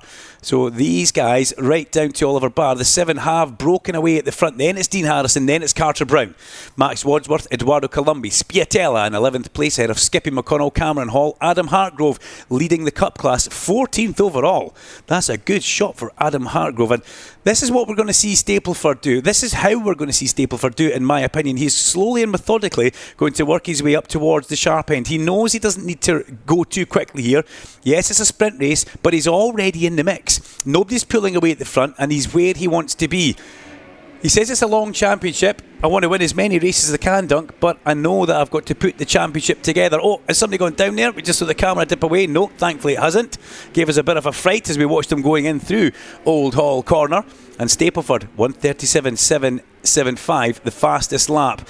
The lap record of Ben Curry on a Ducati, 1:36.574. So we're quite a bit away from that. But remember, we're still pretty heavy with fuel, as Lucas Brown trails a leg off the side of the MSG Suzuki, and Jack Kennedy homes in. As far as that jump start concerned, it was a green bike that certainly jumped it, and he jumped it by a mile. I hazard a guess that it was probably TJ Toms. Yeah, I think so, Larry. It's a good spot there, Larry. That's boots on the ground scoop, gives us the intel from the pit lane, and that's exactly what we expect. What a shame for TJ Toms. Not what you want to start your season. He's also a bit tender and sore from a motocross training incident as well. As Stapleford looks at the inside of Mahaffey, and he can't put that Scars Ducati through on the inside. But all in all, he's still watching Ben Curry. He's going to eventually catch up with these guys that he battles with all the time. Is there a gap, though, now starting to appear behind Jack Kennedy back to Lucas Brown? As amazing as that qualifying session was for Lucas Brown, we're delighted to see him up there. It's a very early Supersport career for this young man, and maybe just a little bit peaking a little bit too soon, but he's getting schooled so well looking at these guys ahead of him. And I'm a fan of Lucas Brown, really a big fan, as Stapleford goes up the inside of Mahaffey. Down goes, oh dear, that's the commentator's curse. Sorry, Lucas. Down he goes, up on his feet, walking away from that one. I feel partially responsible, Alan Hyde, but the bike just leaning against the recticel gets picked up. Well, seek solace in the fact that he couldn't hear you. Thankfully, yes. Thankfully. Lee Johnston hits the front. The General goes to the sharp end on the Sencat Triumph. Lovely stuff. 1:37.3 now. Fastest lap for Jack Kennedy in third place. But that's opened up the doors for Luke Stapleford. He now doesn't have to pass Lucas Brown. He's now in a genuine 4th place, and he's already homing up towards the back of these guys ahead of him. And look at that. Look how much ground Stapleford on this lap. If you're standing trackside, you see he's homed right up towards the back of Jack Kennedy on that lovely red and black Scars Ducati. We're going to see a replay on the big screen of Lucas Brown going down. Watch the bike in 4th, 29. Trail brakes to the apex. There's a little bit of an undulation there. It does go light but further round, and unfortunately down goes Lucas Brown, the former RNG Talent Cup champion, and he'll be back. He will be back. He's shown us what he can do on a bigger bike, and delighted with what he's done. But unfortunately, it's just ended in a DNF in this race. But it's Lee Johnson from Ben Curry, from Jack Kennedy and Luke Stapleford. Then Jack Mahaffey sits in a fine 5th place. He doesn't even have the Astro JGR leathers yet, Larry. That's how cool that is. Racing in retro black leathers. Kind of thing you'd have seen Glenn Richards coming back and doing. He'd have loved it. Behind that, we've got Oliver Barr, the young man from Newton Stewart, who's just keeping a bit of a watching brief. And OB, he's under the tutorage of Rory Skinner. They're good, close friends, but OB will be told, pick up points. That's what Rory will tell him, as we see Stapleford goes through on Kennedy in towards Old Hall Corner, and Luke Stapleford out towards the exit curb. He looks good on that Ducati. He looks really, really strong on that. And I thought he looked good on the Triumph, and he'd been on a Triumph for quite some time. But he said to me, I've watched the Ducati for a few years, and I think it's got some real strong points. It was about getting on a Ducati with the right team, not just jumping on anyone. And this Scars team, with the people running them, it's all just lined up. It's effectively the team that run Michael Dunlop on the roads. We saw it in a Milwaukee colour scheme last year. And he's got a lot of the XTAS mechanics in there. Lee, one of the notable guys who stepped over from Rory Skinner's side of the garage, now running that bike for Luke Stapleford. But it's Lee Johnston at the sharp end. And Lee Johnston has looked pretty strong all weekend. He's always been there or thereabouts. And every time I see him in the paddock, he's just milling about on a scooter and saying hello. But he's quite a big thing in that Sencat pit. He's using his experience to drag the whole thing forward. He and Chris Barnes putting together some great work down there. And at the front of the Supersport race, up the hill, there are 2 off the Sencat bikes in this. The second one will be for young Freddie Barnes. And Freddie Barnes getting some great tuition from the General Lee Johnson, but the General at the sharp end. Look at Jack Mahaffey as well. He's sitting right in there, but here comes Stapleford. He levels along the inside of Ben Curry, and through he goes. Lovely stuff, and a very clean overtake. Ever so clean, controlled and calm from Stapleford. We're seeing a Luke Stapleford Ducati get its way back towards the sharp end. He didn't qualify at the sharp end. It was damp. He said to me, I'm not going to put my neck on the line. I'm going to just go out there. I know I've got the race pace to probably come through. And we're seeing that right now. Lee Johnson, though, well, he may have other ideas. And what this has done for Jack Mahaffey as well, in 5th place on the yellow Astro JGR Hippo Suzuki, he's seen where he can overtake round here. He's watched Luke Stapleford. So let's see if he puts any of that into play and tries to make a manoeuvre on Jack Kennedy. Because I have to say, out of the 2 Jacks at the back, Mahaffey looks to be a little bit faster than Kennedy. And that's not something I ever expected to see. Remember, we still have Dean Harrison as well. He's catching up towards the back of Oliver Barr. And that will be a bit of a wriggle on for Oliver Barr. So here comes Stapleford, though. He's good through the Britons, up over Hilltop. Can we see Stapleford go through on the brakes? He's levelled Lee Johnston on the inside. Yes, through he goes. Lovely stuff from Luke Stapleford. He may have changed manufacturer. He may have changed leather colours and manufacturers. I'll say it again, Alan. The cross of St George is still on the top of his helmet, and he's back to the front of a super sport race. This is vintage Stapleford, and it's been threatened all the way through pre-event testing. They didn't do much of the actual UK event testing. They got taken away by Ducati to other places in Europe, but they felt the need to come and test here because this is where round 1 will be happening. And Luke Stapleford now at the front. Thanks for that little bit of encouragement to get my words out my mouth there, Alan. You're welcome. It's been a long winter for us Always as well. Here for you. You know. Are you? I can't see anymore. Though. I am. I'm here. Right here.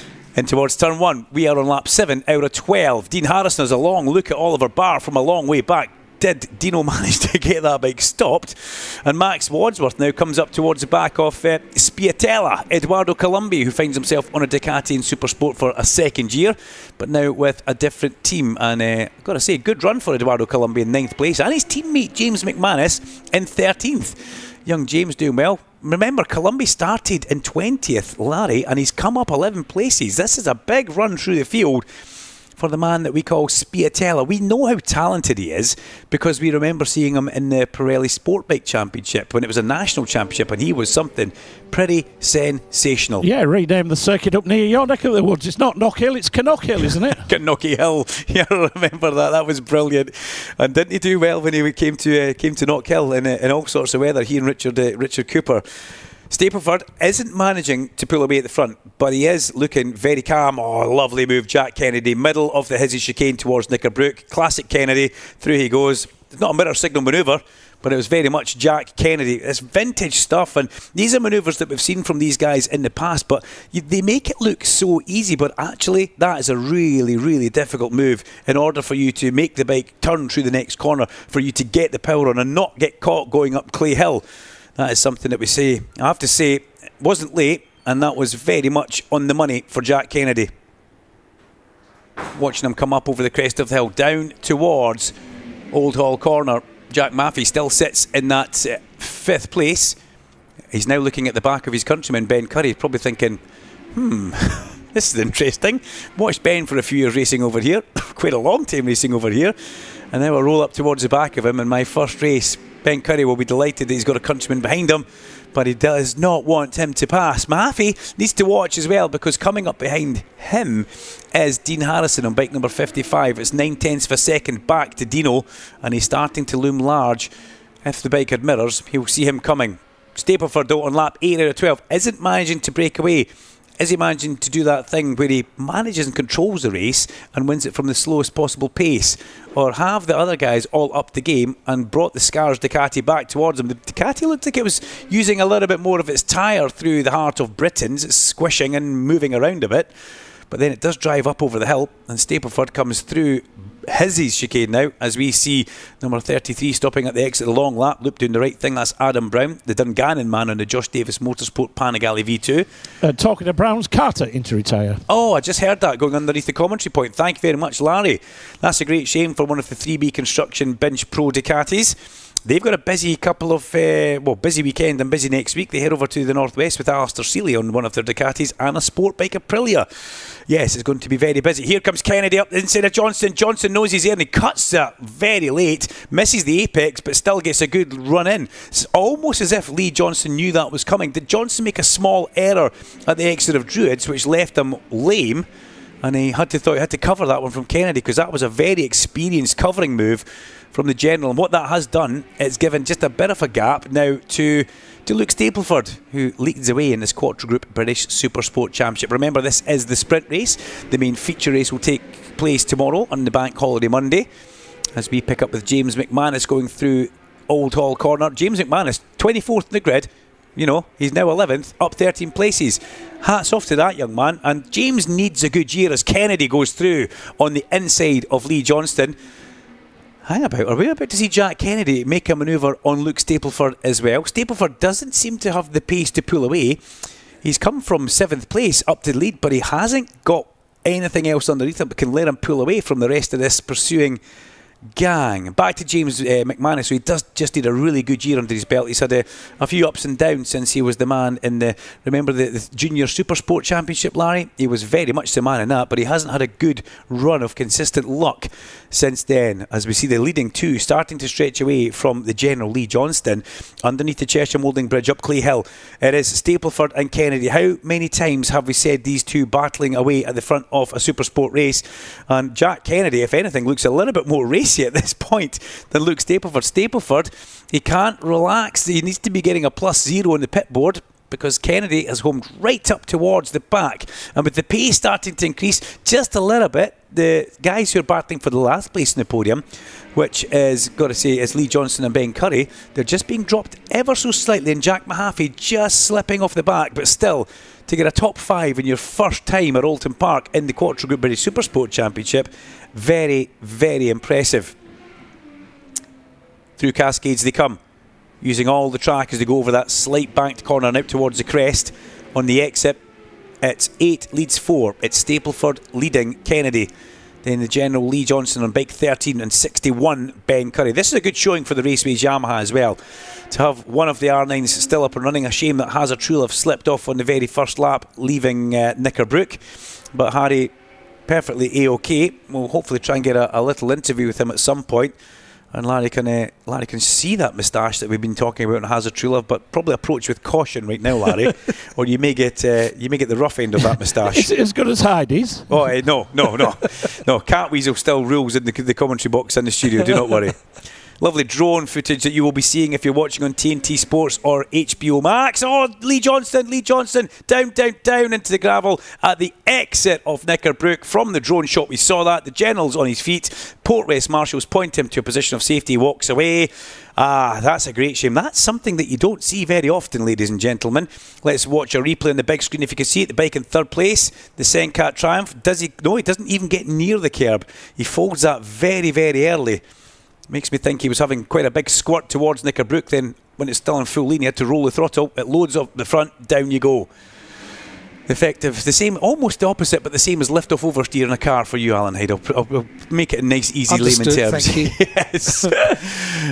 So there was 4. There's now 3, but that puts Jack Mahaffey onto 4th place, or up into 4th place.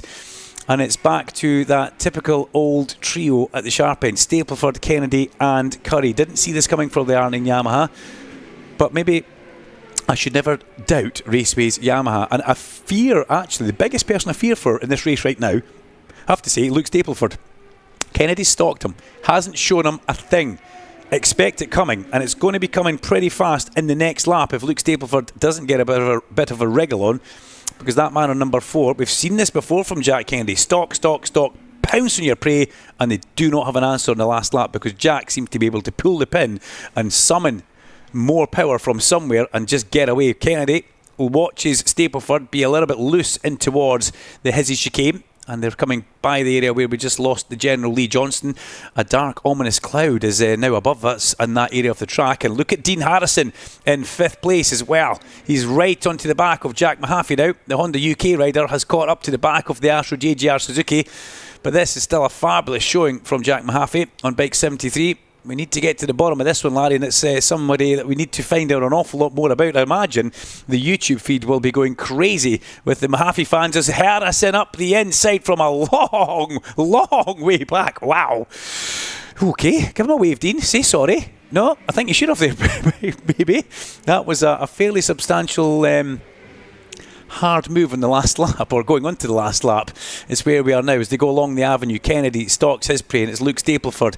Stapleford's been here so many times. He needs to get a bit of a wriggle on, but does he feel comfortable enough on the Scars Ducati to just open the taps that little bit more and try and pull away? Only time will tell as we make our way along Lakeside. The Ducati does seem to punch off the corner well, but the Honda has so much mid-corner speed. Watch Kennedy up the inside into the shell. Will he do it? No, he'll hold it back. He'll either do it in towards Hizzy's. He'll do it in a place where it disrupts Luke Stapleford and he can't keep his flow. Can he get a run in towards Britain's? Probably not. It would be a good disruptor, that's for sure. But as we watch him coming through the Britain chicane, is this the place where he needs to get a good drive? But look at the Ducati, just put a half bike length in towards him, and that's not going to be it. He needs to do it in the middle of this next chicane. You can see him, he's taking a wide berth on the way, and he's trying to build a manoeuvre already. Here comes Kennedy. Will he have a shot? No, he holds it back, just not close enough. He needs to try and get a run up either in towards Druids, or will it be a last corner lunge like we've just seen his teammate Dean Harrison do going in towards Lodge, because Luke Stapleford holds his own all the way up through the hill, and he knows that Jack Kennedy's behind him. If Stapleford goes defensive in towards this last corner, Kennedy will try and drop it around the outside. But I've got to say, Stapleford has ridden a fabulous last lap. He doesn't really defend into the last corner until the last gasp of the apex. And that, ladies and gentlemen, has been a perfectly executed last lap from Luke Stapleford as he takes a checkered flag. Brilliant stuff for Luke Stapleford. He will be happy. Kennedy, I think he didn't even attempt to go for that. He's happy to come through and pick the points up. On a day where you can't win, maximise your points haul, and that's what Jack Kennedy has possibly just done. And we get an R9 Yamaha, a little bit of history, an R9 Yamaha onto the podium in the hands of Ben Curry. We see Corey Tinker Poor a manoeuvre, shall we say, on James McManus coming through the last corner. James has no answer. Good stuff for Corey Tinker.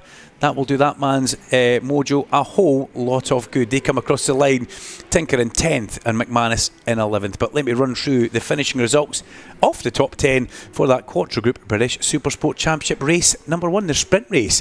Luke Stapleford takes a victory and a fastest lap with a 1:37.030. Second place, number 4, Jack Kennedy. In third place, number 61, Ben Curry. And in fourth place, number 55, Dean Harrison. In fifth place, this is brilliant, Jack Mahaffey, bike number 73. How good is that to see Jack Mahaffey there? I bet the YouTube and the WhatsApp is going crazy, Alan Hyde. In sixth place, 24, Oliver Barr. Seventh place, 32, Eduardo Colombi. Spiatella, another good result for him. Max Wadsworth on 72 in 8th place. Billy McConnell inside the top 10, number 9 in 9th place. And Corey Tinker makes a manoeuvre on James McManus and picks up the 10th place spot on the last lap and last corner. Then it was James McManus in 11th. The top cup rider was Cameron Swain, which is something that we were actually thinking would happen.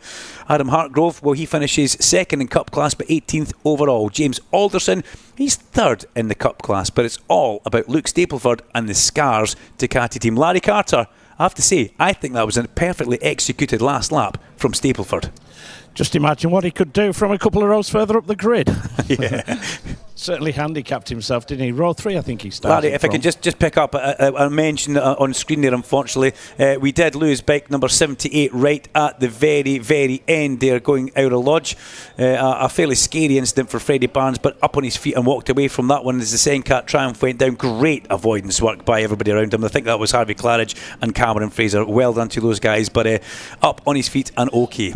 Yeah, that's good news, but that's sadly both the Sencat Triumphs out of that one, wasn't it? It's not something you see very often, Larry. General crash. You don't see Lee Johnson crashing very much, do you? But anyway, for whatever reason, the Scars Ducati team it is that get their first victory under the auspices, the leadership of Dale McElveen and Lee Finley, and as you say, the rest of a number of the crew there, Luke's team as well. They've all come across from the Triumph. And if you are picking up the picture in the background, that was Dale McElveen. There's Lee Finley just giving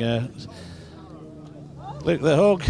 As the Cup as well. It's important to remember that the Hell Supersport Cup, that has been gone the way of another one of these damned Aussies. That's gone the way of Cam Swain for Dave Tyson and Brad Clark and the Powerslide Suzuki squad. Well, there is... Ben Curry, let's just move in and see if we can grab a word with a delighted Luke Stapleford, as he's just having a chat with the team. I need to just find out the origin of the word. This SCARS is obviously an acronym for something, which I haven't managed to find. Well done, Luke. Imagine what you could do from a couple of rows further up the grid. Yeah, we made that one hard for ourselves, didn't we? No, it was a good race. We sort of knew we got the pace, but... coming from ninth is always a bit of a challenge, so it was a good race. I enjoyed that one. Yeah, and you had to work for it as well. Were you expecting that challenge from Jack on the last lap? No, not really. I thought my lap time wasn't working for most of the laps, so I wasn't sure what the pace was, but I think I got one lap at 36.9, and I thought maybe that's enough to break people, but Jack will always be there, so we know that if we've got a gap in practice like we have had this weekend, Jack will bridge that gap from the race, so and vice versa. So we was sort of expecting it anyway. Good lad. Well done, Luke. Thanks for that. There is Jack Kennedy, as ever, two former British Supersport champions, just offering each other the hand of congratulations there. And there's Paddy the Daddy. That's Paddy Kennedy moves in there as well. As Jack, you wanted, mate. Let's just see if we can. We'll go grab a word with Ben Curry down there. He's just going to have a chat with the various people out there in the crowd. Well done, Ben. That's a podium. You can't be dissatisfied with that.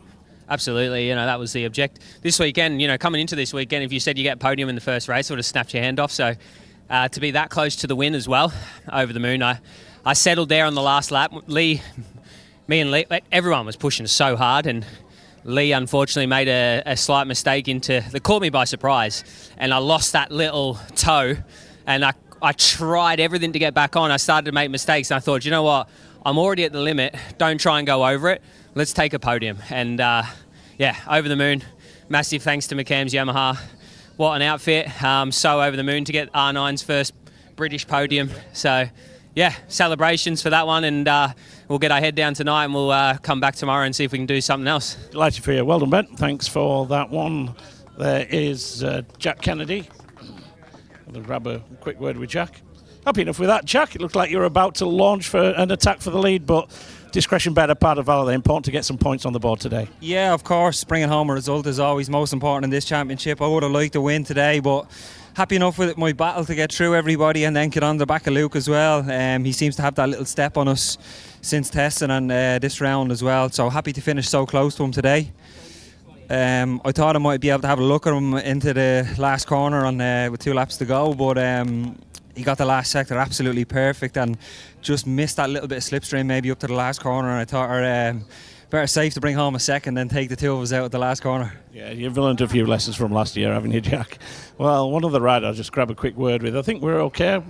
We'll grab a quick word with Cam Swain down here. Well, Cam, that's one way to make an impression, isn't it, in the British Superbike Championship paddock? Yeah, mate, it was good. I had a bad qualifying this morning. Haven't really ridden a big bike in different conditions like that. It's my first full season racing a bigger bike, something bigger than a 300. So to come from 25th to 12th, just then in my first debut race of the season, I'm super happy with that. And I can't thank Powerslide Motorcycles enough. Dave Tyson running this show, he's put an awesome bike together for me and an absolutely great team, and I couldn't ask for much more, mate. Cracking job. Well done, Dave, as well. We had a chat with him a little bit earlier.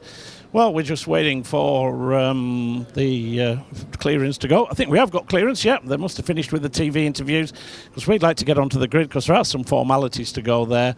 So we'll get the riders up here then in the opening round of the Quattro Group British Supersport Championship. And onto the podium in 3rd position for Australia and for McCann's Yamaha. 3rd place to Ben Kerry. There we go, Ben. Up here and onto the podium, mate. As soon as we can, mate, up onto the podium. Well done, Ben. 3rd position to Ben Kerry for McCann's Yamaha. The first time for the R9 on the podium. 2nd position for Ireland and Honda Racing, Jack Kennedy. And taking a victory, the opening round of the season for Scars Racing Ducati, the race winner, Luke Stapleford. And we'll ask somebody on behalf of the Scars Racing team. Del McElveen's going to collect the team award on behalf of the Scars Racing team. And we'll ask Mr. Sebastiano Cremonini, who is the head of brand engagement for Zim PMI, to make the podium presentation to the 3rd place rider, Ben Kerry. 2nd position then, that goes the way of the 5-time champion Jack Kennedy. Well done to Jack. Happy enough with that. And first blood of the season then, the opening race victory for Scars Racing Ducati, the race winner Luke Stapleford. And the first, as one of the team bosses, Dale McElveen gets the team award on behalf of the Scars Racing Ducati. So that then concludes the podium for the opening round of the Quattro Group British Supersport Championship. With that, we can hand back to the studio. Larry, thank you very much indeed. Great to hear the podium down there for the Quattro Group British Supersport sprint race this weekend. Don't forget more action from those bikes. Tomorrow here at Oldton Park, we'll have all the action for you here on BSB Radio, powered by Kawasaki, the sound of the British Superbikes. And they're up next.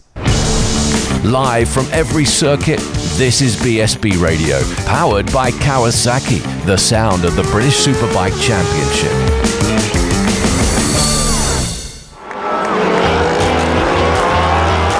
On race weekends, every second counts, and so does the right bike insurance. Carol Nash is one of the UK's leading motorbike insurance providers, and we're proud to be the exclusive insurance partner of British Superbike. So, whether you ride a classic, a custom-built model or a high-performance superbike, we'll get you a tailored quote in minutes.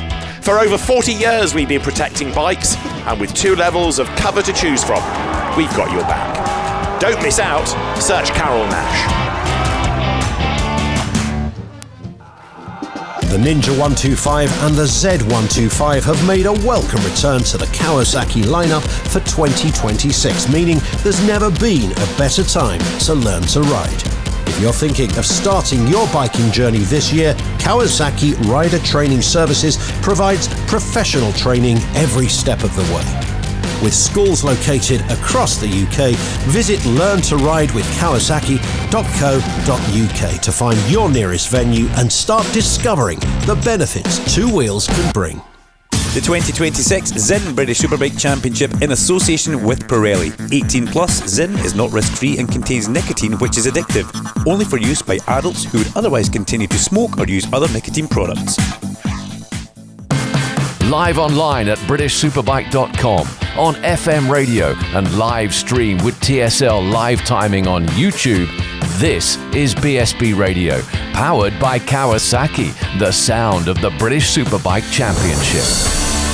Celebrating 30 years this year in 2026. It is BSB Radio, powered by Kawasaki, the sound of the British Superbikes. And down there on ground level, about to celebrate 30 years, is Larry Carter. Thank you, Alan. Well, the background noise is the Army Brass Band just playing a little bit of music.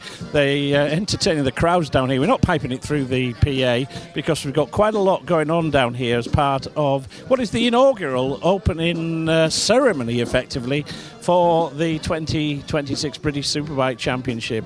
And part of that is we've got some old relics. That's not so much Neil Mackenzie's factory Cadbury's Boost Yamaha down here that he won the championship back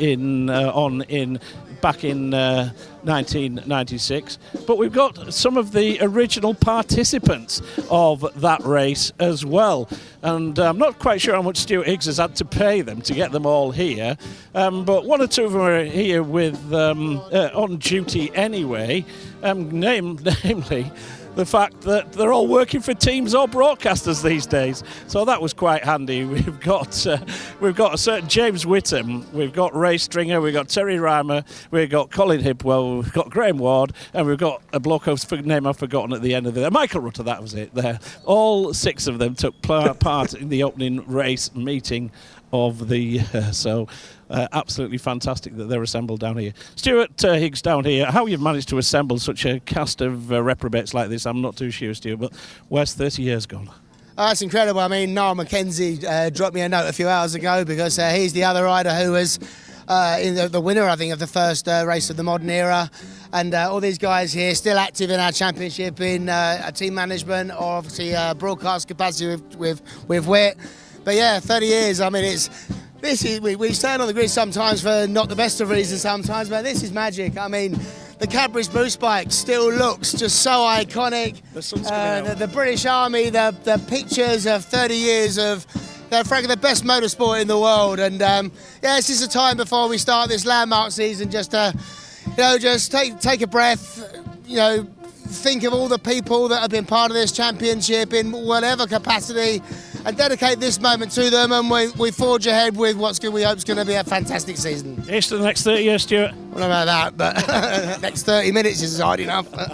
Well, it's great that they're all here. Do you want me to grab a quick word? Wait, what about it back 30 years ago, mate? You'd all look old enough to have raced then. I tell you what, it seems like 2 minutes ago. 96 was a brilliant year for me. Look back on it really fondly, and I'd go back and do it all again, even the bad bits, tomorrow. Yeah, absolutely. Ray Stringer down here, Ray. Wonderful memories, and you're obviously still very much an integral part of this paddock.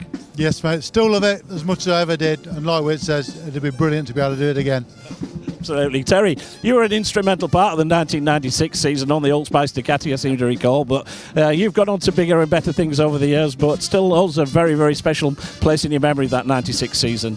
Yeah, it's been a privilege really to race against these guys on these great circuits in a brilliant championship, and still involved now, really enjoying it still. I love my bike racing, I like these guys do, just can't stay away, so yeah, really, really pleased to be here. Absolutely. And Colin Hipwell down here. Colin, you were a part of that original championship back in 1996, but obviously a lot different role nowadays in the paddock. Oh yes, I love what I'm doing. I've got my grandson coming through, he's doing Fabs, so it's a family thing. Dean's done it, we've had a brilliant time. Fantastic life, recommend it to anybody. Yeah, except without the bills maybe. So never Graham Ward as well, Wardy. Us Yorkshire lads have to stick together, don't we? And you're a representative back there going back, 30 years. Wonderful memories. Oh mate, you can't ever take them away. It were fantastic, and I'd love to go back and do it all again and know what I know now. It'd be great.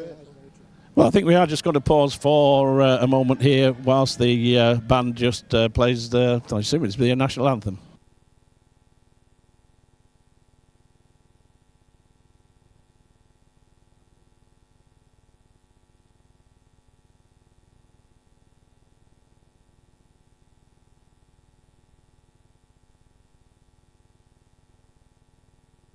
We have just got a couple of seconds whilst we do that to interview the legend that is the Blade, Michael Rutter. Out of them all, mate, though you're the only one still racing. Well, I wouldn't say racing, wobbling round. But, yeah, can't believe 30 years, you know, and goes so quick. Yeah, well, it does nowadays. And nowadays, you're obviously in the corner of Storm Stacey and bringing on the new talent nowadays.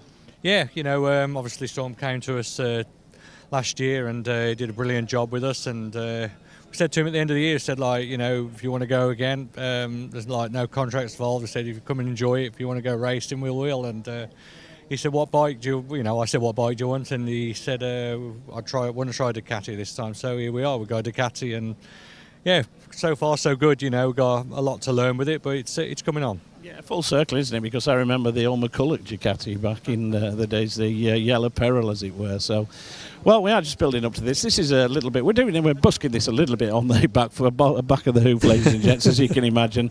But we are just waiting for the Army Band just to be given the orders to play. We have got the Union Jack down here. We've got a banner which is depicting pictures from the 30 years of the British Superbike Championship, and of course Neil Mackenzie's machine from 1996 as well, which he won that epic battle that he took with a certain James Witter recovering from cancer.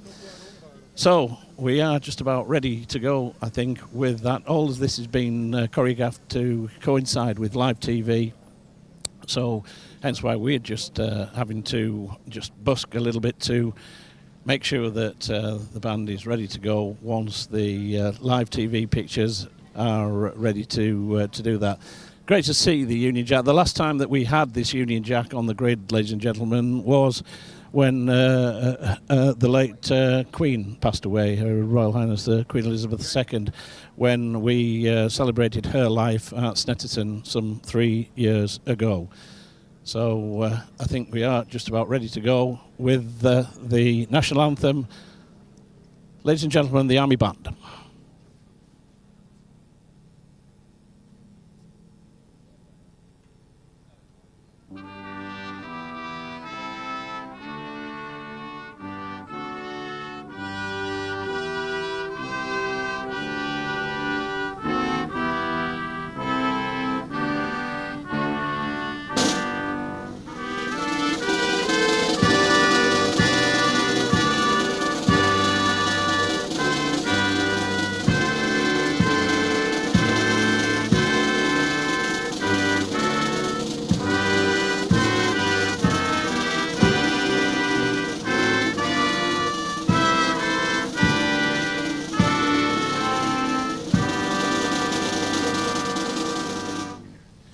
A wonderful rendition of live national anthem there, played by the Army Band.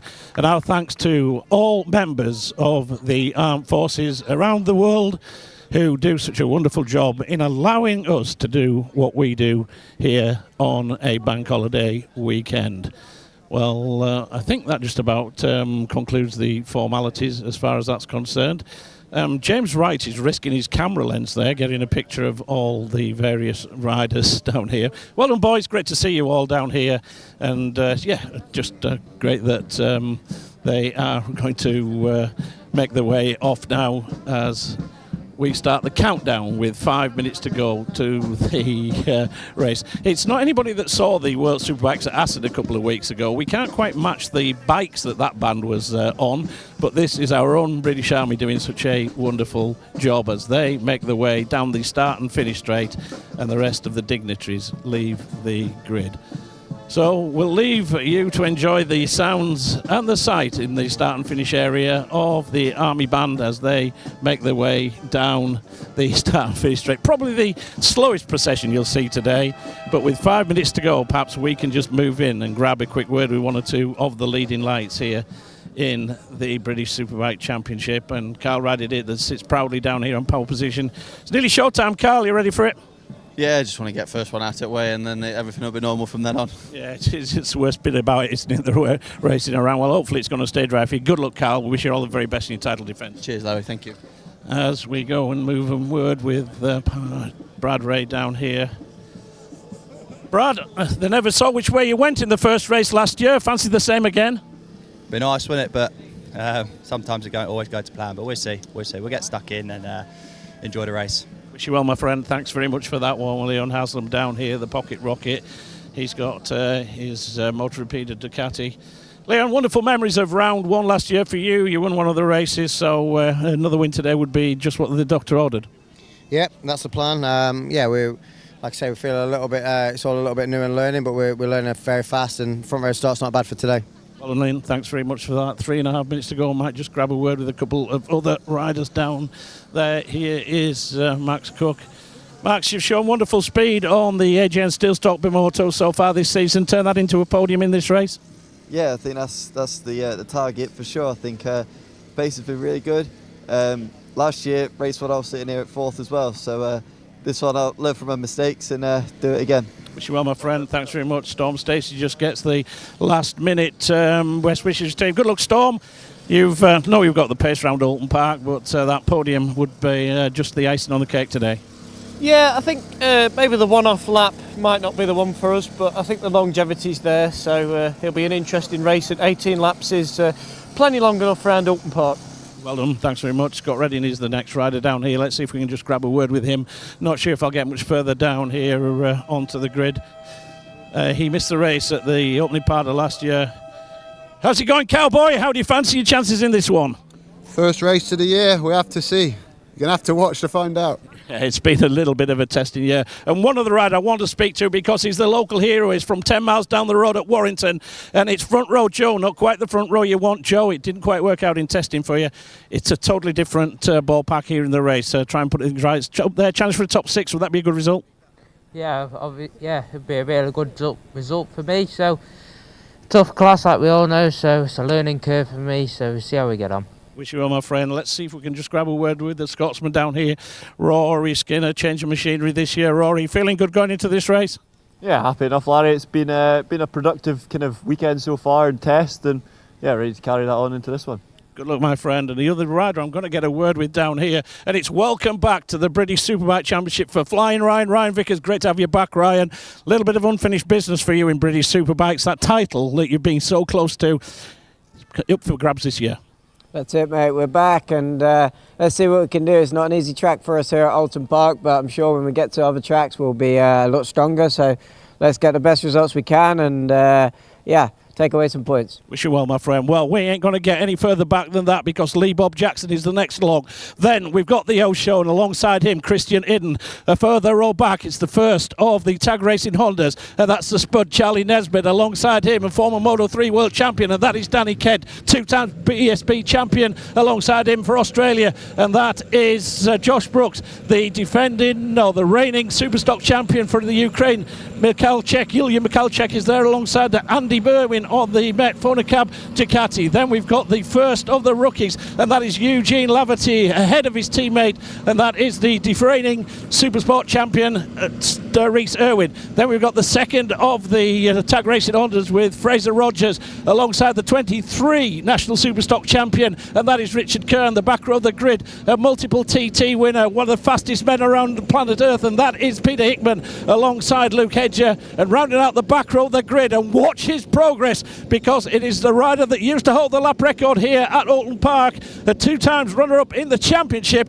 Glenn Irwin goes from the back row of the grid. We've got 24 of the best motorcycle racers on planet Earth about to kick off the 2026 British Superbike Championship season. And to call it once again the voice of British motorcycle racing here in the UK, Duncan Vincent. Thank you very much, Larry Scoop Carter. As ever, fabulous work on the grid, and so good to have our national anthem played by the British Army. Brilliant stuff. Okay, everybody, here we go.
Pirelli, the official tyre of British Superbike's live tyre update.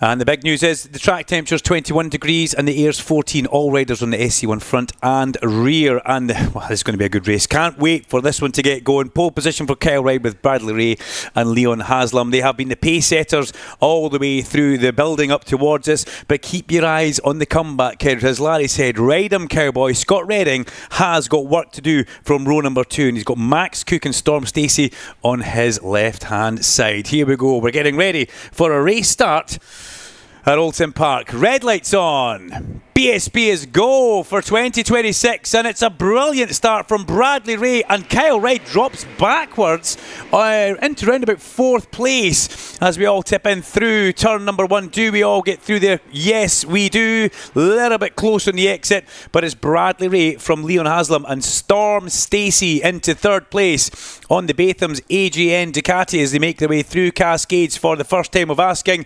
Everybody just giving that exit curb a little bit of respect as we come along Lakeside in towards Island Bend. It's Kyle Reid in 4th, Scott Redding in 5th. And who's that? Is that the first of our AGN Steel Stock Motos? It certainly is. That is Max Cook, who's right up at the sharp end as well. Good to see a good start from Max Cook. It was nice to hear from Joe Talbot. I think Larry just kind of put him at ease a little bit on the grid before we start his first Superbike race as the flames spit out the exhaust on the change of direction as they go through Britain Chicane. Ray on the raceways, McCann's Yamaha. Oh, a little bit of a twitch on the braking there, but manages to control that bike as they come down. Look at that, Kyle Ride making moves already up the inside of Storm Stacey, not wasting any time whatsoever. He wants to get up towards front, up towards the sharp end, and that's where he's heading right now as we watch them coming through Clay Hill. You forget just how impressive a 1000cc Superbike is in the BSB until you watch them coming up Clay Hill. That is something just a little bit special. The riders using their body weight and their experience to position it on the track as Brad Ray just has to cover the inside from Leon Haslam with Kyle Wright, Storm Stacey, Scott Redding, Max Cook. Is that Rory Skinner? It certainly is. Rory Skinner in 7th place. Good start for Rory as they make their way in towards turn number 1. Rory started 8th. He's made up 1 position. That's kind of the goal as Leon Haslam goes through into the lead at Old Hall Corner. The first time in 2026 one of the new Ducatis leads, and it's the Moto Rapido team of Leon Haslam who takes that honour. Historical moment here in our 30th anniversary year as they all get close to the edge of the curve. Kyle does not want to be behind Brad for too long. He's already looking a little bit restless to try and make sure he can get through there, and the pace doesn't seem to be that hot at the front. They're all starting to bunch back up, but Storm Stacey looking good on the Batham's AGN Ducati. He's in the mix as we saw last year with him here on the BMW. He looked pretty racy as well. Alan in the studio is on Glen Irwin watch. He's going to update us on the progress that Glen Irwin makes on bike number 2 on the Nitrous Coin Nitrous Competition Ducati through the field as we watch his teammate come up the inside of Bradley Ray. Lovely stuff. Now it's a Ducati 1-2. Bradley Ray drops down to 3rd place behind the defending reigning champion Kyle Reid. There's one for you lovers of that saying out there in Crowdland as we make our way back up. Let's we'll have a look further back down. Where's Christian Idden?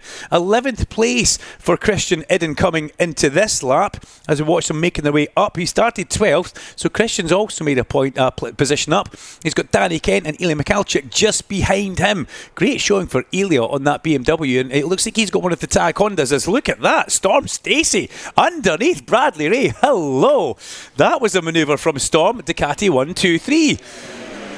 And it's about to be a Ducati 1, 2, 3, 4 if Brad Ray doesn't watch out, because homing in towards the back of him at great neck speed is none other than the Hagar PBM Ducati of Scott Redding. So fastest lap of the race, Joe Talbot, 134.258. Take a screenshot of that, please, Alan, because I don't think you'd be expecting that. Now, that's not me being cheeky, but that was me saying the pace maybe isn't that hot at the front. We've got an 18-lap race. They do have to do a little bit of... Did something come off that Bobota there, actually? They do have to do a little bit of looking after the tyres.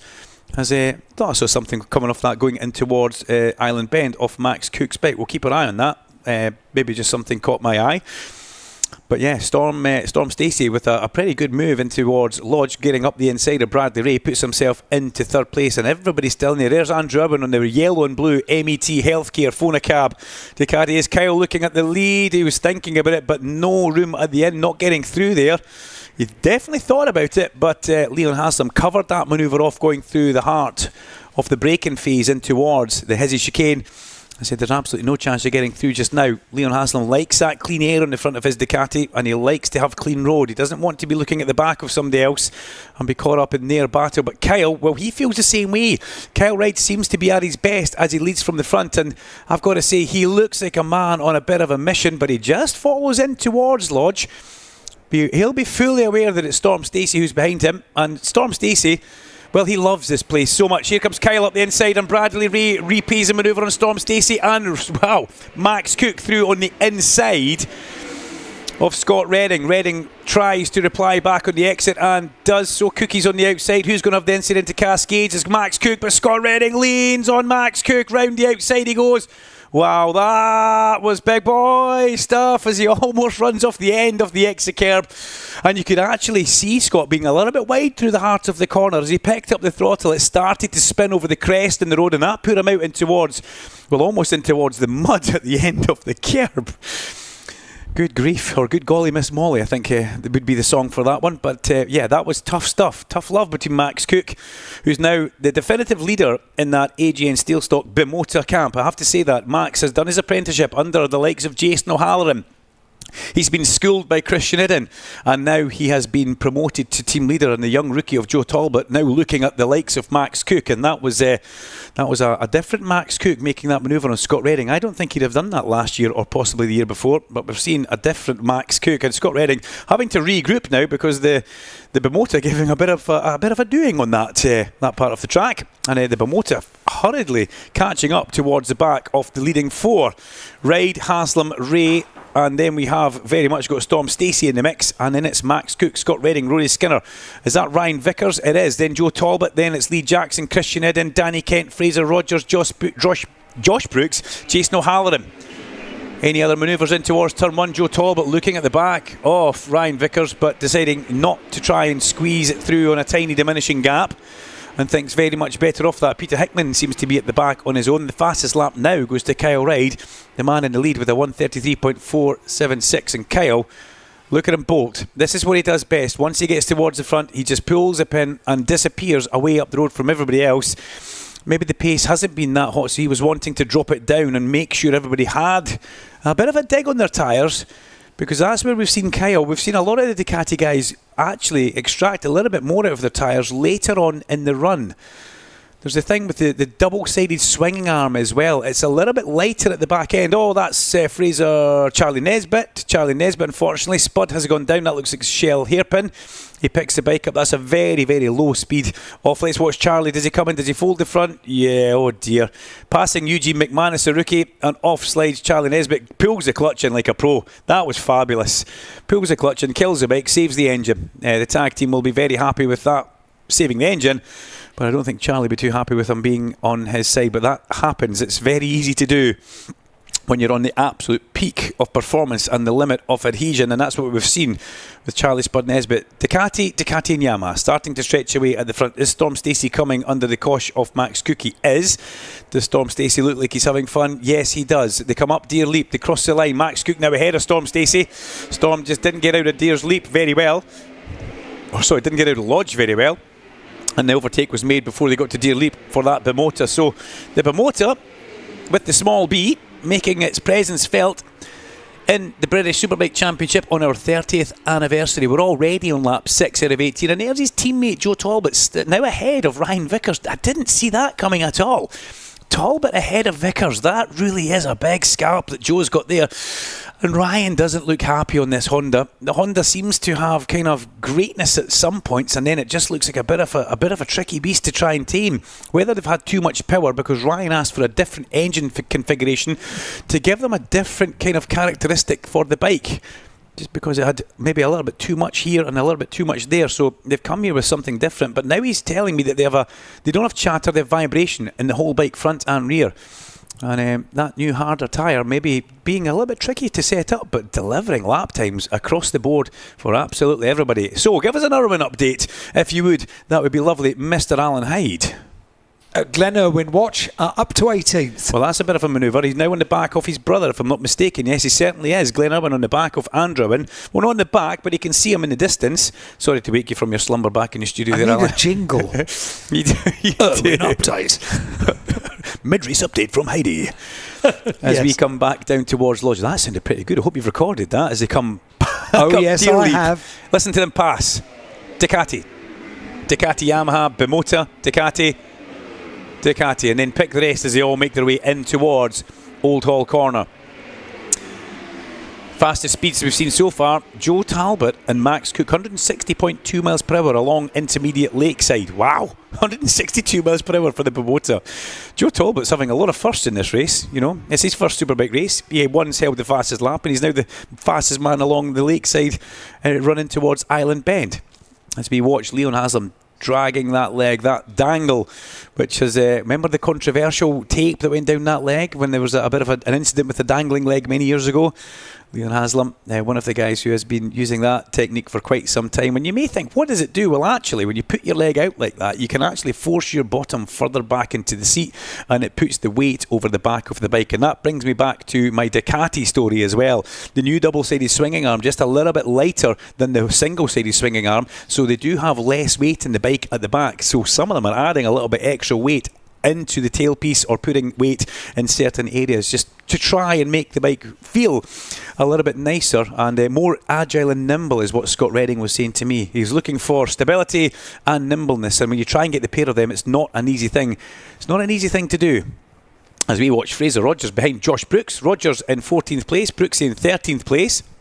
And then behind those two guys, we have got Jason O'Halloran, Eli Mikhalczyk, Andrew Irwin and Glenn Irwin. There's Kyle Ride pulling away at the front. 1.4 seconds up the road for Kyle Ride. 1.4 seconds up the road for the nitrous competition Ducati of Kyle Ride. He really just seems to be on another level right now as we watch these guys extracting the most from their machines. The man on number one, well, you know, winning your first championship almost releases the pressure. Defending a championship, the thing that's the hardest to do, Kenny Roberts always said. He's done that, and it's like Kyle's just a different guy. He's been released from the shackles of pressure, and he looks one of the strongest guys, headstrong and physically strong, and also the way he rides his bike, he is on point all the way. He's had a lot of winter riding, but he's not had a lot of winter testing on the machine he's actually racing. Yes, he did stuff on a TZ250. He did stuff on an R6 Yamaha. He bought one of these Ducatis in road form, so he has ridden them a lot. But it's very impressive to see the man jump on this hand-built, beautiful bike as Bradley Ray goes up the inside. Beautiful Brad Ray manoeuvre there, and it disrupts Leon Haslam's exit up Clay Hill and puts himself back into second place.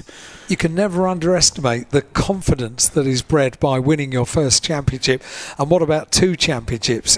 Confidence breeds confidence, doesn't it? Yeah, old 2-time at the front here. The 2-time Kyle Ride. Can he go 3-time? Well, time will tell as we make our way through this 2026 season. But that's good for Bradley Ray to show that the Yamaha has still got it underneath him. It's not a brand new Yamaha that Brad's got. It's not a 2026 bike.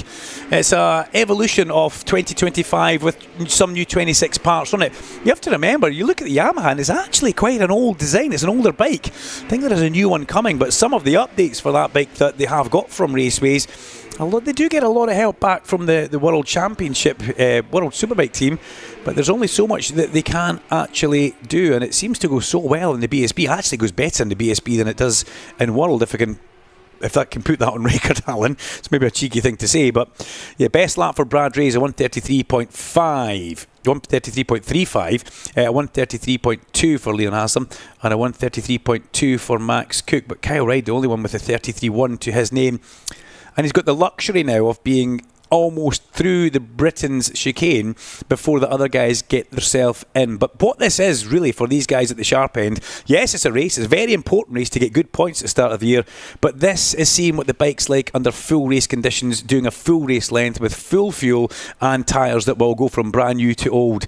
The amount of data that they'll be getting back into their minds and they'll be giving back to the team at the end of this is something that is so valuable. Glenn Irwin now ahead of Andrew Irwin, and he gets past Elia in the middle of the Britain chicane there. Elia made a bit of a mistake, and Andrew Irwin goes past as they go up and in through Clay Hill as well. That was a pretty strong manoeuvre from Andrew. We'll maybe look back and see if we can see that completing itself as we come down through the dip. Kyle Reid passes our commentary point. Bradley Ray in second place, Leon Haslam in third. Then it's Max Cook on the Bimota ahead of Storm Stacey and Scott Redding. Still very much there, gathering data. Rory Skinner in a good 7th place. Now, Rory will be delighted with the 7th place here, purely because he's never had the greatest of luck around this track. He has always had something bad happening to him. So for Rory Skinner to get a 7th, he will take that. And I do know that Stuart Shenton has asked Rory just to enjoy your riding this weekend, because this place hasn't been kind to you in the past. Remember, he didn't race here last year at the first event of the year. He put his head down at the exit of Knickerbrook after 3 crashes at that area when he went off the TAS Ducati. So great to see Rory in a good 7th place. And he has got Joe Talbot behind him with Ryan Vickers, Christian Idden and Lee Jackson. Danny Kent down in 12th place. Well, Danny has been chasing something on his Yamaha that he just can't find. He wants to get back to the same feeling that he had with the bike last year when he was in the Marching Garage, but unfortunately that's just eluding him in the other side of the Cheshire Moulding Garage. Eugene McManus has entered the pit lane. That's a great shame for the young rookie. One of our Master Mac Hawk Honda riders has pulled into the pit lane, and we find him retiring from race number 1 here for the British Superbikes in association with Pirelli. That's a great shame. Eugene McManus, the 2 rookies in that garage have really covered themselves in a bit of glory. They haven't put a foot wrong through testing. They've kept themselves very strong and out of trouble. As Leon Haslam, he's not finished with this as we move into lap 10 out of 18. He's still all over the back of Bradley Ray. There's Kyle Reid passing our commentary point in towards turn 1. And here comes Leon Haslam. Well, he had a half look, but then backed out of that one. We've still got Max Cook now ahead of Storm Stacey. So the Bimota, they would love to have a podium for the Bimota at round 1, but it's maybe just a little bit too much out of their reach, because he's 1.8 seconds behind the Haslam and Ray battle, which is second and third as it stands. Kyle's 3 seconds up the road. Here comes Leon. Now I could actually see Leon sit up early and roll that throttle and not want to go past Bradley Ray on the run in towards Island Bend. So that was quite interesting. The Ducati looks like it has the legs in the Yamaha, but Leon didn't want to put it in that position and make that manoeuvre. Lap 11 of 18. We're going to see a replay on the screen of Josh Brooks doing a number on Danny Kent. Lovely manoeuvre that actually from Brooksy. Brooksy very, very strong. Then Fraser Rogers, ever the opportunistic Fraser Rogers. Does he go through an entrance to Knickerbrook? He does. And that's Fraser Rogers at his best. Somebody does a manoeuvre in front and Fraser will capitalise when the person is a little bit weak and maybe unsettled. Great stuff from Fraser on the tag Honda. And Fraser finds himself in 13th place. Remember, we saw him in a podium last year at Knockhill in the wet. He's determined to get himself a podium this year in the dry, or even better. Everybody wants to win, but Fraser he's kind of a realist about where he fits in here. As Haslam again comes up the inside, puts the Ducati for Moto Rapido into P2. Good manoeuvre.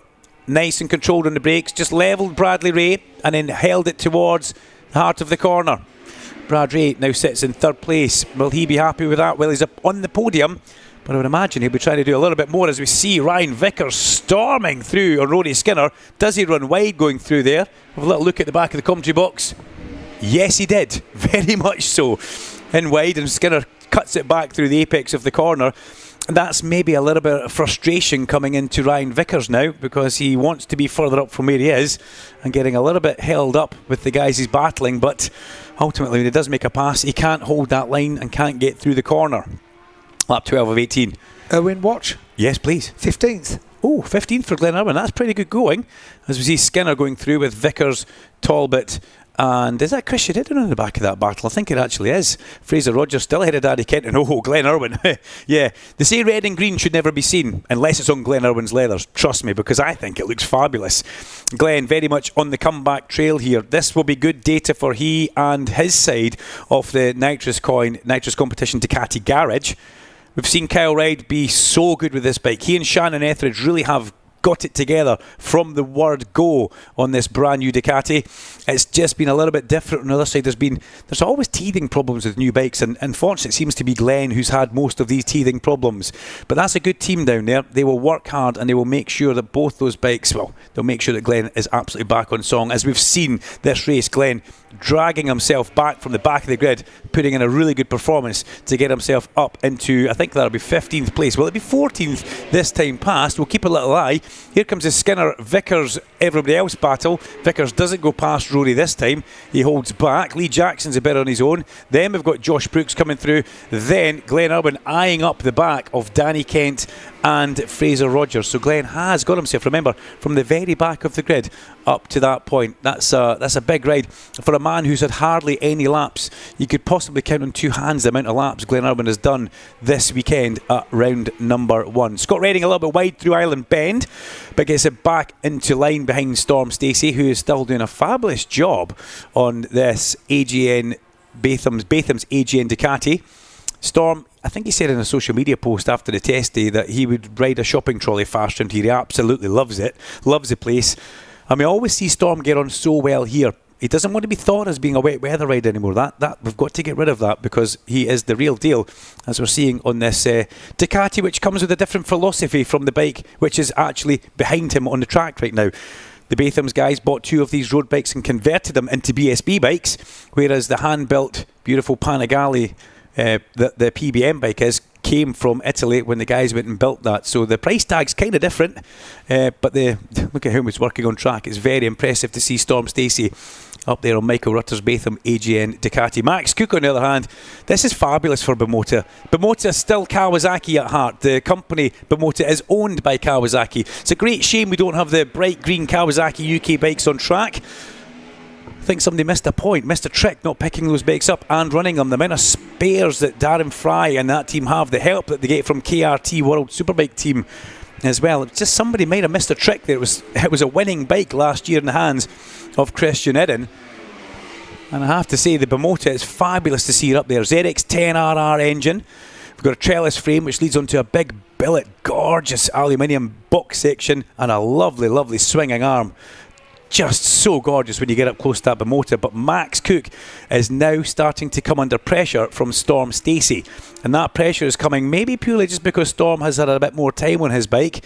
The Bimota, though, it arrived and it was fast from the word go, and they also had a lot of help from the likes of Alex Lowe's and the actual factory Bimota team. Erwin, watch. Please, Alan. 2 places that lap, up to 13th. Kenton Rogers under the cosh of Glenn Irwin as Storm Stacey goes back past Max Cook. Wow, that was a big manoeuvre. It didn't look like he was close enough to do that, but flexing the old biceps, and through goes Storm Stacey on that Batham's AGN Ducati. Lovely stuff from Storm. This will be doing him a whole world of good. He's a YouTube blogger, by the way, or a vlogger. If you don't follow Storm Stacey, is it Storm Lord Stacey, Alan, or is it Lord Storm Stacey? Storm Lord Stacey. Yes. Yeah, yes. You'll find him on YouTube. Guy with the top hat, lovable, and such a good vlogger, actually. Promotes himself and the series. Got a merch trailer here. I may as well drop that in to keep him happy as Kyle Reid passes. Let's see what the gap's up to now at the front. 5.6 seconds is the gap back to Leon Haslam. Kyle Reid has stamped his authority all over this race, and Rory Skinner's actually starting to pull away from Ryan Vickers in that 7th place. He's the next bike behind Scott Redding on the road as they make their way through Cascades. Haslam, Ray, Stacey, Cook and Redding, who's regrouping Scott Redding, and this is what we've seen with Scott. He seems to get better on worn tyres. The bike hadn't been working perfectly on brand new rubber, but once they get worn tyres in that bike, look at Scott Redding go. He's starting to come up towards the back of the Bimota, and a top 5 would be just what the doctor ordered for that Hagar PBM Ducati. I do believe that Bruce from Hagar is going to be here today. So whether we get a chance to actually see him, Larry may have saw him on the grid earlier on.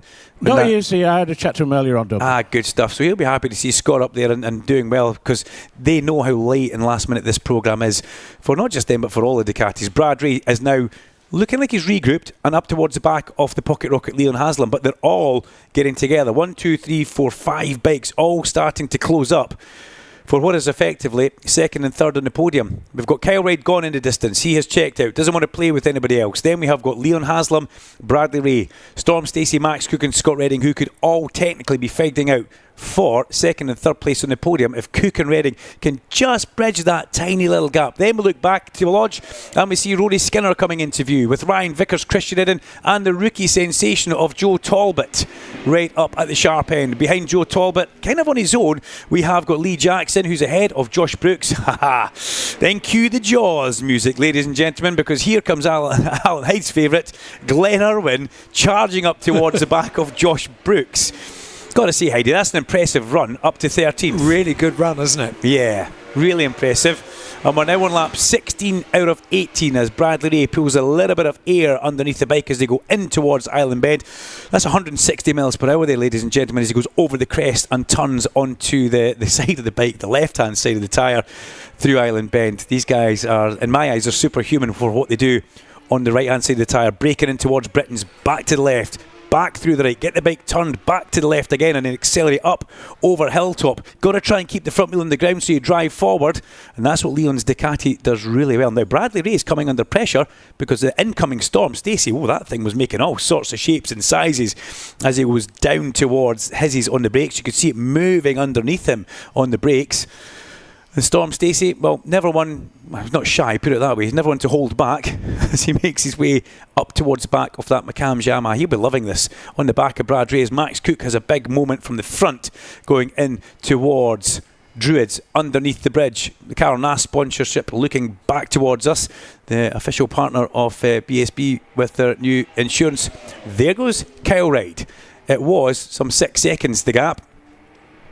Lap 17 of 18, 6.1 seconds. As we keep an eye out the back of the commentary box just to see if there's any movement from Storm Stacey. Rory Skinner still in a fine 7th place, holding back the Honda, the Yamaha and the Bimota. The Honda Vickers, the Yamaha of Eden and the Bimota of Talbot. And Brooksy has come under the cosh of Glenn Irwin. So that now puts Glenn Irwin up to 12th place, which I think is a fabulously controlled ride for Glenn Irwin. All that data going back into that bike, into Glenn's head, and going back towards Ryan Rainey and Chris Adams. That is something that's going to be very, very special for when they get back to plug that bike in. It'll be a pretty lengthy debrief for Glenn, because this is possibly, I think this is the most laps he'll have done in one long run. A lot of these guys are in the same boat, but a lot of these guys haven't got brand new bikes underneath them. Over Hilltop they come. Lap 17 of 18, the legs all go out at the same time. Quite like that. And Haslam, Ray and Stacey come through. It just looks like these three have got a bit of a break as Brad Ray had a look. Now, has he cost himself? Well, let's let Storm Stacey wind up the Ducati as they come up Clay Hill. Did Brad go a little bit too early? Here comes Storm on the Batham's AGN Ducati, but he basically doesn't have enough road. Brad Ray uses from left to right and comes back over to the left because that's where these 1000cc superbikes want to take you. Storm basically had no room to go round. We've just seen Kyle fly through the shot. 6.1 seconds last time. He crosses the line. Let's see what it comes back to as he starts his final lap of the British Superbike Championship in association with Pirelli, race number 1. 6.4 seconds. He puts another 3/10 of a second into everybody in this lap. This really is astonishing lead, isn't it? A demonstration. I don't think anybody saw this coming, Alan. That's amazing. I don't think anybody saw this coming. This is a demonstration. And remember, lap time is key. We need to see who gets the fastest lap time. We need to see what the front row is going to look like. We can tell you Kyle will definitely be on pole position for race number 2.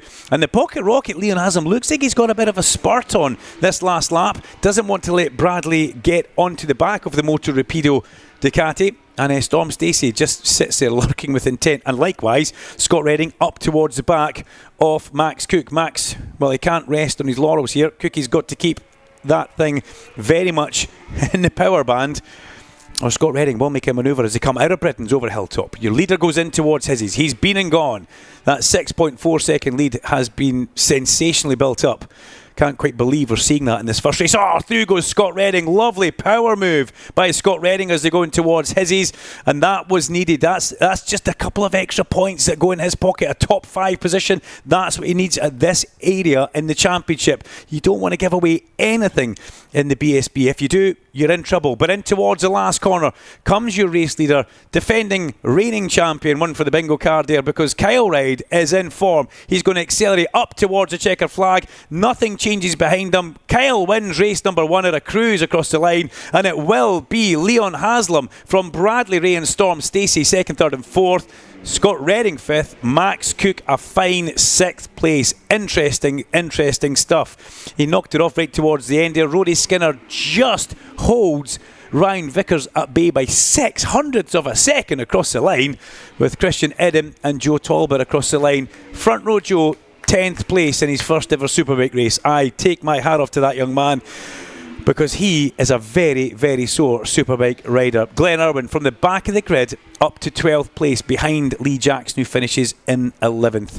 Brooksy comes home in 13th place. Fraser Rogers in 14th place, and Jason O'Halloran in 15th. Danny Kent, well, he won't be happy with 16th place, that's for sure, just ahead of Andrew Irwin. Elia comes home in 18th place, with Rhys Irwin, one of his rookie rides now done, home in 19th. Just ahead of Peter Hickman, with Richard Kerr crossing the line now on the SM Racing Honda. Non-finishers, Eugene McManus, Charlie Nesbitt, and unfortunately Luke Hedger on the Whitecliff CDH Honda. But that was a fabulous race. That was a demonstration from a champion wanting to put a stamp on everything right at the very beginning. The nitrous competition Ducati team will be happy with that one, and especially that they've had 2 bikes come home with no problems. They've got them both across the finish line, and Kyle Ryde takes victory number 1 in the season. Larry Carter, I don't think anybody saw that coming, especially us in the commentary box in the studio. But for yourself? Well, Bradley Ray cleared off and won the first race last year, didn't he? Where did he end up in the championship? Good point, Larry, good point. Bring me back down, pal. Let's not read too much into that at present. The fact is that Kyle's been spinning laps on a road Ducati. He's done something like 3,500 miles over winter on that road bike, and he knows that the back wheel follows the front, and he's pretty au fait with it. Is Glenn Irwin sponsored by Phone a Cab? Because he's turned into a taxi. He is. It's Andrew that's phoned a cab. Andrew should have picked up Luke Hedger. I think there is some sort of tenuous link between them all. So, as well, let's not forget that Kyle did actually race a Ducati last year on a number of occasions in the No Limits. It was a black fairing. Nobody knew it was him for most of the time. But, he has got a little bit of experience. But anyway, let's not read too much into that. There is Brad Ray back down. Another Oldton Park podium for him on the back of his successful meeting at the start of last year. Just waiting for the other riders to make their way down here. We've got the Vikings here today, by the way. I saw a picture of those on the TV, and a rather appropriate windmill with a man with horns on. So whatever, it takes all sorts, doesn't it? So there we go. Here's the race winner, Splendid, with number 1, and a smile as wide as Oldton Park, and gets the congratulations from his team manager Tommy Hill, and his personal manager as well. There's Paul Curran. He's there getting congratulated. David Williams and the rest of the team, Shannon Etheridge, as Brad Ray just talks the race through. Intimation there, perhaps the bike's just not handling quite as well as what it should do. But lucky enough for that. Happy enough for the podium, Brad. Anyway, there he goes. Shakes hands of the team boss, Steve Rogers. Not quite the position on the podium he wanted, Brad, but can't complain too much. No, that's it. I had more pace than that for sure, but it's hard fighting against them, that's for sure. So a little bit frustrated. Them being the Ducatis. Yeah. Felt like I could have maybe gone with Kyle for a little bit there, but it's hard in a fight. On your own with the Yamaha, it's good, but in the battle, it's difficult. So happy to start with a podium, but we're strive for more tomorrow. Points on the board. Well done, Brad. Thanks for that. There is Leon Haslam just having a chat with Steve Moore on the Moto Repair racing machine, and Leon just explaining there that it's a little bit of a lively ride perhaps at times. Well, again, Leon, not quite the win that you wanted, but solid points in second. Yeah, no, we'd take that. We was having a little issue during the race. It was just running me in three or four corners, and it was quite inevitable. Like when I followed Kyle, I felt I could hold there, and I made that big mistake a lot at the front. And after that, it was just a matter of just bringing it home. I felt like a podium was quite comfortable, but We need to fix a few things to be able to go with Kyle. Yeah, it's a little bit of a gap, isn't there? So there is Kyle Ride, just making his way across to do the TV interview. Just watching with Matt Roberts. First time he's seen it, youth. I tell you what, 6.5 seconds, mate. Come on, give the opposition a chance. It was very tough. The first bit, I went faster than what I wanted to, too early. So the last 3 laps, if Brad or someone was catching me up, I'd have been in no man's land because I was a bit knackered. But it was just the timing at the start. Was doing 34.8, so I thought there's going to be people behind that are itching to get to the front at that lap time. So I just got to the front and got my head down and made it a bit safer. Yeah, is this going to be a pattern? Because we saw Brad doing a little bit of this last year. Well, hopefully, but hopefully not the finish that Brad had. So yeah, if we can, it's the best start I've ever obviously had to a season, and the bike only come 3-4 weeks ago. So that win is not just for me, but that's for all the team getting all the hard work done. Kez and Daz were mechanic, and Shaz, all them lot. That's for them. Yeah. Well, Cal, congratulations. That is the top 3 there. I'm not too sure whether or not I think we're going to be undergoing some TV interviews at some point in time, but notwithstanding the fact, it's Stuart Higgs again down here. Well, Stuart, we saw something similar at the start of last year. The bloke running away with the opening race, and after a couple of rounds, everybody had written him off and said he was going to be the champion. Didn't quite work out in the end, so we can't read too much into that, can we? No, look, he's a champion, and champions produce performances like that. But look, it's always good. There's always the first race. You just want to get the first race underway because that's your reference going forward. So everyone now can see what they're dealing with. People have had to show their hand. So, yeah, but no, fair play to Carl. I mean, he's a man on form. He's an incredible talent, and you've got to respect that. But no, Leon, what a performance again. However many starts he's done in BSB. I mean, it must be into the it's well into the 300s anyway. And still, a podium contender. Glenn Irwin, obviously, in big trouble. I think the whole Ducatis. I mean, the supply chain for those guys has been very, very difficult. So with the 2 crashes that Glenn had, I think he's in some trouble. But look, I'm really pleased with the Moto. I think that's been a really good thing to see. Storm Stacey seems super, super comfortable on the Ducati, so look, it's just going to be another incredible year. I'm really happy to get the first race out of the way. It was great build-up, and the weather played ball a couple of days ago. We thought we were going to see a wet race, which would certainly have mixed a load of things up, but no, all very good, and looking forward to the rest of the weekend. 32 to go. 32 races to go. Well, there's Brad Ray just having a chat to TV down there, and we will be going with the podium very, very soon. Bearing in mind that the Moto 3 bikes are already on the grid and the pit lane is closing in a couple of minutes. And Larry, everybody that's watching our live stream on the BSB channel on YouTube can see those bikes heading out from pit lane and heading out onto the circuit. So although we're hearing from the British Superbike riders, we're actually seeing the bikes going out for our next race. All right, well, what I was going to suggest, Al, was literally for maybe around a minute, whether or not you had any WhatsApp messages that you need to rattle off. Plenty of messages to get through, Larry. I'll keep my mic indeed. open, and if I need to jump across you, I will. You just jump all over it. This one says, good day to all of the Frodsham Trails Club who are dotted around the circuit today. Hope you all have a superb day. And also Chris, Jackie, Gina and Ad up on the hill. Hope everyone has a superb weekend, and best of luck to Josh Owens. Thank you very much indeed. These have been pending in the pending inbox for some time. Angela says, can you give a shout out to our granddaughter Isabella? It's her first time at Oldton Park, travelling down from Dumfriesshire. She's rooting for Rory Skinner, of course, and was buzzing to have met him yesterday. That's really good news. He's a lovely guy, and he always has time to meet everybody and share a couple of words. Watching at the top of Clay Hill, I've got a purple iPhone 14. Loving the banter. That's from Johan and Foxy, and a photograph to prove it as well. Thank you very much indeed. Yeah. I am not alone. And can you give a shout out to my dad Paul, sat down at Cascades, from his son Harry, sat at Old Hall, saying thanks for the weekend away, but could he bring some cans over, please? Thank you, Harry. I'm on my way, don't worry. Thank you very much.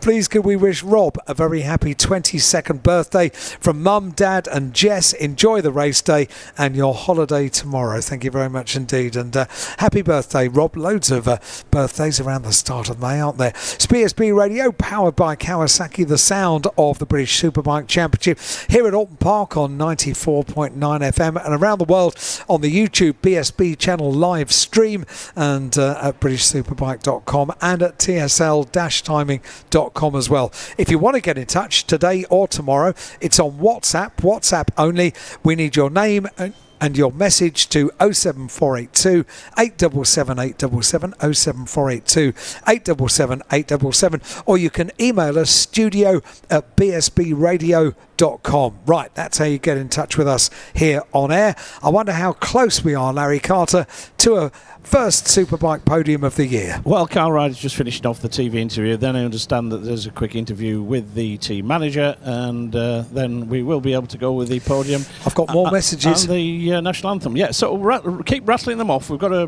minute or two yet, Al. Thank you very much indeed. This one says fab coverage on YouTube, or wishing all the racers a very safe weekend. That's from Leonard. Leonard, great to have you watching. Thank you very much indeed. Hey guys, Alfie is watching the YouTube from Spain. I want to say the best of luck to Cameron Hall this year, and wish all the other riders a safe year. Thank you very much indeed, Alfie. I bet it's nice and warm over there, isn't it? This one says, any chance you can transmit in stereo? I've only got you in mono in the car, not typing whilst driving, have pulled over at our services. Wow. I don't know, Harriet. I don't know. I thought we were in stereo. Oh well. Coastie listening from Hailsham in East Sussex. Hope every rider has a good and safe season. Looking forward to every round this year. Glenn says, wishing all the riders a safe weekend's racing on the opening weekend of the 30th season of BSB. Glenn, thank you very much indeed. Could I have a shout out for Michael and Chantel here for the full weekend, again supporting Jack Kennedy, Bradley Ray and Storm Stacey. Been coming for 6 years now and can't wait for many, many more. Michael, thank you very much indeed. And Chantel, have a great weekend, guys. I think Larry might be ready now. We're just waiting for clearance from the TV floor manager before we actually get the riders up here onto the podium. I've got some more. So I think we are just about ready to go with that one. So just like I said, just waiting for literally 30 seconds before we go with that. We can see that the RNG Moto 4 machines are just about to make their way around the grid, so we won't get on there for rider chats or anything. And I think Dunk might have to give the grid pretty rapidly on the... Yeah, I could do that. Don't worry about me, Larry. You take precedent here. Yeah, I think we are finished. That's Paul Curran just about done then. Yeah, we've given clearance for that one, so let's go then with a podium presentation for this, the opening round of the British Superbike Championship with Pirelli. And onto the podium for the first time this season for McCann's Yamaha. Third place to Bradley Ray. Second position then for Moto Rapido Racing. That goes away of Leon Haslam. And what a way to start the season for Nitrous Coins, Nitrous Competition Ducati, the race winner and defending champion, Carl Ride. And Paul Curran will collect the, one of the teams going to go up and collect the team award then on behalf of the Nitrous Coin, Nitrous Competitions Ducati squad. We'll ask Dor Matot, the head of Zin PMI, to make the podium presentation to Bradley Ray, a 56 time on a BSB podium, a 15th at Oldton Park. Second position then, that goes to Leon Haslam, an amazing 124 times on a BSB podium and a 28th here at Oldton Park. And the race winner, a career 25th victory and a third at Oldton Park for the race winner and championship leader, Carl Ride. And it is the Nitrous Coin, Nitrous Competitions Ducati squad that get the team award. So now, ladies and gentlemen, your respect please for the race winners' national anthem.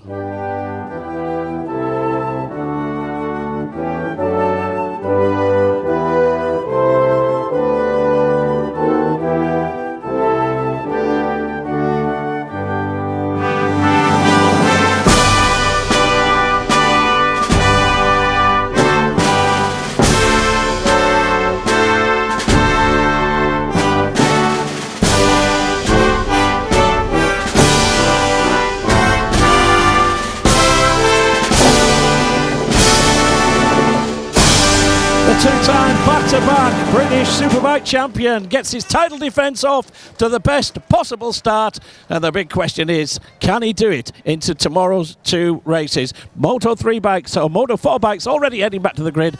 Without further ado, back to the studio.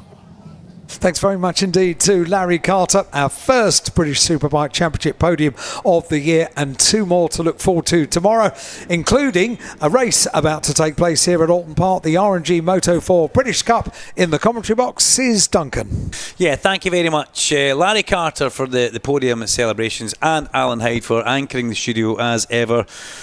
And we always have this little bit where we'll just give each other a little, just remind to do this, and I forgot to do the national anthem. But you know, this guy's a pro I work with. I'm lucky I work with the best in the business. Frosty, Dunnaby and Holt, the front row of the grid. The red lights are about to come on they go and out they go. A very quick turnaround. Who will get the jump down towards Old Hall? It's side by side, Jack Dunnaby and Ryan Frost, and it's Jack Dunnaby through on the inside to take the lead for the first time. Got to say, young Jack Burrows a little bit further down than where he would want to be, our race one winner, but he's still very much in the mix as we make our way along the avenue through Denton's and in towards Cascades. There's a couple of rollers in the track that go down through that area, which makes it just that little bit difficult to get the bike settled before you go into Cascades. And there's a little bit banked corner through Cascades, so you can run in there a bit hotter. Remember, I saw Scott Redding doing that, but being on the wrong side of the bank, and it just lit up the Ducati as he was going round there in the Superbike races. Frosty drags a leg, and Jack Burrows dives into third place underneath young Marco Holt as they go through that initial phase of the lap. But all of the Moto 4 British Cup bikes getting their way through the first part of the lap, which is good to see, because it's very easy for all these bikes to maybe trip over the top of one another. And you know, I should bring you up to date with it. We do have a non-starter, unfortunately. There was an amended grid, number 27 Hudson Cooper, probably because of that incident that we saw happening down at Britain's, the one that Luke Fitchett was also involved in. So unfortunately, Hudson not starting race number 2. They've been fairly busy, that's for sure, as they make their way up Clay Hill in towards the lovely area of Druids. As you start going in towards the trees, really starts to feel fast as Ryan Frost goes through on the inside. This 12-lap race, well, it's almost got a slight deja vu feeling, but thankfully Clayton Edmonds is still in the race at this point, because earlier on Clayton Edmonds was using a lot of road in places where he shouldn't have been using that road. And look at this as we come through. Impressive stuff from Jack Burrows. Again, young Burrows back underneath and trying to make everything work in the slipstream as he heads in towards turn number 1. Marco Holt has a slowish look at Ryan Frost, but decides not to go past. Unable to make that one work as he went along in towards Old Hall Corner. But Jack Dunnaby just gets manoeuvred out of the way, I've got to say. But Jack Burrows is very aggressive and looking super, super strong here.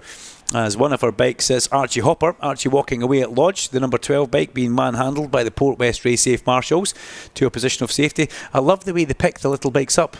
Alan, you've been to that with the Superbike. It's almost like they're just picking it from the gravel. It's easier to walk with it in your hands. I had a smart car once, and it was a similar operation. I wouldn't be broadcasting that on global radio if I was you, by the way. It was a Brabus. Okay, you've maybe saved a little bit of face here. Thank you. But not much. Good grief. Okay, as they come through the Britain chicane, Dunnaby has been just shuffled down to third place. It's Burrows, then Frosty. Here comes Dunnaby, though. He got the best run through there. You can't go from third to first in one braking zone, Jack. You can't do that. Well, he slots into second place and goes ahead of Ryan Frost. So Dunnaby, well, he won the first race, but I wonder, Larry Carter, if you're still with us in voice along there, I wonder if you actually noticed that Jack Dunnaby, he was a very small, squeaky boy last year, a lot taller with a deeper voice this year. He completely changed man. It's part of growing up, I guess, isn't it? You know, these guys go from 14-year-old schoolboys to 15-year-old teenagers overnight, don't they? And the next thing is they've shot up in height since we last saw them. They've got a little bit of stubble on the chin, and the voices are totally different. You think, is it the same person? Yeah, stubble on one side like my son and nothing on the other side. He looks like a checker flag sometimes. He's fabulous, this guy. As Dunnaby and Burrows squeezing each other on the straight. And that opens the opportunity up for Marco Holt to come through. Marco can't capitalise on that. He runs a little bit deep, but he gets a good second place as they go through Old Hall Corner. That was a big manoeuvre. Dunby back up inside of Holt, and through he goes. This is shades of what we saw last year with Ethan Sparks as well. Whenever somebody would pass him, he would try and snap back straight away, and a lot of that comes from the school of Dorna. In my eyes, that's what we've seen Marc Marquez bring to the plate. As soon as you overtake, if somebody overtakes you, you overtake them straight back, and or you make a fairly powerful move on them. These guys, as Dunby locks up the back just a little bit going in towards the shell hairpin, runs wide and opens the door for Marco Holt to go through, and that's given a nice, comfortable buffer now to young Jack Burrows on the lovely colour scheme for his bike. I'm a big fan of that Burrows Engineering RK Racing. And John Burrows, the legend that is John Burrows, as you'd say, that Larry Carter mentioned that before. I did ask John, I said, is this the bike that Michael Dunlop raced at the Cookstown? He says, we're not sure actually. He says, because I have two of them. Oh, right, that's it. So he says, yeah, let's say it's just for the sake of argument. But yeah, if anybody wants to rent one, then you never know. John Burrows might be able to help you out if you fancy your chances in this. Hang on a bit. Are you on commission? Well, I don't know. Could be, couldn't I? Sounds like it, doesn't it? I mean, Heidi, what's he like? One thing is for sure. I'm not sure. I wouldn't be sharing it with you two. That is for sure. The bike or the commission? Let's not go there. Yeah, but we know that because we know that. But Larry, it's all about team. Remember that as Jack Burrows leads in towards the last corner from Marco Holt. Frosty goes underneath Jack Dunby and takes third position away from Jack. Then it's Clayton Evans in. Got to say, inspired ride so far from Luke Fitchett. His dad, Duncan Fitchett, keeps him up to date with everything that's going on in that young man, and they didn't expect to be fourth fastest. They didn't expect to possibly get taken down in race number 1. But look at him now, gaining experience all the way. The young man with the white, with the I'm going to say the black stripe over the white helmet and bike number 7. It's hard not to like anybody who races number 7.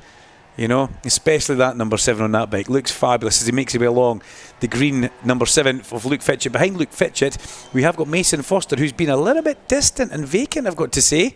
Mason Foster, not the same Mason Foster we saw last year, as Jack Dunby sticks a manoeuvre on Marco Holt, the rookie, which is that's technically his teammate. He just did that to Alan. And for Jack Dunby, I can't believe he just did that. Tapped the seat unit towards his young teammate. Well, maybe Marco Holt will actually listen to him, but shades of Ben Curry about to happen here. Ben Curry once got his seat unit tapped by Rhys Irwin when he was a young man, and Ben Curry went absolutely apoplectic in the helmet. Couldn't believe what happened. And it's not something that we usually see, Alan, and it goes horribly wrong not long after that. Yeah, because you've riled the person up and they come back at you with double barrels. I always find it quite entertaining to watch, though. Yeah, well, absolutely. Yeah, because it never works. You know, follow yes, me. Quite. Okay. As we come up into Druids, Ryan Frost has got to the front. He's managed to get that gap that Jack Burrows had built up, and they're taken away. The RK Racing bike of the Burrows Engineering crew. Very easy to spot that, and lovely colour schemas. Up the inside comes Jack Burrows, unable to go through there. He slots back in behind Frosty. And then Jack Dunby, just waiting with intent, has also Marco Holt, who's actually he's going by the game plan right now. And Marco Holt maybe just thinking, well, you're more experienced at this than me, Mr. Dunby, so I will follow you. Even though they're both very young in age and in racing years in this paddock. Fastest lap, 1:46.0 for Frosty. That's not a lap record. Remember, the lap record got set in the earlier race, and they took 1.5 seconds off it, which is quite impressive when you think about it. 1.5 seconds. And what was it? Power is nothing without control. That's what Harley Stevens said to me, if I'm not mistaken. And I did like that, but new fastest lap for Ryan Frost. And Ryan Frost doing the business in this race, but having to follow... Well, he's not Jack Sandwich. I don't know if that's a good place for him to be, actually. Jack Sandwich. I had a hissing in my ear, but it's now gone away, Alan, which is quite nice. I did as well. Yeah. As we come in towards... I think it was underneath us. The Britain chicane. Through the Britain chicane we go with Burrows, Frosty, Dunby and Holt. Where's Clayton Edmonds, I hear you say? Well, he's just behind Marco Holt, but he's just not got the out-and-out pace to keep up with this leading 4 that make their way down. Oh, Frosty almost tucked the front by the looks of things going in towards the Hizzy chicane. He was that heavy on the brakes. It just started to wash out from underneath him. But he didn't lose that, and he's now quick through there. He's side by side with Burrows as they climb Clay Hill. It's not a place you want to be. Round the outside. Oh, Jack Burrows, good grief. 10 out of 10 for our cameraman for even attempting to stay with that. Burrows trying to stay with it round the outside. there's a big deep breath, and you hear this that, is Alan. superb, isn't it? You hear that? They're Yeah. not shy. They've got no imagination of what can actually happen here. No, this is just wonderful. Yeah. Forsty leads for Fibertech MLAV Honda. Then it's Burrows Engineering RK Racing for Jack Burrows in second place. Scavar Projects with RS Racing. And third place ahead of Clayton Edmonds has now come up on the city lifting bike, and Luke Fitchett passes Marco Holt into and through turn 1, and that should possibly be the Ethan Sparks bike from last year, so we know the bike's very capable, and Luke Fitchett showing us that it's capable. Somebody up on their feet and walking away. That looks like a Wilson Racing bike, but wait, they're on their feet walking away. Number 11 actually, it was the Wilson Racing bike of Jensen Bishop, which is a great shame for Jensen. He's tipped off at Lodge. Rider okay, we saw him doing the walk through the gravel trap, and you know what, Alan, a lot of people don't realise it's so hard to walk through a gravel trap. You need to walk like you're in a bad mood and you're trudging, or you don't actually go anywhere. Yeah, it's something we do the final round every year of the British Touring Car Championship. We invite the crowd onto the circuit for the final podium of the day. The only problem with that, they have to walk through the gravel trap to get onto the circuit to join the podium. See, that's killing my OCD, because I like a raked gravel trap with no footprints in it. I've got to have a nice, smooth, lined gravel trap. So yeah, I know what you mean. We do things slightly different at the British Superbike Championship, Alan. We actually open a gate and let them through. No, they have to get over a few obstacles. They have to earn the podium. Just watching the pit board of Tyler Humphrey down here, the number 19. He's got one of these digital pit boards. It's not just the stick-on numbers. It's digital, and it's like it's like the old motivational speech in "Don't give up." He's had on there, "Keep working," and there's all sorts of information being put out. It's a new toy, isn't it? It's a new toy, and new toys are the best toys. Now I've got a little toy coming to join me in the commentary box, which is lovely. The winner of the Super Sport Sprint race, Luke Stapleford. Well done, congratulations. Stand here, you're in for some special treat with these Moto 4 kids. Jack Dunnaby at the front from Ryan Frost with Jack Burrows. We've got Clayton Edmonds ahead of his teammate Marco Holt, then Luke Fitchett, and finally up towards the back has come young Mason Foster, but you're going to see some cracking overtaking here, and the guys at the front very much on it. But give us some information. What's the track actually like? Because it looked that these guys have been setting lap records. Is it the same for you guys in Supersport? Duncan, I'd like to touch on the small toy. Sorry. Can we go back to that first, please? I've never been referred to as a small toy before. Yeah, sorry, mate. Anyway, what was we saying? I can't remember now. I've gone a little bit embarrassed. Yeah, I think that's a first. Yeah, I know. I'm sorry. We've got about to see Jack Dunnaby try and make a manoeuvre into Britain. It's not an easy manoeuvre to make that, because you're already braking on the side of the tyre going into that chicane. Yeah, very difficult there. Certainly not to not compromise the exit as well. It's on these little bikes, it's really important obviously to get out the chicane well, so to make the pass going in and defend coming out is very difficult. Now you've been racing for a long time. Momentum is so key in what you race as well, but these little bikes, like you say, you don't want to balk it in the middle of a corner. You can't compromise an apex and run deep. You've got to keep your momentum going. But when you're in a battle like this, do you have a plan, or are you just riding on instinct? No, it's very difficult.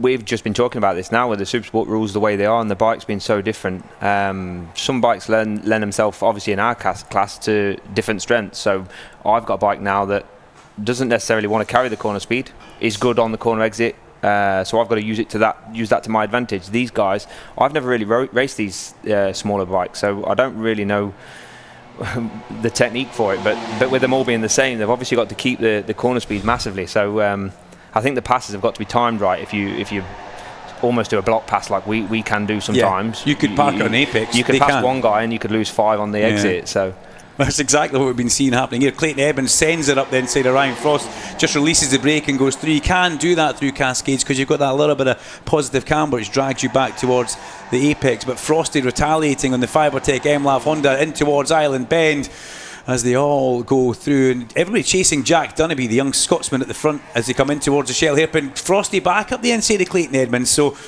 it's almost like if you're past, you want to pass straight away because you've got to get back to that sharp end. There's lap 8 of 12. This race goes very quickly, and there's more overtaking in one lap of this race than there could be in a season of Formula 1 as we see them coming through. What's it? Bad dig, I shouldn't have said that. As they come through the Britain chicane up over the hilltop. You said it out loud. I did. I said it out loud on global radio as well. Yes, you did. They've got to get their arms in, they've got to get their elbows in, they've got to get themselves tucked in behind that bubble. And then I think, Dunnaby locks up. There's a little bit, was that the front wheel in the air and just caught the back wheel coming down? I think so, yeah. Poor I Jack think we're Dunnaby. going to need some. Oh, that was rough. Well, that'll hurt his knee.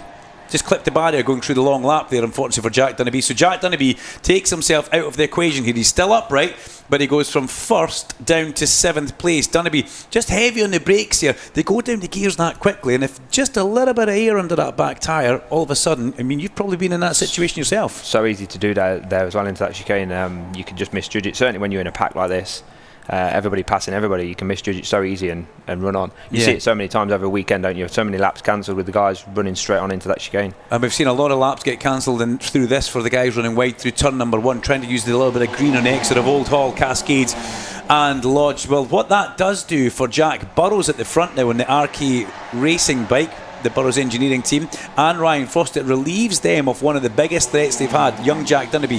He's at the back. What have they got? Lap 9 out of 12. The big question we're going to put back to Heidi in the studio. Heidi, has Dunnaby got enough time to get back up towards this, and do you think he's going to feature towards the end? Can I stay on the fence? No. Yes or no is the answer? Yes. Okay. And Luke, do you think he's going to come back? I'm going no, because I've got a bit of a bet on Burrows, so... Oh, I don't pay much attention to this racing, however. Burrows is my guy, so. Right, okay, well, let's see what happens. Ryan Frost could upset your wallet big time as they come round towards Britain's Frosty. And one of the other things we've seen this, they like to maybe sometimes overtake in an area where, I said it in the Superbike race and the Super Sport race, I thought Jack was going to do it to you, overtaking an area that disrupts your progress and lets them get away. And we see that quite a lot with this, but Frosty just powers past, drags the leg on the way in, and gets it back to a nice apex. And Frosty, the most experienced man that we have out here, we're giving him that tag because Larry thinks he's the oldest, which isn't giving him much to go by, but he's a real seasoned campaigner for the Fibertech MLAV Honda team. And this young man, number 7, we're seeing Luke Fitchett. This is his 2nd ever race in the RNG Moto 4 British Cup. This pack looks like the pace is maybe starting to increase now, and they're just starting to separate themselves a little bit, but we'll keep our eyes firmly on the back because Dunnaby's now ahead of Mason Foster already on 63, so he's now got his teammate. And what are we pointing at here? Personal best lap time? Oh, Dunnaby, personal best across the splits. See, that's a trained man there. That's Luke Stapleford looking at the timing screen. He can see when people are making progress, and that's what Dunnaby's doing as they go too wide, and Frosty goes back to the front underneath Burrows in towards Old Hall Corner. And what that's done is compromise the exit speed, and here comes Clayton Edmonds on 64 and his teammate Marco Halton 37. Don't take your teammate out. First rule of motorsport, isn't it? That's not going to be a good night, is it? No, it hasn't. And Clayton Edmonds needs to finish this race because he crashed in race number 1 going through Old Hall. As they're side by side along Lakeside, it's Jack Burrows on the inside. Luke Stapleford thinking of his wallet as they go through Island Bend. And Burrows, that was a big manoeuvre. Dunnaby, fastest lap, 1:45.5 last time through. A 1:45.5. Half a second. That's pretty quick. 1:45.5. I'm trying to see if that's another lap record. I've got sheets of paper absolutely everywhere in here, which doesn't really help matters, so I can't find that one. I think it's maybe this one here. No, it's not that one. Forget it. Larry will be able to tell me what the lap record was for the previous race. I do apologise if you're watching on YouTube. Pieces Either way, of paper flying. He's half a second faster than the leading guys, and he's 1.1 behind. So up to 4th now. Yeah. So you said he wasn't going to feature. I like this. I'm going to tell my little friend Jack Dunnaby that he said he wasn't going to come back. But you know, in reality, he went through the long lap. He shouldn't feature, but he has got so much pace. Maybe because the other guys are maybe tripping each other up or trying to save things. And I mean, would you want to ride in a big group or would you want to stretch them? No, I think Burrows has got this well under control. I'm hoping so anyway. I like how he said that with a straight face, Alan Hyde. Honestly, that's pretty impressive. Dunnaby is coming up behind Marco Holt. He's ahead of Clayton Edmonds, and this will be a bit of a story if he can do something here as Burrows has that bike waggling underneath him as they go in towards Lodge. That was lucky got away with that. Ryan Frost cut straight back on the exit of the corner, and that's what you're saying about losing the momentum. But Burrows got away with that one. On a small bike, a wee bike, that will feel like a big moment. Massive, yeah. And Dunnaby's half a second again, look. Yeah, Dunnaby half a second faster, and he is very much on the move. 1:45.593. I'll put my teeth back in. I'll try and find that sheet of paper that I was looking at for earlier on for the last Moto 4 race. I did have it someplace. Here it's here actually. The last so 45.569 was the existing lap record. 45.593. So yeah, he's on lap record pace, but they've taken 1.2 seconds off their lap record. Harley Stevens from Pirelli was delighted about that. He said, "Power is nothing without control, Duncan." I think it's a slogan like put in there, and that's about the 5th time I've said it. So there you go. Dunnaby now ahead of Marco Holt. He's now got clear road ahead of him on lap 11 out of 12. Let's see if he has that pace, and let's also see, look, if he drags Holt with the white helmet on the city lifting bike, and possibly Clayton Edmonds. Now we've got a green flashing board. Have we lost somebody at the Britain's chicane? I think we may have, because there was a green flashing board as through goes Burrows on the inside, a little bit wide further back. That was a big move from Mason Foster on Luke Fitchett. That was more a super sport Luke Stapleford manoeuvre. Have they both made it through? They have, but there wasn't a lot of room left there. But that is a favourite move, to run the person a little bit wide going in through the first part of the Hizzy chicane. Yep, yeah, it is. And you force them wide, you lose a lot of time. They lose a lot of time when you gain. Oof. I'm just concentrating on my bet here, Duncan. Yeah, I can see that. Number 64 falling. Oh, Ryder. Okay. You've just picked it up, Duncan. Yeah. Yeah, Clayton Edmonds has gone down just off the back of that. Thanks, Larry. As Ryan Frost tries to go back across the inside, but that's a big move. When you've got somebody coming along and saying to release that brake, Luke, and lay across the front, you've got to have confidence in you and the other rider. Yeah, and the thing here is they're beating each other up massively. So Dunnaby's definitely going to have a go here. I think the two guys, what I'm worried about is the two guys just thinking there is only two of them there. Yeah, I hope they've had a good pit board last time round, because here comes Dunnaby and he's brought Marco Holt forward with him. Ryan Frost and Jack Burrows. Burrows trying to make this 2 out of 2 on the Sunday race day here at Oldton Park. I had to think what day we're actually on, because this one always throws me off for the bank holiday Monday. Sounds like you need a good sleep. Thanks, pal. A good sleep. Thank you, pal. What time does the racing finish today? I don't know. Where are we? As Dunnaby now gets passed by Marco Holt in towards that Shell Oil Saper. I wonder if Dunnaby's maybe taking a bit too much out of his tyres. Now this could be fun. In towards Britain's. Has Dunnaby used too much on the charge to get back up from that mistake he made at the Hizzy chicane? But that was a good manoeuvre, that, to get past on the run in towards Britain's. You've got to have that pinpoint perfect. As Frosty almost onto the grass with the white line with Jack Burrows. These two have been pretty aggressive with each other, I have to say. They haven't given each other much room out there. And when you're banging elbows almost on the track like that, I don't fancy that, do you? No. I don't know, Duncan. I don't bang elbows, do I? I'm very clean.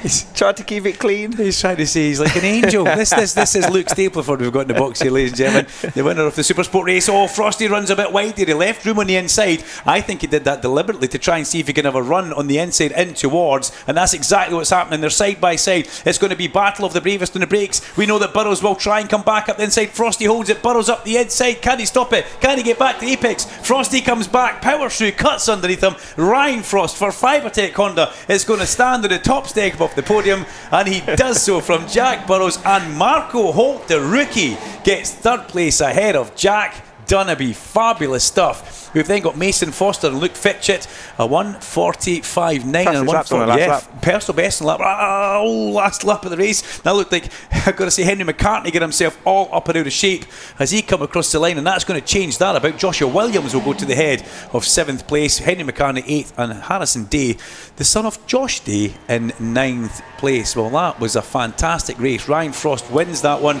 He boxed clever towards the end from Jack Burrows and Marco Holt, with Jack Dunnaby, Mason Foster, Luke Fitchett, as we say.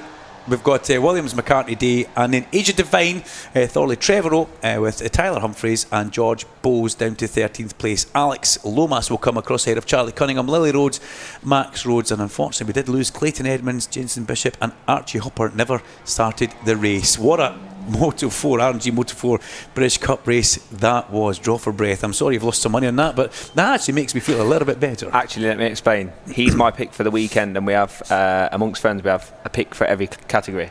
Okay. So for this meeting, I've got Burrows. Do you have a commentary category? Me, Larry or Alan? To be honest with you, Duncan, I'm not sure you'll be winning that one. Not a minute. Not with the comments I've received. Wow, isn't that cutting? Seeing as we've got you here, let's have a quick chat. Why did you text me saying, can I go? Why would you do that? Yeah. Let's talk about your Super Sport race. That was great. I mean, you said to me, I'm not going to stick my neck out in qualifying. I'm going to do what I have to do, and I'm going to come back. And I thought you were going to cut through the field, and you looked like you did it so easily. How did it feel, though? To be honest, obviously the grid was a little bit up and down with the qualifying, so we had a few guys there that probably wouldn't be expected to be where they were. They were more difficult to pass than I expected. They ride very different, or I suppose we all ride in different ways, but the guys that we're used to riding with, we know what to expect.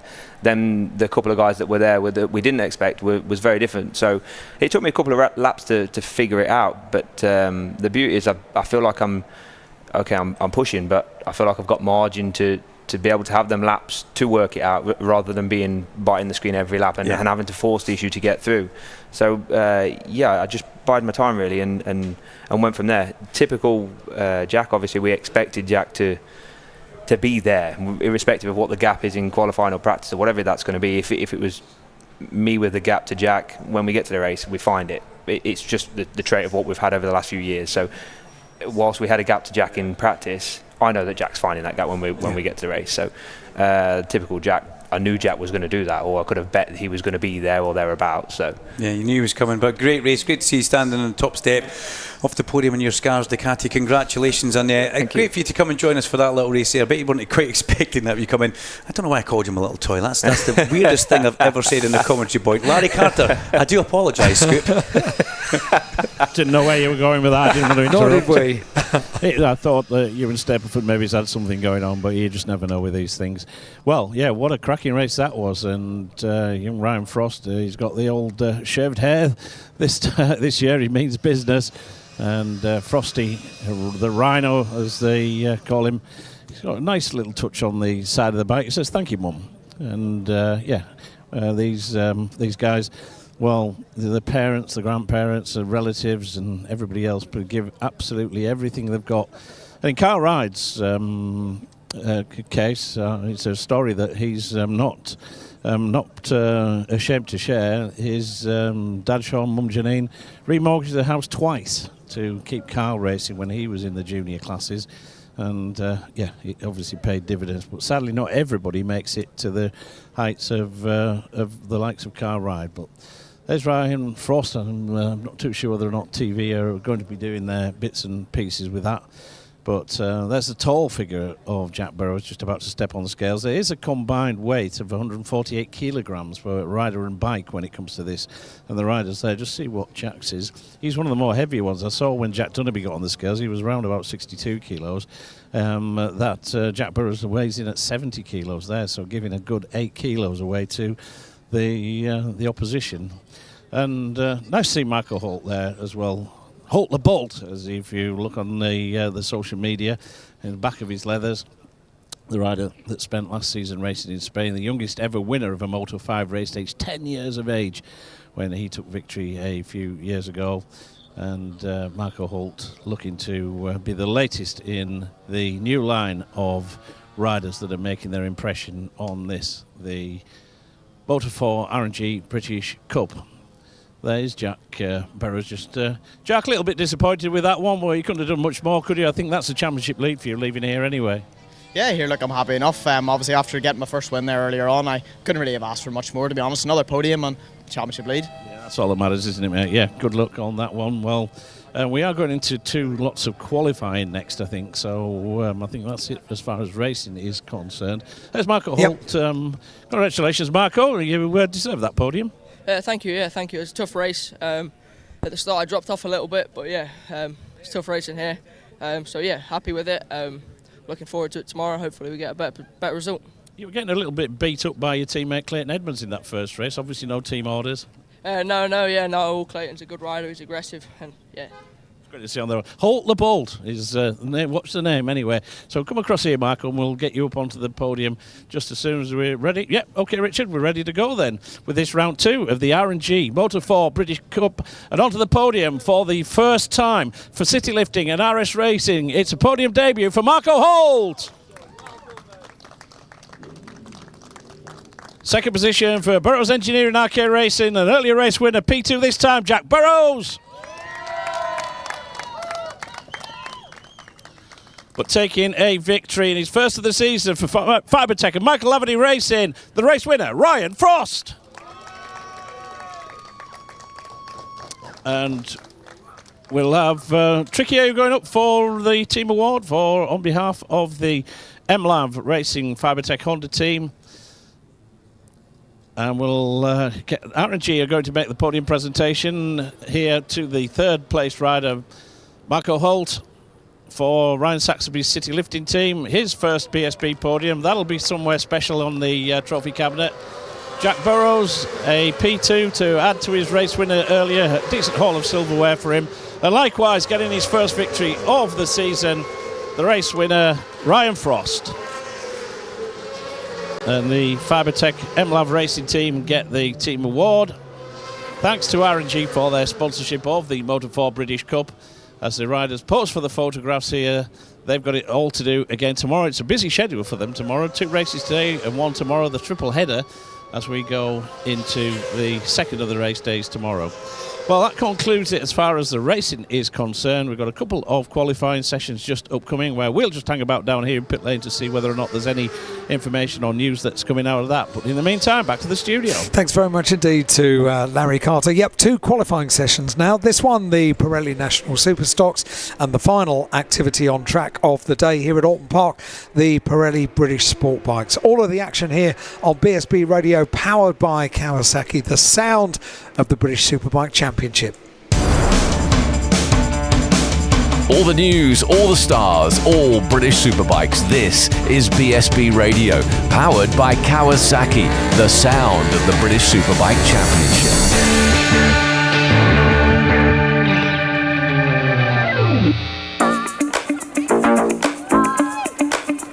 Whether it's weekend tours or continent exploring, adventure comes for free with Kawasaki this summer. Purchase a 2025 model year Versys 650 or Versys 1100 and you can receive a free touring kit upgrade that includes a set of panniers and inner bags, tank pad and handguards. Plus, the machines are available on low-rate finance through Kawasaki K Options. Visit your local Kawasaki dealer to find out more. The 2026 Zinn British Superbike Championship in association with Pirelli. 18 plus, Zinn is not risk-free and contains nicotine which is addictive. Only for use by adults who would otherwise continue to smoke or use other nicotine products.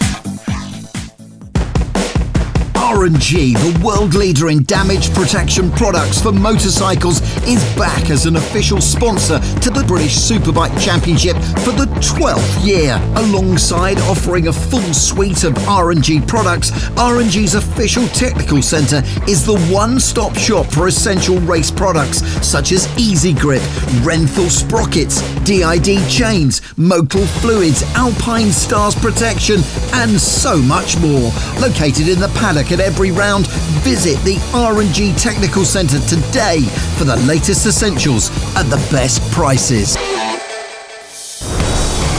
This is the sound of British Superbikes online and on FM radio. This is BSB Radio, powered by Kawasaki, the sound of the British Superbike Championship.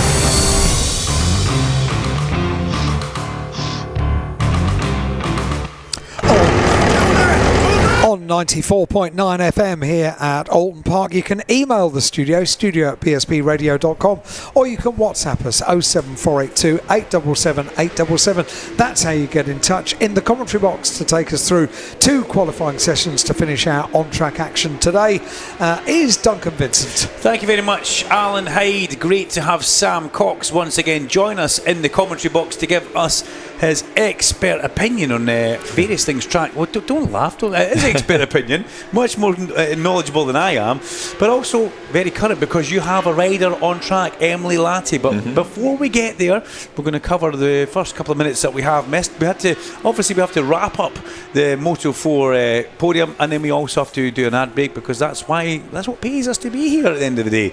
Lewis Rollo is fastest from.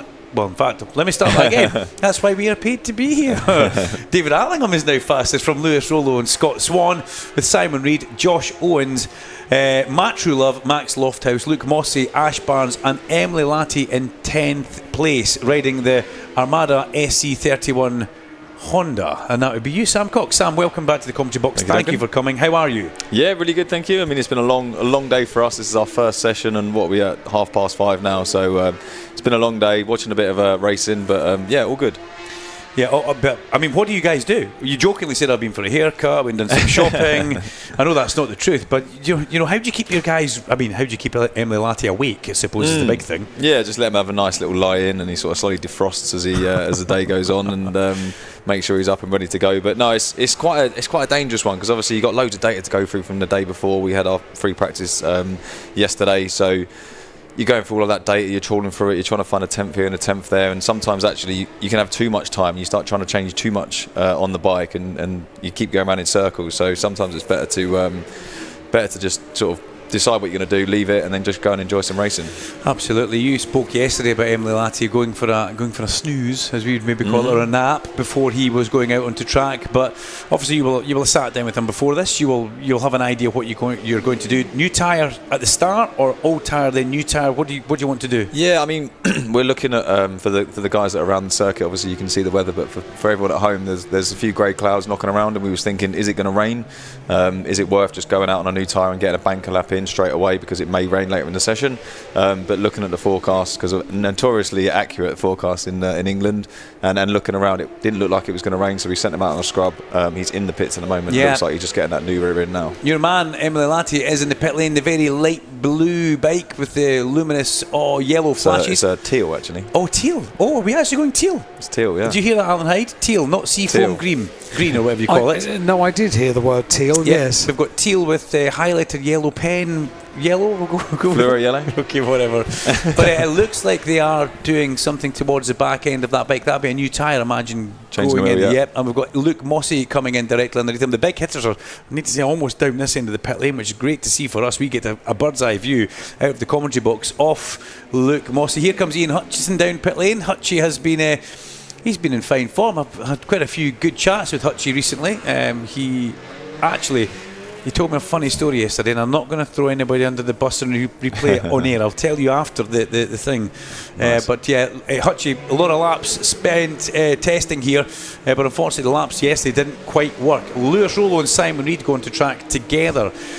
That's exactly what we used to see the Armada SC31 team doing. Send the boys out together, a bit of team riding. It does work in this class. Yeah, definitely. If you can get a little toe off someone, especially if one of the riders is slightly faster than the other, they can just help them out. And actually sometimes you get riders where it's split into sectors here. Some riders are stronger in others and weaker in others, and so you can work together to kind of build yourself both up a little bit more. Josh Owen's looking on a good lap. He's heading in towards Lodge. If he could put himself into provisional pole position, well, that would be a lovely birthday celebration for Big Joe Richardson, who is celebrating a birthday today. So happy birthday from everybody here, Joe, as Josh Owens goes 1:36.254 provisional fastest. We did see them in the 35s yesterday, though. Was it David Allingham? 35.5? Yep. Yeah, Declan Connell as well.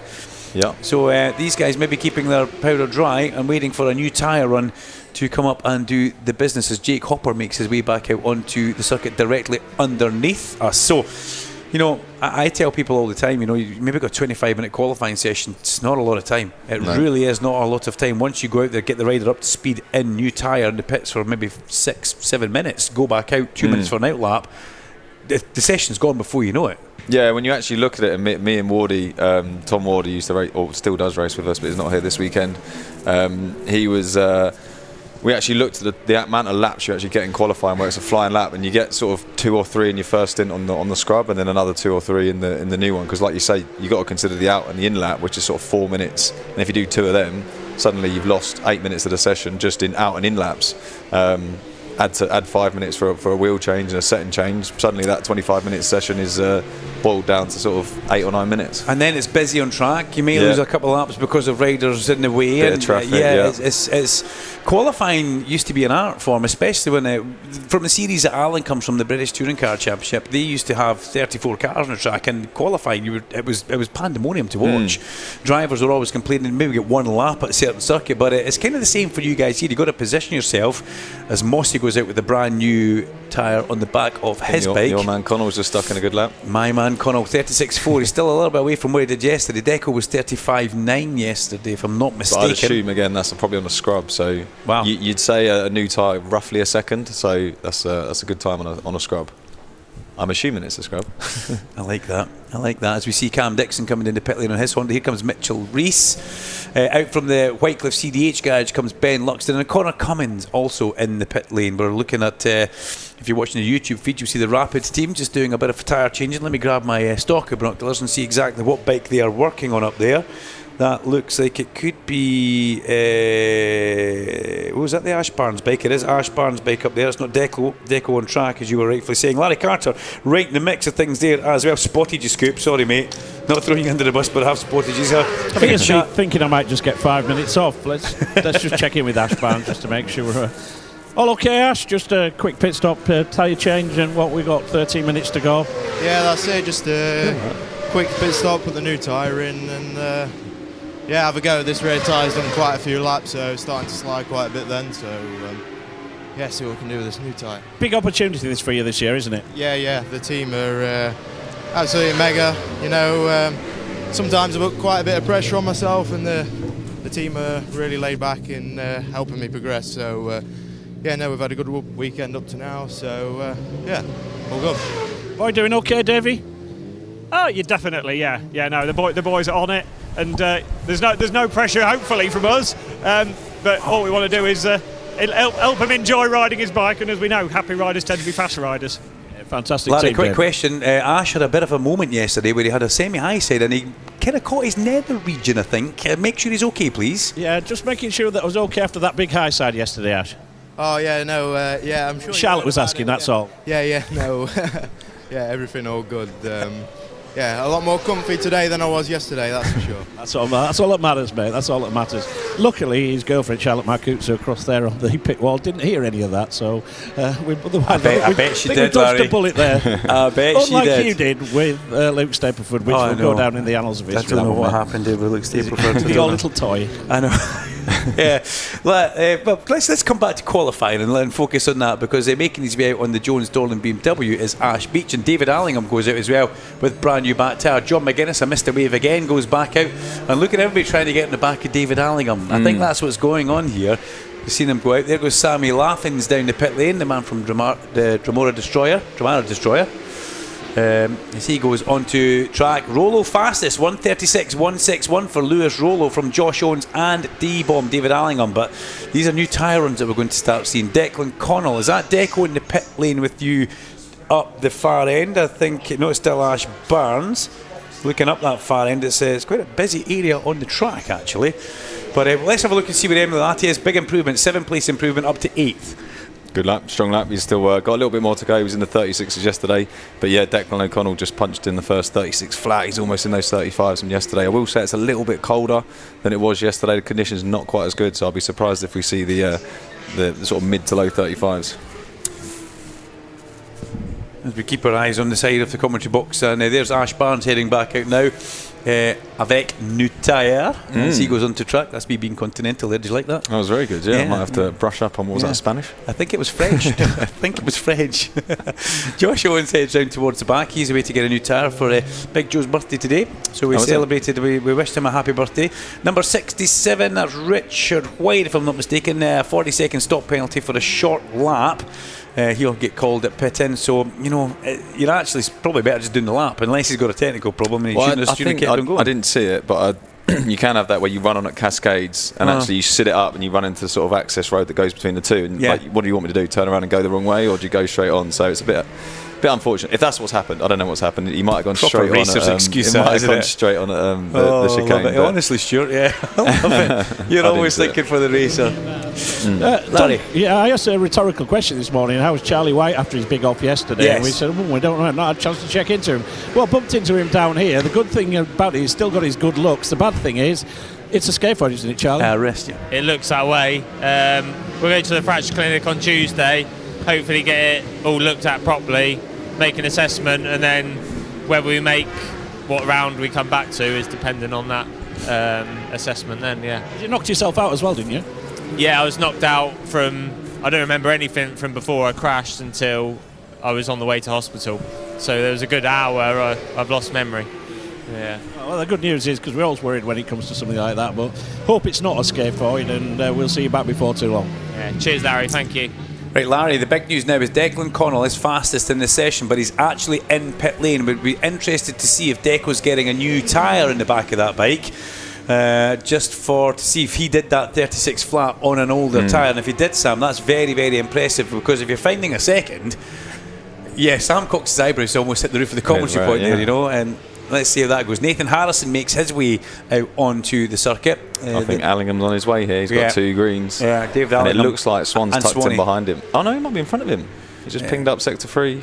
Swanee's on his own. Yeah, Swanee's completely on his own, which is good for him. David Allingham looks like he's in a little bit of traffic. Swanee comes up, crosses the line. Where does Swanee go to? Any improvement? No improvement. Drifted away towards the end of the lap. David Allingham, though, you're rightfully saying he is about to shift the goalposts as Ben Luxton comes up to 6th place, a 16th place improvement. Out goes Declan. No, it's Jamie Coward actually going out, sorry. Yeah, that's Jamie Coward. Can I ask Matt Bainbridge down here if you want? Please do. Matt, we're just conjecturing whether or not Jamie did that time on a new tyre or whether it was a scrub. That one was a new tyre for that one, yeah. We got him out, we changed it earlier, we had a minor issue, so we sorted it. But he's capable with it, not panicked, and put a banger in, so it's going to be there or thereabouts. Yeah, can he hang on for another 7.5 minutes? No. We'll find out.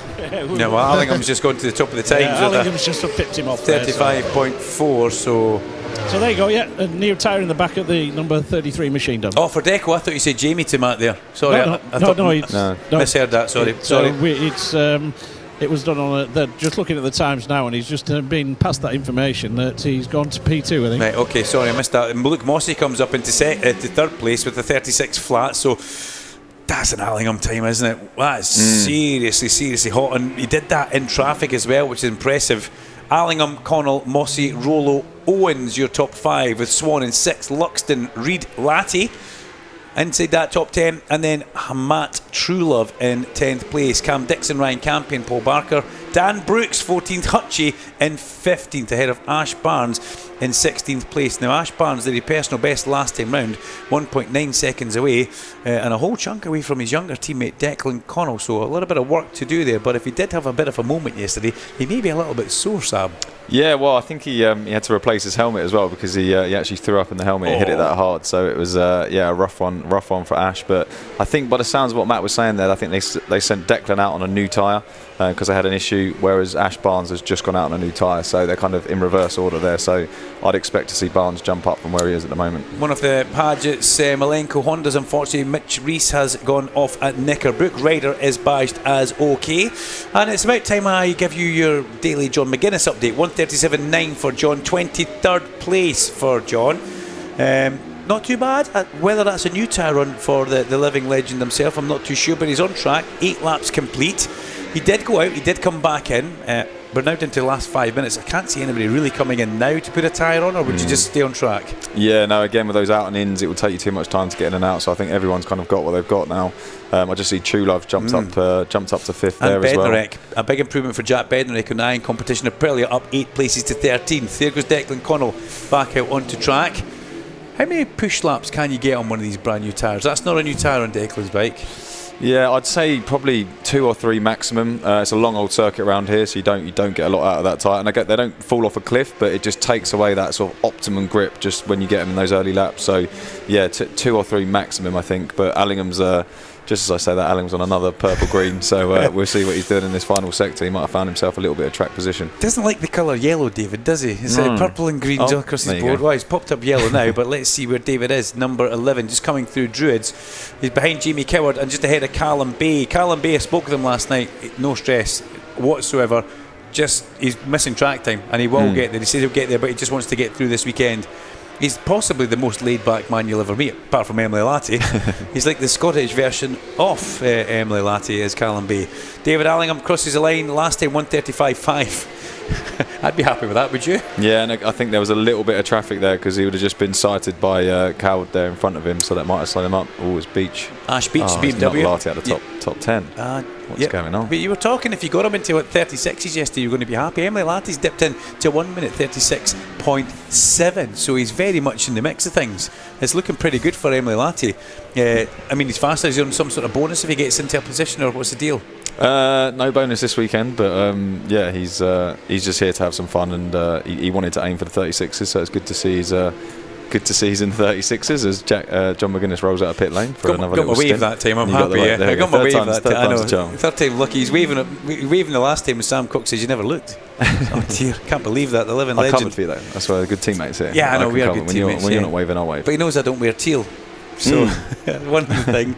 Here comes Lee Healy back here on the track. 3.5 minutes left to go. It's amazing how dark the skies are now getting out there as well. That's something else we need to keep our eyes.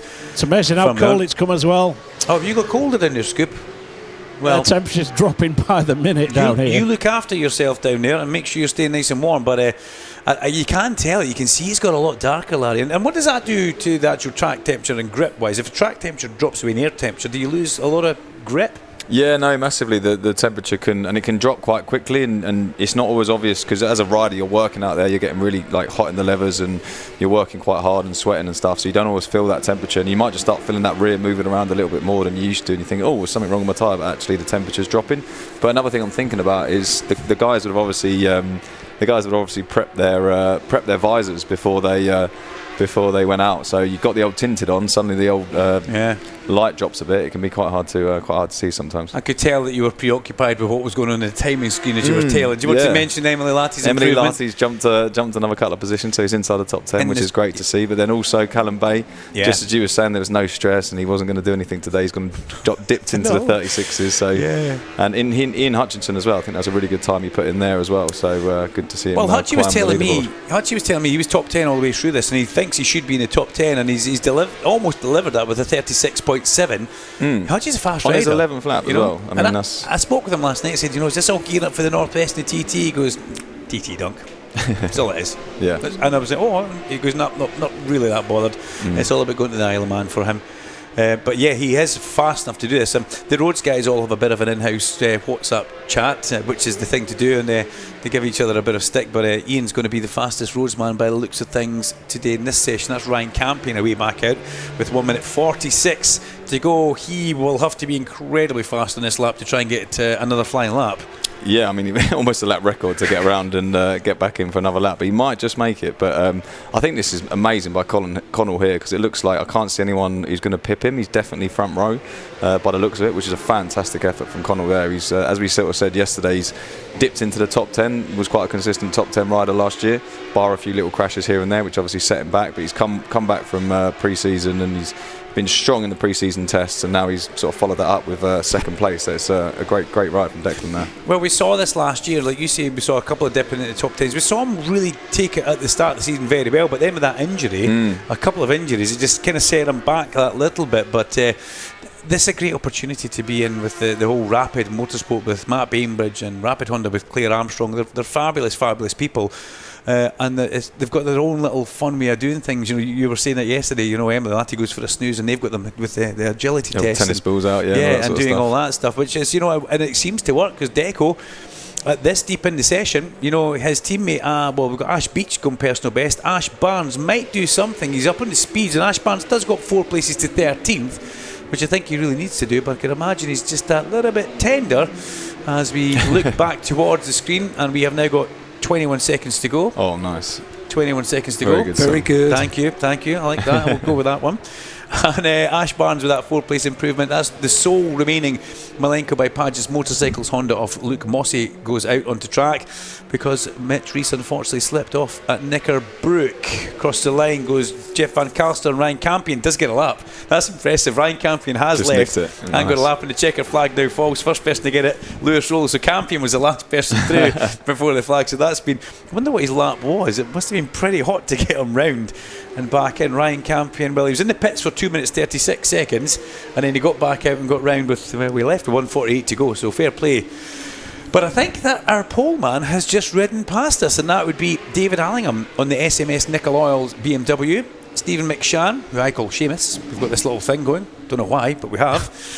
Stephen McShann will be I think very Ash happy. Beach just punched in the lap there. He jumped up to 8th, which good was on his last little lap there. Was good. So But Beach and Barnes with a little improvement towards the very end of that session, but the checker flag flies. We still wait for Declan Connell to come through, the young man from Dunfermline, north of the border. Mum Leona will be listening to this, would hope actually, via TSL timing, via the BritishSuperbike.com website, or maybe even on YouTube, where you can now see our pit cam, which has been very, very busy in that session. And we almost who's on that? They must be sweating. They've been up and down that pit lane. Well, that's Laura who's on the camera, and Larry who's doing the microphone. So that She'll have achy arms by now. Yes, she will.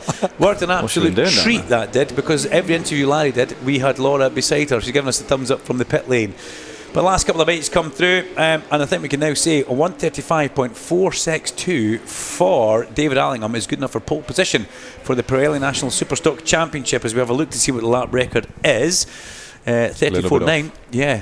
34. But these aren't prime conditions, let me tell you. No, It's they're cold not. out there, it's dark out there, and some of those times are incredible. I mean, I'm looking at Allingham, that is a very good time, but you look 37s all the way down to 26th place. That's like 37 you'd smoke any club race with a 37. That's an impressive time, and it won't even get you in top 26. You know what else impresses me with D-Bomb's lap? That it's a half second up the road from anybody else. That's a statement. If you can do that 2 or 3 laps at the beginning, there's a second and a half, and then manage the pace for the rest of the race, you're looking at having a pretty good time. David Allingham on pole position from Declan Connell and Luke Mossey. That's your top 3. They'll be due to join Larry Carter in the winners' enclosure, with Lewis Rollo a fine 4th on his return into this class. We've got Matt Truelove, Josh Owens with 6th place, Scott Swan returning with 7th, Ash Beach, Ben Luxton, and Emily Latty gets a top 10 for Armada SC31. You'll be a happy man, Sam Cox. Yeah, that's really good. That's kind of our aim, top 10. He's dipped into the 36s, 36.5. We'll try and find a little bit tonight, and obviously we've got a race tomorrow, so we know he's a good starter. Hopefully he can jump a few rows and get in the mix tomorrow. Fabulous. We will pause in the commentary box. Larry will be down there to get the top 3, but we'll maybe bounce it back to Heidi in the studio just before we go down to Scoop. Duncan Vincent with expert commentary, Larry Scoop Carter in the pit lane, and Alan Hyde in the BSB studio. This is BSB Radio, powered by Kawasaki, the sound of the British Superbike Championship. Let's stop there. Being a soldier, it's exciting. You already know that. What you want to know is, what's in it for me? I wanted to learn leadership skills from the experts. I wanted to get paid to earn qualifications. I wanted more confidence. And now, look, I'm on the radio. That's what was in it for me. Get skills, get qualified, get confident. Army. Recruiting now. Search Army jobs. Joining the Kawasaki family has never been easier thanks to Kawasaki K-Options Finance. With competitive finance rates available across the entire range from entry-level 125s to the Superbike conquering Ninja ZX-10R. It's easy to find the perfect machine for your garage. Start tailoring your deal today at Kawasaki-calculator.co.uk. That's calculator with a K. Kawasaki Finance is a trading style of Black Horse Limited. The 2026 Zinn British Superbike Championship in association with Pirelli. 18 plus, Zinn is not risk-free and contains nicotine, which is addictive. Only for use by adults who would otherwise continue to smoke or use other nicotine products.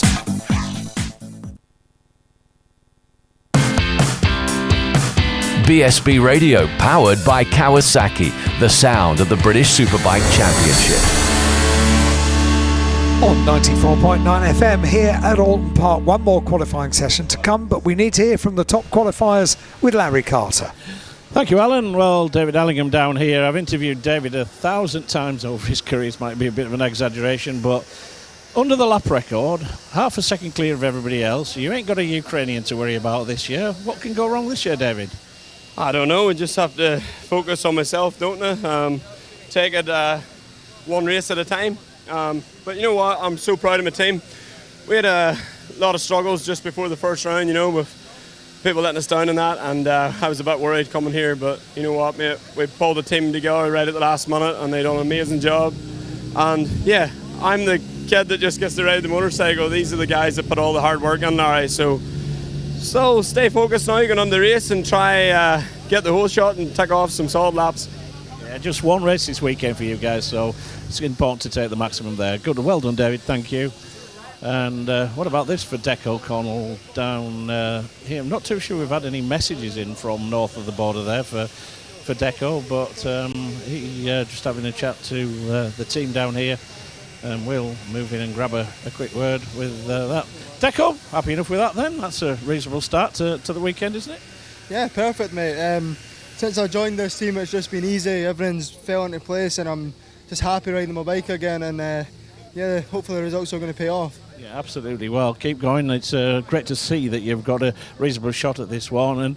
And just like the old joke, we've got the Irishman, the Scotsman, and here's the Englishman to round it off with Clive Paget's Milenko by Paget squad.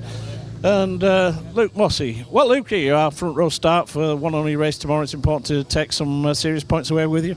Yeah, taking me a little while to get warmed up. I don't know if it's because I'm getting older or what, but yeah, we're gently easing into it, back to full fitness, and yeah, have another crack at the championship this year. Can't thank the Paget's by Milenko team enough to, Clive, to give me another year at it.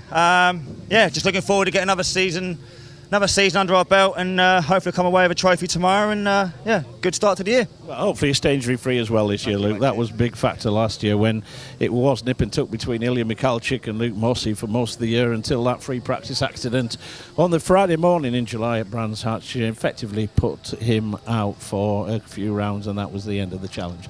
Well, that is the top three then in the Pirelli National Superstock. Pole position will be the number 11 of David Allingham, alongside him the number 33 of Deco Connell, and then the number 12 of Luke Mossey. That's the way that they line up for the one and only race this weekend, which takes place tomorrow afternoon. One final qualifier still to go, and the bikes are already heading out onto track. I've got a message that you'll be keen to hear, Larry. It comes from Paul. He says, first year not attending the first round, but I'm listening in from a very, very wet North Allerton. Oh dear, Paul. Yeah. I thought I'd brought the bad weather with me. When I left home at 5:30 this morning, it was absolutely stair-running down. I thought I'd left the bad weather behind. I'm afraid not, no. Larry Carter, thank you very much indeed. Right, those of you watching on our BSB channel YouTube stream will have seen the bikes going out on circuit for our final qualifying session of the day. It is the Pirelli British Sport Bikes, and to take you through this final qualifying session of the day is Duncan. I thought you were going to see Sam Cox there as the television. Well, the both of you. Yeah. Well, fabulous. Let's put a camera on. Let's put the studio camera on so we can see what's happening and see if we do get a little bit of pit lane action as well. But we did have Laura in that last one. It was very good. But every interview that Larry did in that last qualifying session, we were actually able to see on the YouTube feed, which is something completely new, but also really quite good, Sam. It lets you feel very much more involved if you're watching on the YouTube feed. If you're just listening via the TSL timing page, or if you're listening via the British Superbike webpage, it's great to have you involved. If you're trackside, wow, you've got the best view. Look at these people across here in the bank and in front of us, Sam. They're just loving it, because Sportbike is now a British championship. It's been elevated from national level up to British level, and this is their first qualifying session. It's unfortunate they've had to wait all day to have the British Sportbike race, but that's what happens when we have a Sunday here at Oldton Park. Everything's always very much condensed, and the TV schedule does revolve around the main championship, the British Superbikes. So on track, we have got another Armada rider out there, young Harrison McKay. Now, I told you to come back to the commentary box yesterday. Just remember this, and I wasn't here. I was here, I was waiting. I'm sorry. I was like, where is he? Alan said, yes, Sam, come back to the box. He's doing his BSB thing. Yeah, I'm sorry I'd gone. I was away doing other work elsewhere. But yeah, young Harrison McKay is on track. He's in your team, and he is just getting to grips with being a sport bike rider. He's been it for a lot of years, as we've just been talking to Charlie Cunningham in the commentary box. He was an RMG Moto 4 British Cup rider for quite a long time, and it's difficult to change your style from what you've been used to get on something bigger and heavier for Harrison. Yeah, exactly that. And I mean, for me personally, I was like, look, guys, to my sponsors, I said, I really enjoy going in the commentary booth for the stock though, so we need to branch out and go into more classes, so I got an excuse to come back up here for other classes as well. But yeah, no, Harrison, it was quite interesting you say that, because those bikes that we was riding last year, they were so rigid, and that you can really feel every little bump, and any little movement on the front normally results in a crash. And then you convert that to a production bike where it moves constantly. He's not struggled, but he's definitely taken a little bit of time to get used to that different feel of a bike. And we did a little bit of testing out in Spain, but yeah, there's a difference between that and coming back and then suddenly having to go a few seconds a lap quicker. Are we on the TV? Yeah, I'm nudging you over there. I'm just conscious that I was half on screen. Got to be in off. frame. Yeah, well, that's part of it, but it's also just, it's great. People want to see you. You know, they want to see the teal colour. They want to see you. They want to hear you as well. They also love the comedic shoving of Sam over to the other side. Did you see was that? in his shot, Yes, we did. Yeah. Elbowed him two We or three need like times. a mark on the floor so I know where to stand. Well, you said that yesterday. Can you put an X in the floor? I said, this isn't show business, buddy. This is commentary, you know. But this will be an interesting qualifying session. The Pirelli British Sport Bike Championship, as I said, it elevates from national level to British Championship level, and Alfie Davidson has been the man of this, running through the pre-season testing and the testing for this event. Number 3 falls at Knickerbrook, which is never the best thing. You don't want to do that too early in the old weekend. Especially in a qualifying session this early. If you go down this early, it almost, like we saw that with Glen Irwin yesterday, kind of ruins the run that you do have. As Lewis Jones, one of our Simceris Ninja 660s, so 650, definitely not in the 660 Ninja. That would cause a bit of a stir. Yeah, you're going to get pulled in there. Yeah, but shame for Lewis Jones to go down so early. I saw Reece Stevenson with a bit of a problem yesterday, and another man, one of my people, Lennon Docherty, had a disaster yesterday. Doc had some different settings put in his bike, and he was one of the only people who went slower in session 2 than session 1. But he's just managed to work his way up into the top 15, which is good. But Ed Best fastest from Harley McCabe, Charlie Atkins. We've got Carl Harris, Aidan Davey, Alfie Davidson, who is the kind of the pace setter for Ian Newton's Iron Competition team. And Alfie, I don't want to put pressure on his shoulders, but I see him as being a championship favourite for 2026. Yeah, for sure. Looking at the times from yesterday, he was definitely the standout. He was half a second plus, I think, off the rest of the field. He punched in a really, really impressive lap yesterday that we were sort of scratching our heads at when we were looking at our time. So yeah, he's definitely the guy to beat at the moment. And Super Ted Wilkinson, the local man from Runcorn as well. Larry Carter said quite a few times when he's racing with some of the stuff and moves he can make on track, where is that man's cape? Ted Wilkinson goes into second place, up 10 places, and Aidan Davey on the CF Moto goes to the top of the times. It's great to have Cam Dawson back on the GSX 8R for Power Slide, as well as Asher Durham. We had a little memorial this morning for Owen Jenner in the corner. We planted a tree for Owen Jenner, and it was lovely to see Asher Durham pop round there. We all just stood quietly. We took a moment to reflect, and it really was a very comforting moment, and a nice weeping willow that has been planted in memory of Owen Jenner on the avenue along towards the top of Denton. So did want to say that, Larry.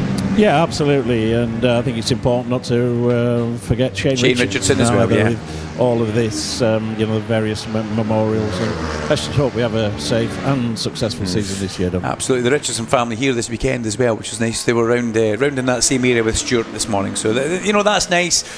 And we're looking forward to having a good season. Lennon Docherty just crossed the line there. I see he's got a slightly different pair of leathers on. I wonder what he's been up to, if he's been trying to get something a bit more comfortable or what. But Aidan Davey fastest with a 143.320, number 8 exceeding track limits at turn number 1. That's, if I'm not mistaken, is it one of the rookies? No, it's Ed Best on another Ninja 650. Don't know why I would get that wrong.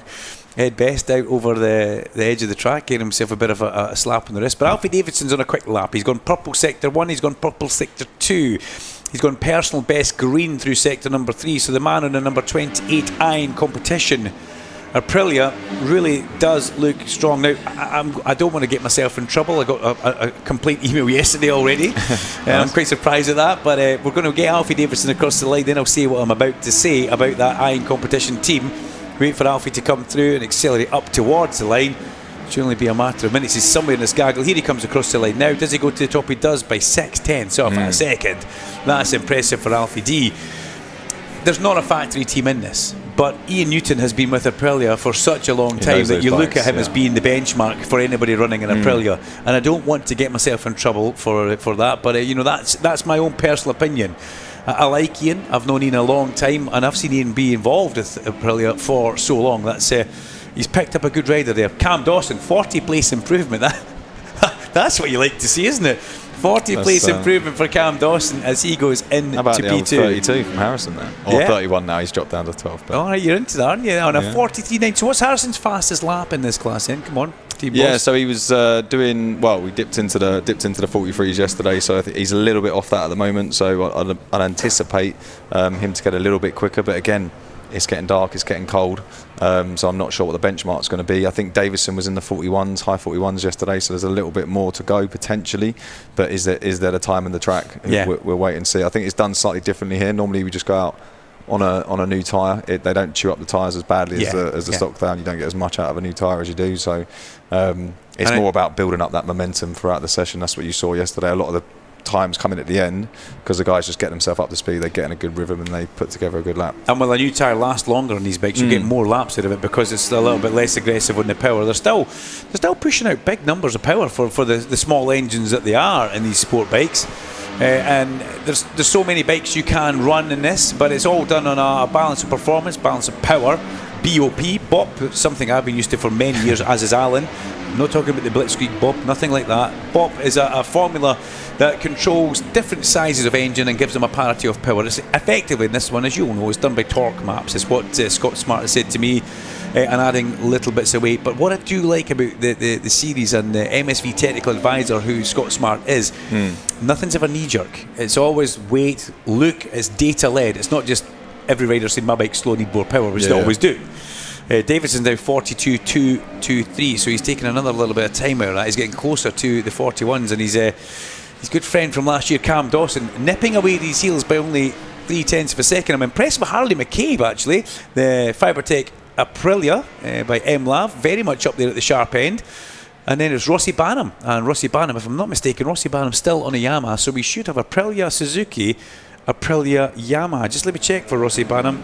No, Rossi Banham's now on a Suzuki changed, so that change to Suzuki definitely has helped him. And the GSX 8R does seem to be the kind of benchmark bike that we have. It was the Aprilia, it was the Triumph, and it kind of goes around in the circle. Now it's the Suzuki. So you guys are running an Aprilia. Yeah, we're on the Aprilia. I got that right. Yeah, no. I mean, I thought he was going to put me on the spot there. I might have got it wrong myself. But yeah, there's so many good bikes out there. Like you said, there's the Triumph, Suzuki, the Aprilia. It's looking at the top and looking at Oldton Park. It seems to be we seem to be working well. Or the Aprilia seem to be working well around here.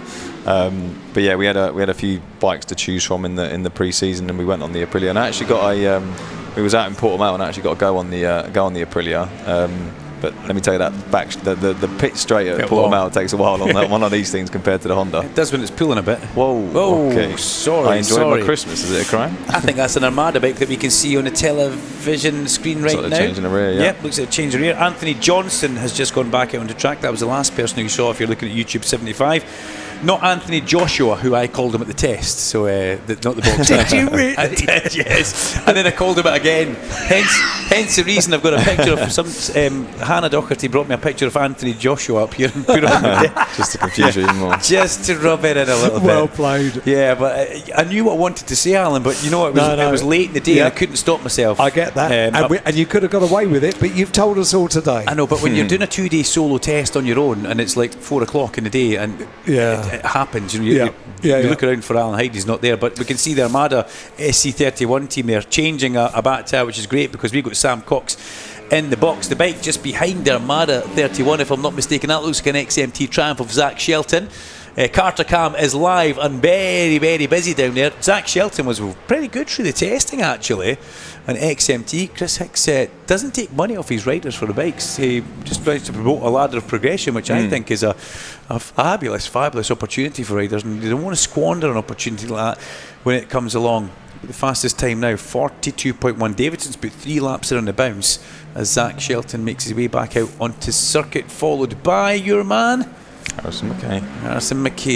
Am I saying that right? Well, I would say Mackay, but then Tammy Mum Harrison said McKay, so I go with that. Okay, yeah. Because I always went with McKay, but then someone had a go at me when I said Mackay. Oh, I said Mackay, and that's Mackay, and I was like, whoa, okay. Yeah. Maybe I'm getting it wrong. Well, I know I say McKay after I got corrected, and that's fine. Harrison, yeah. But he's got to have a second name, you know. Did they call him H? Yeah. All right, okay. Tammy absolutely loves it when you stick a microphone in her face as well, by the way. So Whenever you're down pit lane, make sure you grab Tammy and have a little chat with her. I don't think she does, actually. I think you're setting me up for a failure because Salty will have a go at me. I think that's Charlie Barnes making his way in towards the second cat garage underneath us. Number 14 gets a 40-second stop at the pit in for getting out the short lap. That's Hayden Clinton from Ireland on the Yamaha R7. Who's that we're seeing on screen? That looks like NHR. What's the number of that big? Is that 35 there? I think it's 35. That will be Zach Weston on the Speedy Free NW Racing Aprilia RS 660. It's a mouthful, some of these names, aren't they? Oh, they're big, yeah. But it's. I'm glad you're doing that bit, not me, because that's. Just thinking about Tammy Sellers and Salty Sellers. Did we not sully their reputation last year when old Sully had the big off? Was it at Cadwell Park? Yes. And he ended up, and there was certain talk on certain social media sites, if you recall, about areas that I was reluctant to go to be perfectly honest. So poor old Tammy, I think we just about wrecked her reputation there last year with that. There was an outfit. Larry. It was, yeah. It was to do with certain outfits and even worse, you asked me if I'd seen the pictures, which put me on a really awkward position on the spot. And I hadn't even seen the pictures. It's just what I'd heard about. I know, but my wife was listening that day when you said that. And yeah, so was mine. She's like, "Who's Tammy Sellers?" I was like, "She's just Harrison's mum. Don't worry, it's a joke." But yeah, Dave Sellers. We're delighted to see Dave back in one piece. He took a big knock at Cadwell Park, and we don't like that at all. But good friend of mine, and thankfully he's here because he's normally away drilling at the other end of. They're giving us a wave. They're giving us a wave. That's good. They must be unlucky. They're standing underneath the working speaker. I've not let Dave forget that, by the way, because if you remember rightly, that was the one time Nickelchick actually made a mistake last year. Yeah, Dave caused the red flag. I was like, "Are you best mates or something? What's going on here?" He made the mistake going into park. He was on the grass and everything. Yeah. And we're thinking, someone else might win, and then Dave goes and throws himself up the mountain and breaks his hip. So we all not thought, forget that. Elia is human, is what we said at the time, and then Salty decided, I'm going to just have a wee nap. Yeah, apparently he's best mates or something. I don't know. Big improvement for young Carl Harris. He goes up 8 places into P8 on bike number 9, one of the Rocket rookies. This is a good year for Carl Harris. He had a decent midpoint last year in the Super Team Championship. You'll agree with this one, Scoop. And then it all kind of just started falling apart for him. And, he got victories under Steve Brogan. He's done good things. But to come back or to go over to the Rocket Rookies is something pretty good for his manoeuvre in his career. I'm going to point out my boy Lennon Docherty, a big 5-place improvement. The Doc goes inside the top 10, 143.178. Now, I think Lennon actually had been speaking with somebody and they were telling him how to ride the Aprilia. I think he'd maybe been speaking with Fenton Seabright, and Fenton just saying, you've got to be so aggressive on this bike. Oh, really? Because Lennon was starting to try and ride it nice and smooth. And we watched Fenton last year. He laid everything on the line and never ever gave it a moment. And I think Lennon has had some key words with some pretty good racers on those bikes about how you actually operate. So Lennon back up to where he should be. 2 Scotsmen together. They're Aidan Davies 6th, Lennon Docherty 7th. But it's all about Alfie Davison, a 142.163. He still leads at the sharp end from Cam Dawson, who we've just seen leave the pit lane on bike number 2. Is Cam still in that pit lane? No, it says Cam's on an outlap. I thought it was him that left. And the Dungannon man got out on a limb there with Cam Dawson. I don't think he's done. He is Dungannon.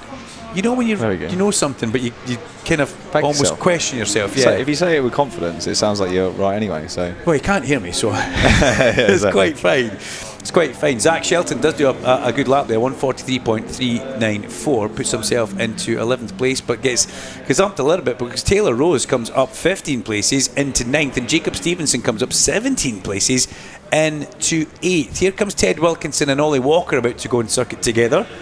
Directly under our commentary point, a pair of Aprilias, a couple of Aprilias, a brace of Aprilias. Nice little toe going on there, I'd imagine. Yeah, 2 good riders there. Trying to go, you go first, no, after you, sir. I know, arguing over it. And I then want the toe, no, you have the toe. Kieran Kent will steam past both of them with his Blue Motion Aprilia. Yeah. And there goes the man of the moment, Alfie Davidson, going back out as well. We've got 7 minutes of the session to go. We've seen number 51. We're getting a lot of these stop-go penalties, aren't we? Is that? Well, that's, yeah. I don't see that. I don't remember seeing that a lot, but that's because it's like the third one we've seen. Yeah, it happens a lot. Only at certain circuits that you can take a shortcut on. I mean, you can't blame him for trying, can you? Well, no. Lee Healy did that at the test here, and I thought he'd gone to the top of the times, but he'd actually taken the short loop. But because he'd stopped for so long, it was only half a second away from the fastest time. So it took me to nudge the timekeepers, and I feel bad because I took away his fastest time. There go the 2 CF Motos. Peter Willis follows Aidan Davey onto track. Peter Willis stepping up into this class. He had he's in 15th place just behind Harrison McKay, so that's two of our graduates from last year's Talent Cup together. Harrison's just put a good lap in, personal best of 1:43.421 to put him 14th, 4-place improvement. The boss seems happy. Yeah, that's really good. I mean, this weekend we didn't really know what to expect, and obviously you don't want to put any pressure on the lads. Almost like we said to your friend earlier, just go out there and have some fun. You're out there riding a bike on one of the best British circuits in the country. Go out and enjoy it. That was Charlie Cunningham. Yeah. Stop speaking about my uncle Cunningham. Yeah, brilliant. So what we're going to do? Speak more about his uncle? uncle? We're going to speak about his fast uncle Stevie. I thought that was quite funny. I've got a bone to pick with you. I thought, what have I done wrong now? My uncle was quick, but he wasn't that quick. Yeah. But we felt Harrison, obviously we back him, but you don't want to put too much pressure on him. It's a new class, it's a new bike, there's so much, obviously new team for him as well. So yeah, we were just like, look, go out and enjoy it. We'll kind of find a baseline this weekend, and then you just progress and work from there. So yeah, it's great to see he's already in the points. Yeah, and he'll be happy with that as well. He puts a bit of pressure on himself, Harrison, you know, but he knows he can do it. Cam Dawson is on a lap which could put him to the top of the times. He's purple through Sector 2 and Sector 3. He's making his way along in towards Lodges behind Lewis Smart, the man from Sandy on the Smart Racing Triumph Daytona 660, big 32. But here comes Cam Dawson. Will this put him to the top of the times? If so, it'd be impressive for Dawson. We get across the line. Yes, 42 flat for Cam Dawson. Twin Cam goes to the top of the times on the lovely Power Slide Suzuki as once again Ollie Walker through the pit lane. I think he's trying to get some space. Well, that's a good lap. 1:42.009 for Cam Dawson. Alfie Davidson, as we know, is on track and has got time to respond with 5 minutes to go. Yeah, he's the two at the top there are definitely pulling him. I'm pretty sure Davidson had a 41 in him yesterday, so he's maybe got a little bit more to come. But it'd be good to see. I mean, that is a really good lap from Dawson there to almost get into the 41s, but Harrison going back out on track. He's got a bit more work to do. He's been bumped down the order. It's a really competitive championship, isn't it? Loads of movements up and down. I just see I think Davey jumped up a few positions and moved a few people down, so it's you don't know where to look. Yeah, so all sorts going on. I'm convinced that Lennon Docherty is wearing Luca Allen leathers. I'm convinced that Lennon Docherty is in Luca catching your eye. Yeah, well, just went out there with number 11 on the back, and I think it's Luke Allen. Bizarre what's going on there, but we'll come back to that one. Docherty in 8th place, just ahead of Asher Durham. Jacob Stevenson and Rhys Stevenson just outside, 10th, and in 11th. Let's have a little look further down. Where is it? Harrison McKay, 18th, had the shuffle put on him. Finn Smart Whedon is 28th place. Now, Larry Carter, if I could bring you in for a second, Finn Smart Whedon is not a 28th place rider in this championship by any way, shape or form. Finds himself 2.6 seconds off. He was quite a chunk off yesterday.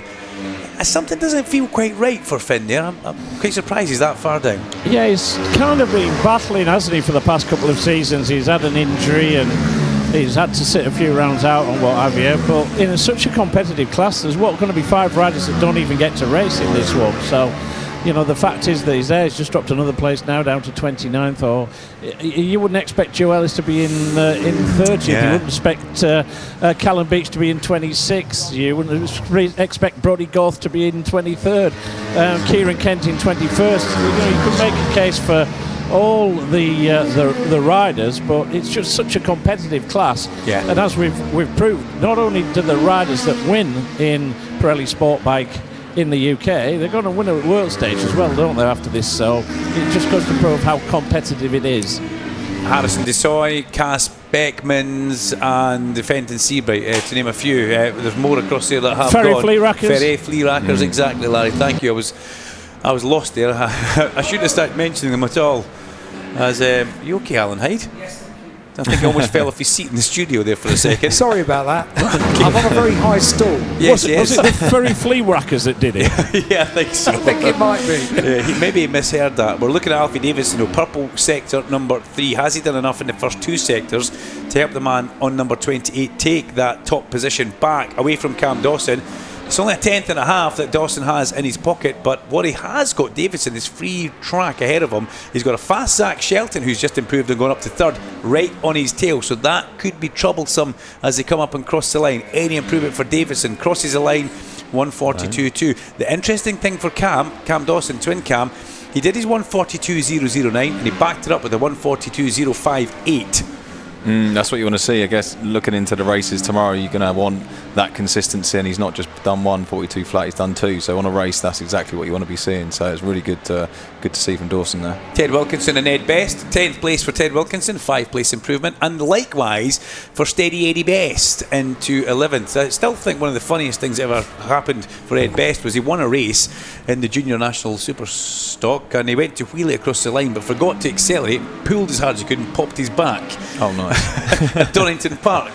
That's a celebration, yeah, isn't it? That was, it was one of the weirdest things I've ever did. I don't know why I didn't accelerate. So he missed, and Larry said he's missed morning warm-up the next day. Where's Ed Best, yesterday's winner? We did a bit of digging, and that's where he told us. He could have told us another story, but he was very honest. Just see Davison punched in a purple sector 2. We see him go purple in sector 4 last time, so he's definitely building up for a good lap. And although he's yellow in sector 1, it's only 0.2 off, so he's not a million miles away. So it'd be interesting to see how he finishes this lap. And Aidan Davey gets a little improvement as well. Lennon Doherty went personal best and then a couple of personal best speeds and time, but didn't improve anywhere. But here comes Alfie Davidson. It's time. It's time, Mr. Cox. So we had a 41. We need a 1 minute 41 from Alfie Davidson. And he's making his way through Druids, heading along underneath the bridge in towards your view, guys, at Lodge, the last corner, with 1:04 as I look at the clock in front of the start gantry. Alfie Davidson comes out of that last corner, he pops up into view, heads towards the line. Is this a 141 for Alfie D? Crossing the line, yes, wow, and it's not just a 141, it goes deep into it with a 141.6. Yeah, that's a really impressive time. I think that's quicker than his time yesterday. I don't know what the lap record is here for this bike. It's still 41 flats, but again, it's cold, it's dark, and he's punched in a 41.6, so that's really, really impressive. I bet Dawson's kicking himself there because he seems to have backed out of it, but yeah, he might have to go again if he can get round in time. Rossi Banham, big improvement on the GSX 8R, finds himself up 6 places. He goes into 4th. Kieran Kent on the Blue Motion Aprilia as well. Look at that. Kieran Kent up into 9th place, 12 place improvement. And number 60 has gone down at Shell. That's Lennon Doherty. He was just on a personal best as well. If we look across, personal best sector 1. Well, it's not green, never seen, but it was green. And his dad's going to be delighted with that one. Yeah, he's obviously pushing on, though. It's qualifying, it's going to happen. Well, it's good. You get these things. Better to do qualifying in the race, Sam. Exactly that. You can rebuild it. They can be rebuilt. William will be delighted with that. Checker flag flies here at Oldton Park to bring the Pirelli British Sportbike Championship to an end. Their qualifying session. It's been a very busy, frantic day, but pretty much delighted with how things have gone across all the classes. We've seen some cracking racing and qualifying towards the end of the day.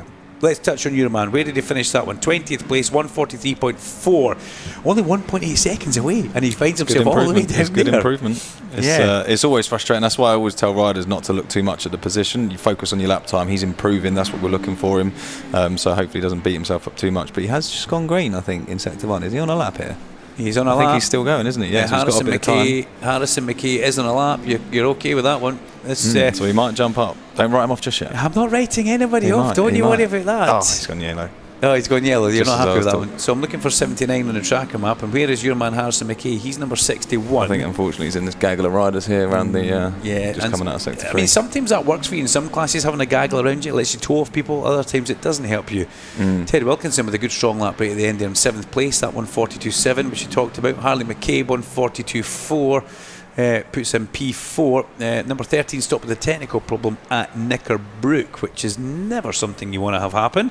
And that is Enrico Belsito from Italy on the Think Bike Gear Scuderia Belsito. Ooh, like that one. Look at that. Arrabbiata. Had a bit of jazz to that as well. Yeah, it does, doesn't it? It's all we got French and Italian. Yeah, no, there's no limit to my...